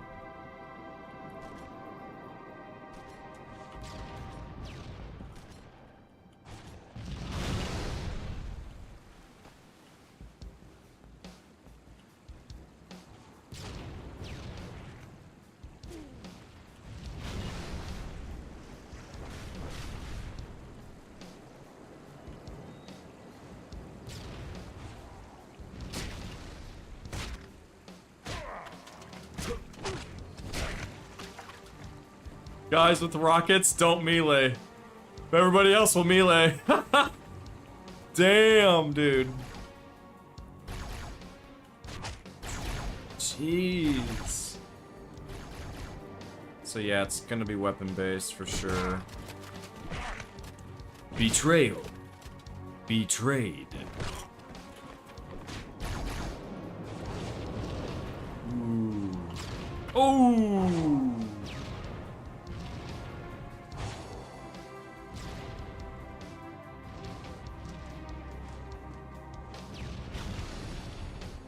This is gonna be so fucking fun. I can't wait. The AI globals might be nerfing them. Yeah, are you talking about like the AI generic tag that is like on all of the AI? Because that's kind of what I discovered too.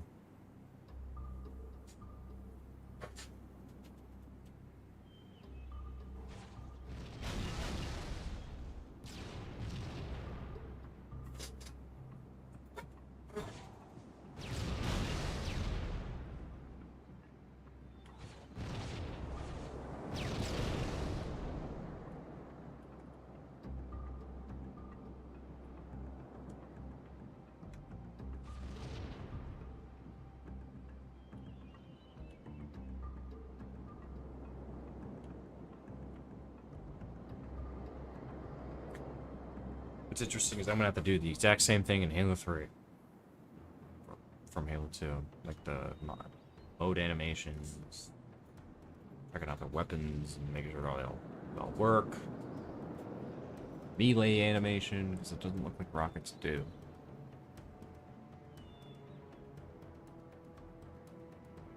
Okay, so I'll have to go back into that, check that. Not bad, not bad at all. I can easily live with that for now and then work on it again tomorrow or something. But yeah.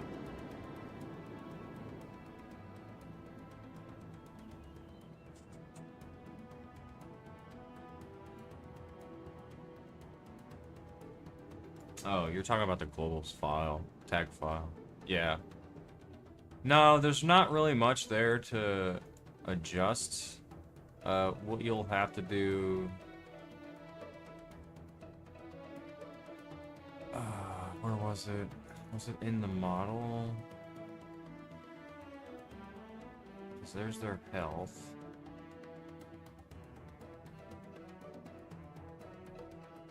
Target size. I saw this before. It might be in the globals. Make a backup. Always make a backup. Oh, yeah, it's probably here. Jump down. So, with jump down, there's a world units per tick. Okay.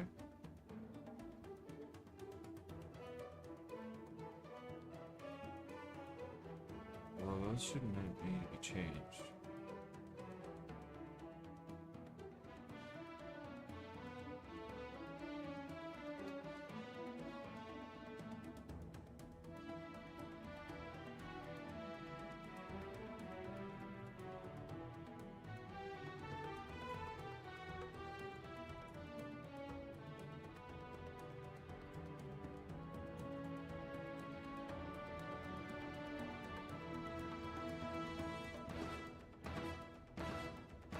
So, set, let's see, jump height,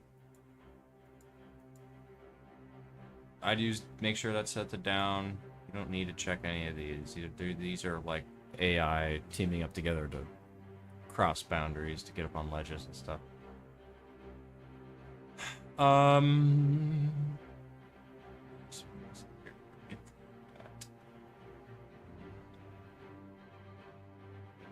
That's the beautiful stuff.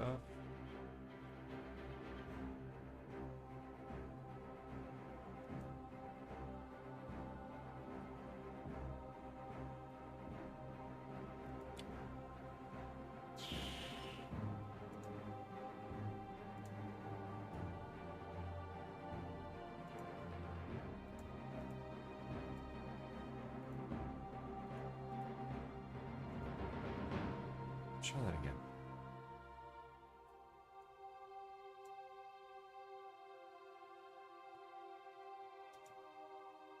AI properties. So in the biped, in the AI properties, AI jump speed down. Let's see. Functions, no.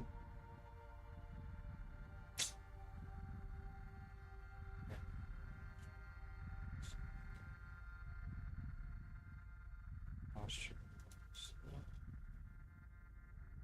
Speed.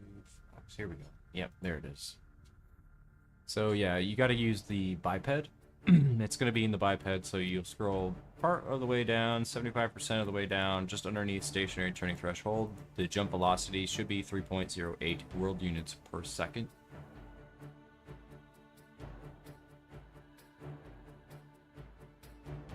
If it's not, try it. Try that. After fixing everything. Well, I mean, you just, if you changed anything in the globals, you reduced the ability to jump at any given height. You're fixing their jump height to a specific value. You don't want to do that. You need to give the bots more freedom than just a controlled experience.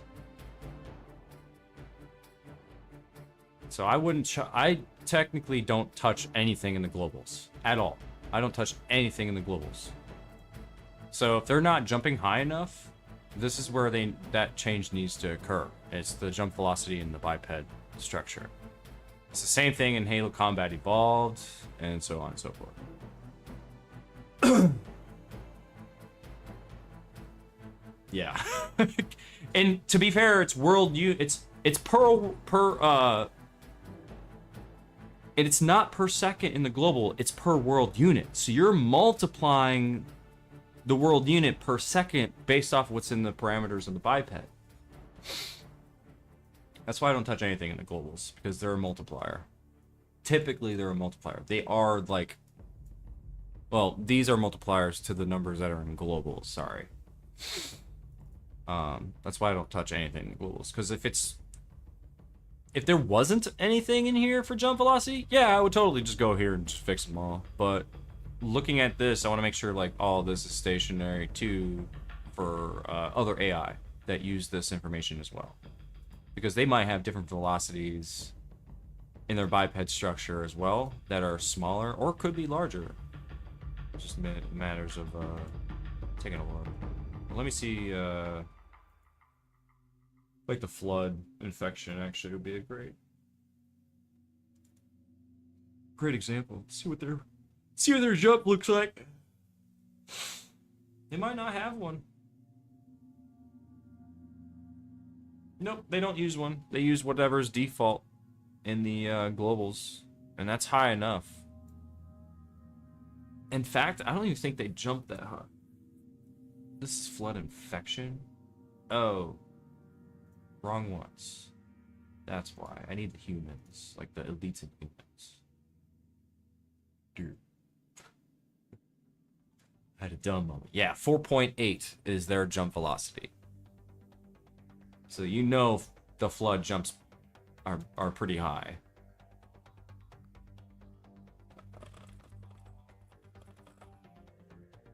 Uh, 4.8, yeah. Flood jumps are 4.8.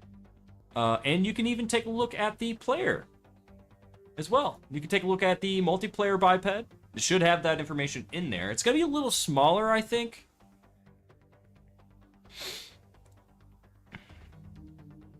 No, it's actually the same, 3.08. So there you go.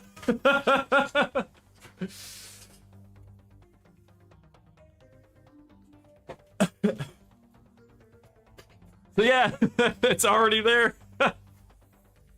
Because if you change anything to global, it's gonna affect the player too. So I'd be careful, man. I'd be careful.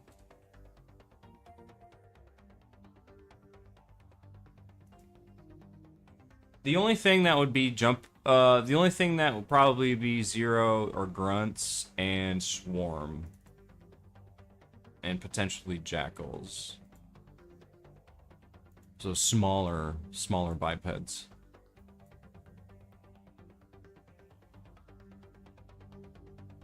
No, don't save. I don't know what happened there.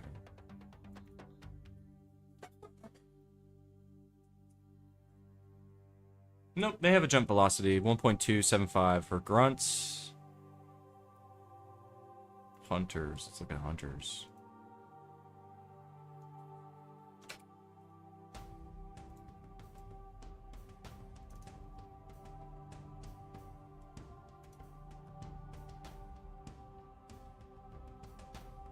They jump. They're small though, and they do that like kind of leap. That's part of their jump height anyway, or jump velocity. It's 2.1, so it's a little bit bigger than the Grunts.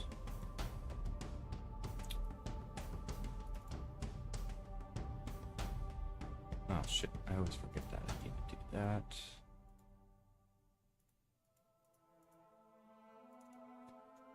And Jacks probably have the same thing with Hunters.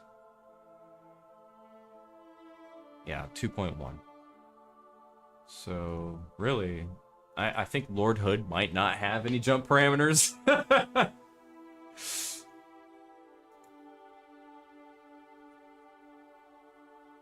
Wow, Lord Hood has a jump parameter. He's got 1.5 world units per second. It's a small one, probably the same for Marines then, I'd guess.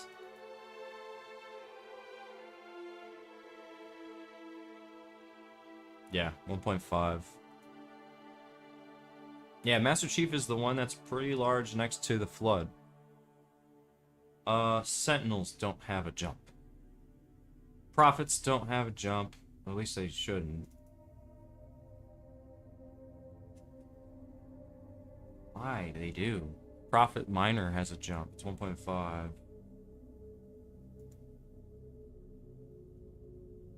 What about the Monitor?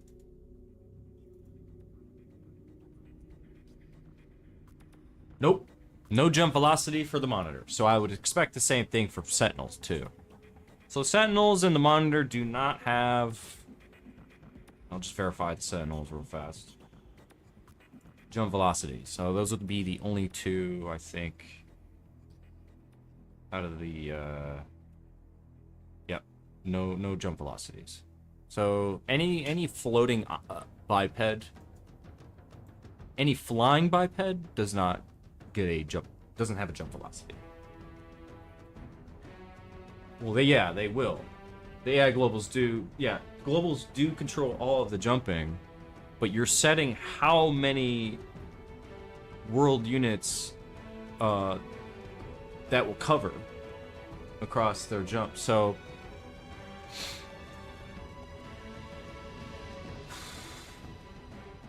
let's find that again.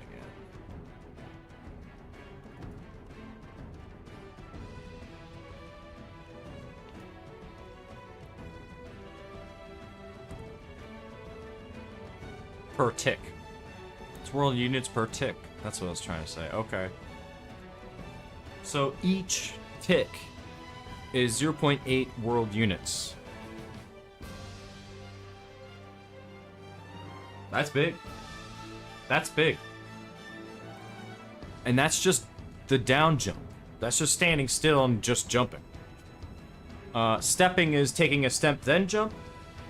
Crouch to jump. Stand. I don't know, just jumps. Story or tower. I think, storing or towering. would mean that they're above the opponent and they jump.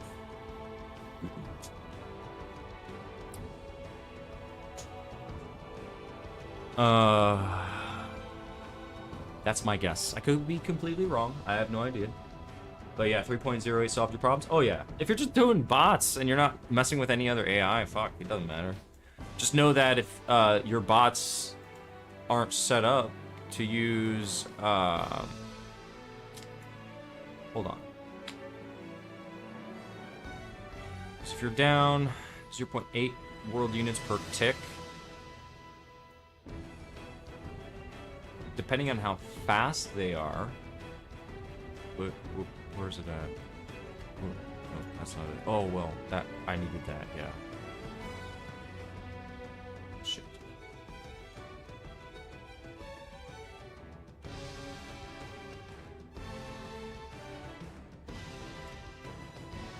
So in the movement jump height, so their jump height parameters controlled by the down,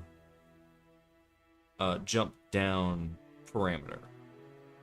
So that's their height. So it's 3.08 world units per second at 0.8 world units at each frame per tick. If that makes sense.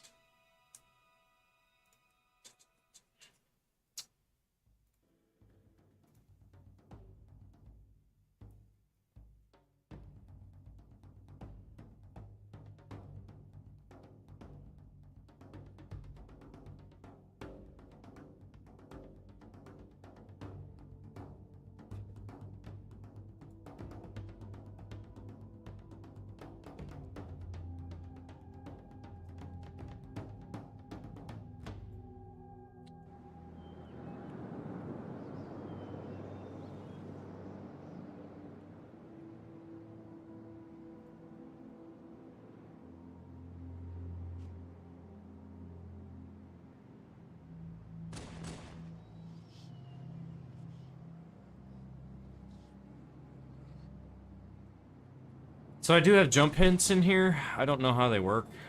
No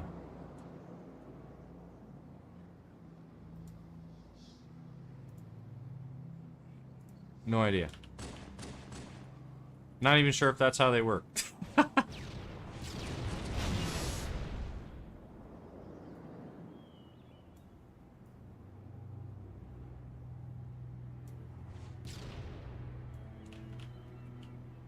Yeah. No idea. Jesus Christ.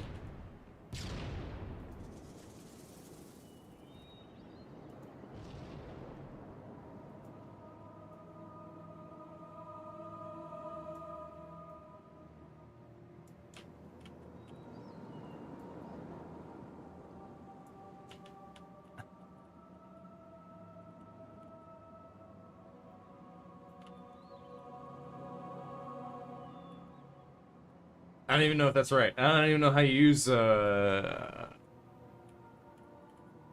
jump hints. Do they use them at all? Like, do the AI know how to use them or something? This is all new, so I don't know. But yeah.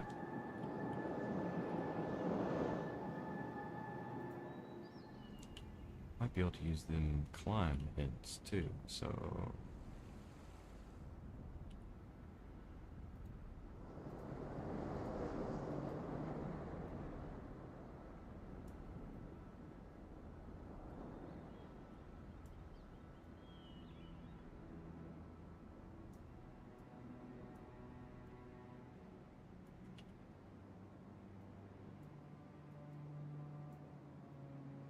I have no idea. I have no idea if that's how they work. Climb hints.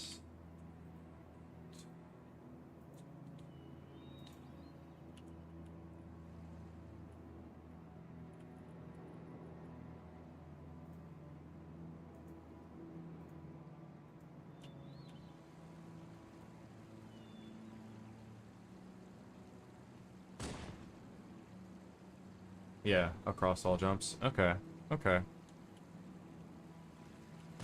Is this the right way to do it? Like, say I want them to jump on this rock. Do I use the climb, or just do I use, well, do I just use jump hints? Like, how do you, Oh, and you can tell it to force jump height. Oh, I see.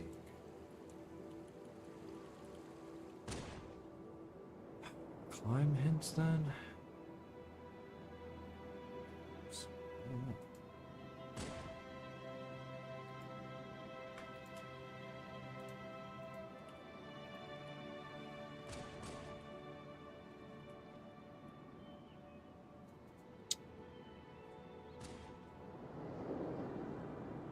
You don't have the same jump hints?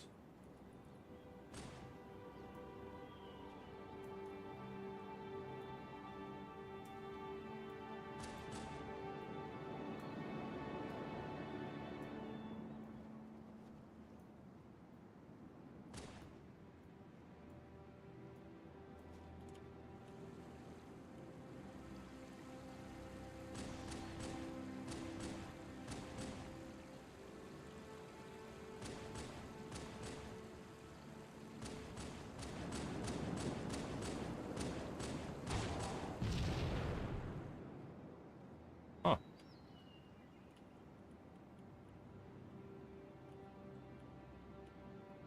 Do they have to be inside this box for it to trigger, or do they just have to go to these little dots at the edge to do the jump? You know what? I should be looking at a map. Let me look at Delta Halo. Solo.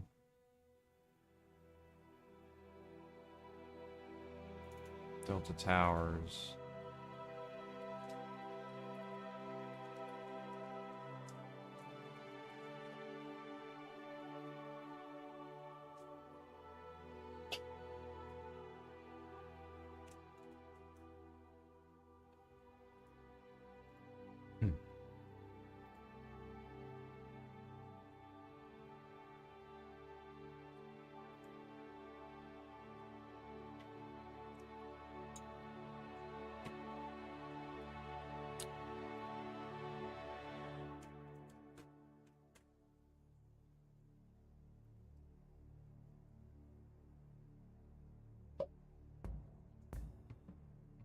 Oh yeah, by the way, anybody that's new or watching and you've recently subscribed to the Patreon, thank you so much.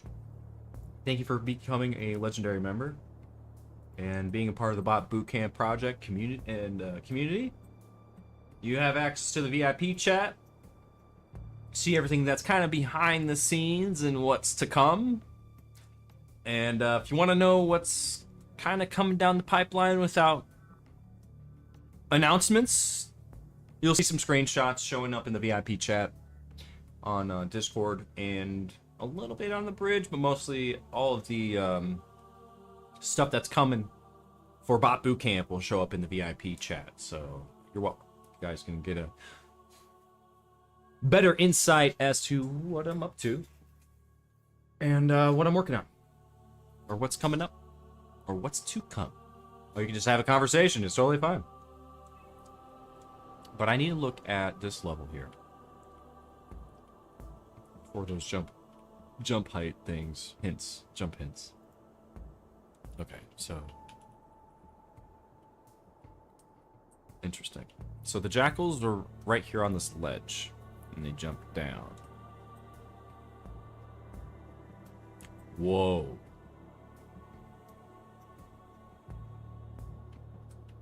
Whoa.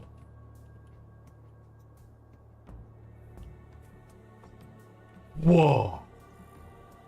Whoa, okay. Oh, yeah. So they're on the edge. So jump heights work like this. This is how jump heights work. So see this yellow looking thing that kind of represents an arrow? Yeah, that's exactly the direction they're gonna go. So according to this map,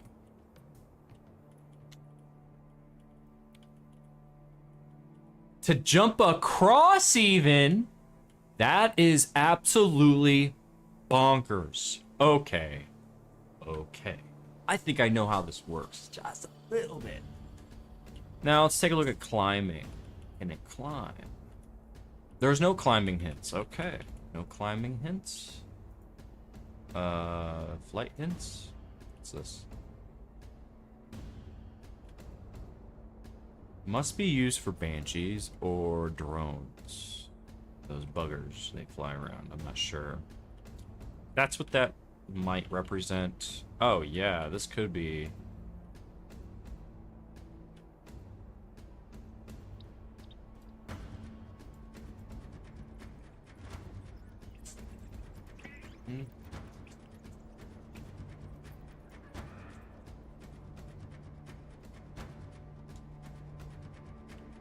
So what is this one set to? It's set to none. Oh, we're forcing the jump height.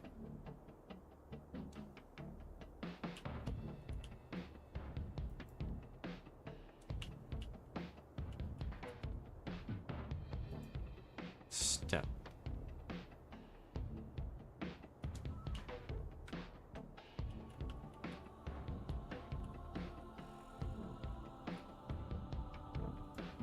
None.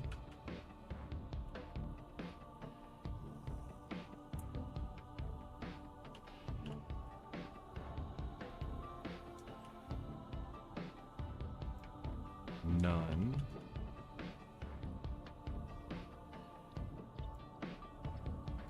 It's at their discretion. Ah, okay. I get it now. So,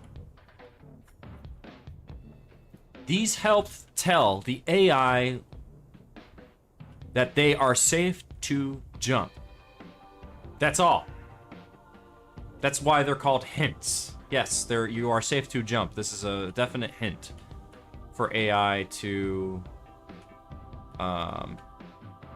act upon the jumping parameter that is built for them, so they can feel like they're naturally jumping off ledges to come after you in such a way.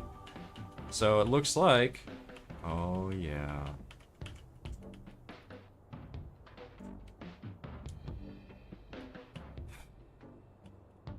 With all this in mind,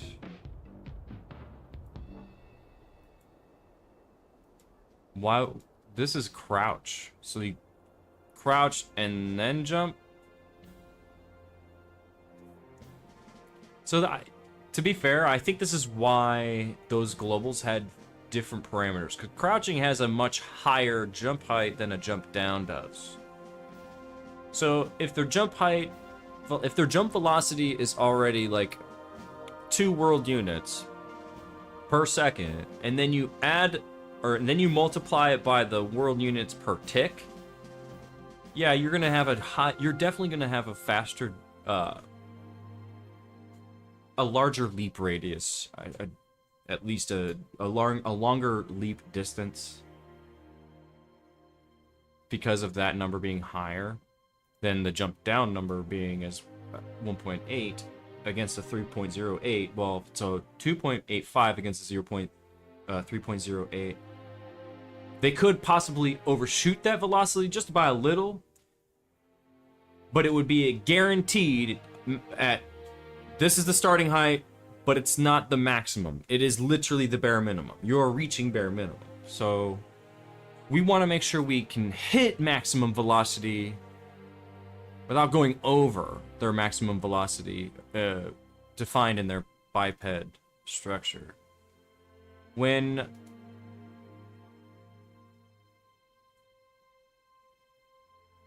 these are so when world units per tick, so traveling 2 world units per tick, that's like looking at it this way. Look, world unit, so you got this point and this point.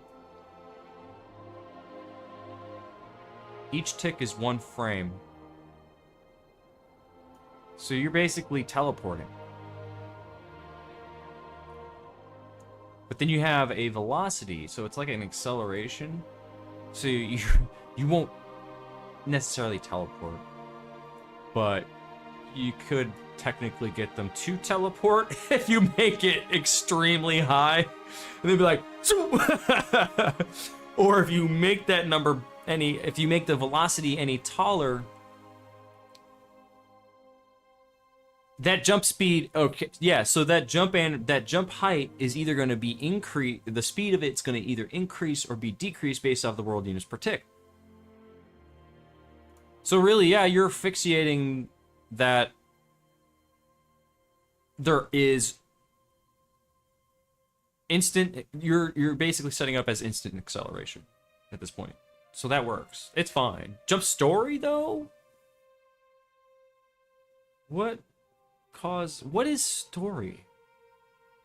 Like, some of these names I don't understand, but it's like, okay, well, I can figure out what the parameters are doing. I can definitely see that it's world units per tick, and then you have velocity per second, wherever the fuck it is.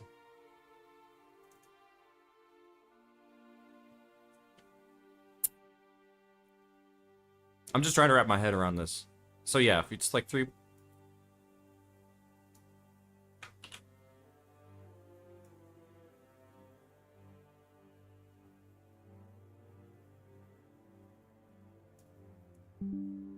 That's me, not you.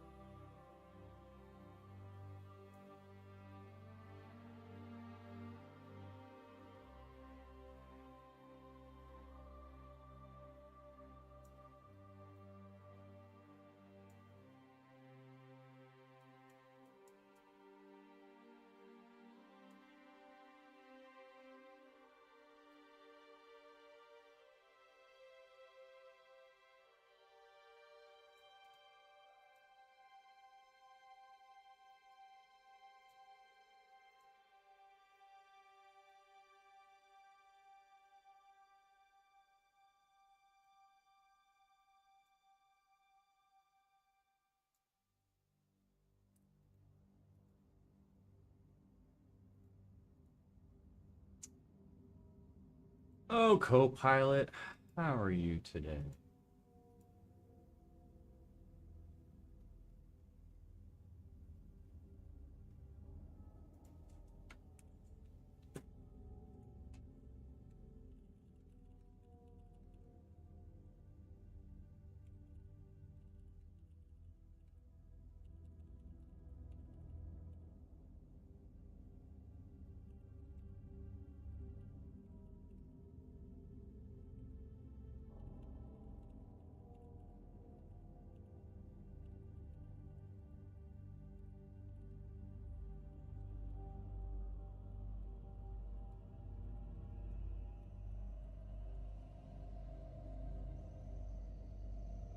Alright guys, I'll be right back. Give me 1 second. I'm gonna ask AI what it can break down out of this information. Because I know Copilot's made by Microsoft, they have all the documentation for these engines, and they do have them public, and they have been training Copilot off of the information there. So it's been very helpful. It's been very handy to kind of get involved with and just kind of break it up, like dissect it. You know what I mean? This might actually paint a better picture than what I'm trying to explain, because it doesn't make any sense to me. I'm just gonna be honest with you guys. So, let me look into this here in a little bit. I gotta take care of a few things, but yeah. So, hopefully, whatever I got here from Copilot, I can I'll better understand it and probably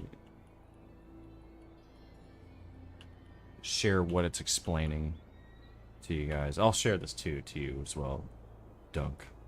So you got it. Sweet. Alright guys. I'm actually gonna call it for today. Been streaming for roughly 5.5 hours. Jeez. Been very, very productive. They're jumping breaks for me whenever I set them back to default. I wouldn't think too hard on it if something works after I break. Yeah, I'm not fixing it. Yeah, go for it. Yeah, it's fine.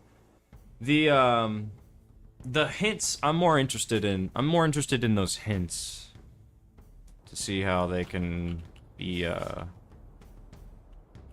utilized in these multiplayer maps like the way they are, you know, see if they can jump up on top of bases and stuff like that, you know, all the works, right? But I'll look into it, I'll figure it out. I know I don't have any problems with their jump height on my side, so I'm not sure what's going on over there with your stuff, but at least you got to figure it out. That's all that matters, right? So, all right, guys. Well, I'm gonna take a break, and I might be back on later, midnight-ish, just to maybe probably work more on this, or maybe just play a game. I don't know. We'll see. But I appreciate y'all watching, stopping by. Thanks, Dude Y, for stopping by and hanging out. Appreciate it. I'll keep y'all posted. I usually don't post when I'll start streaming. I just start streaming, so I'll see you guys until then. Have a good weekend. Deuce!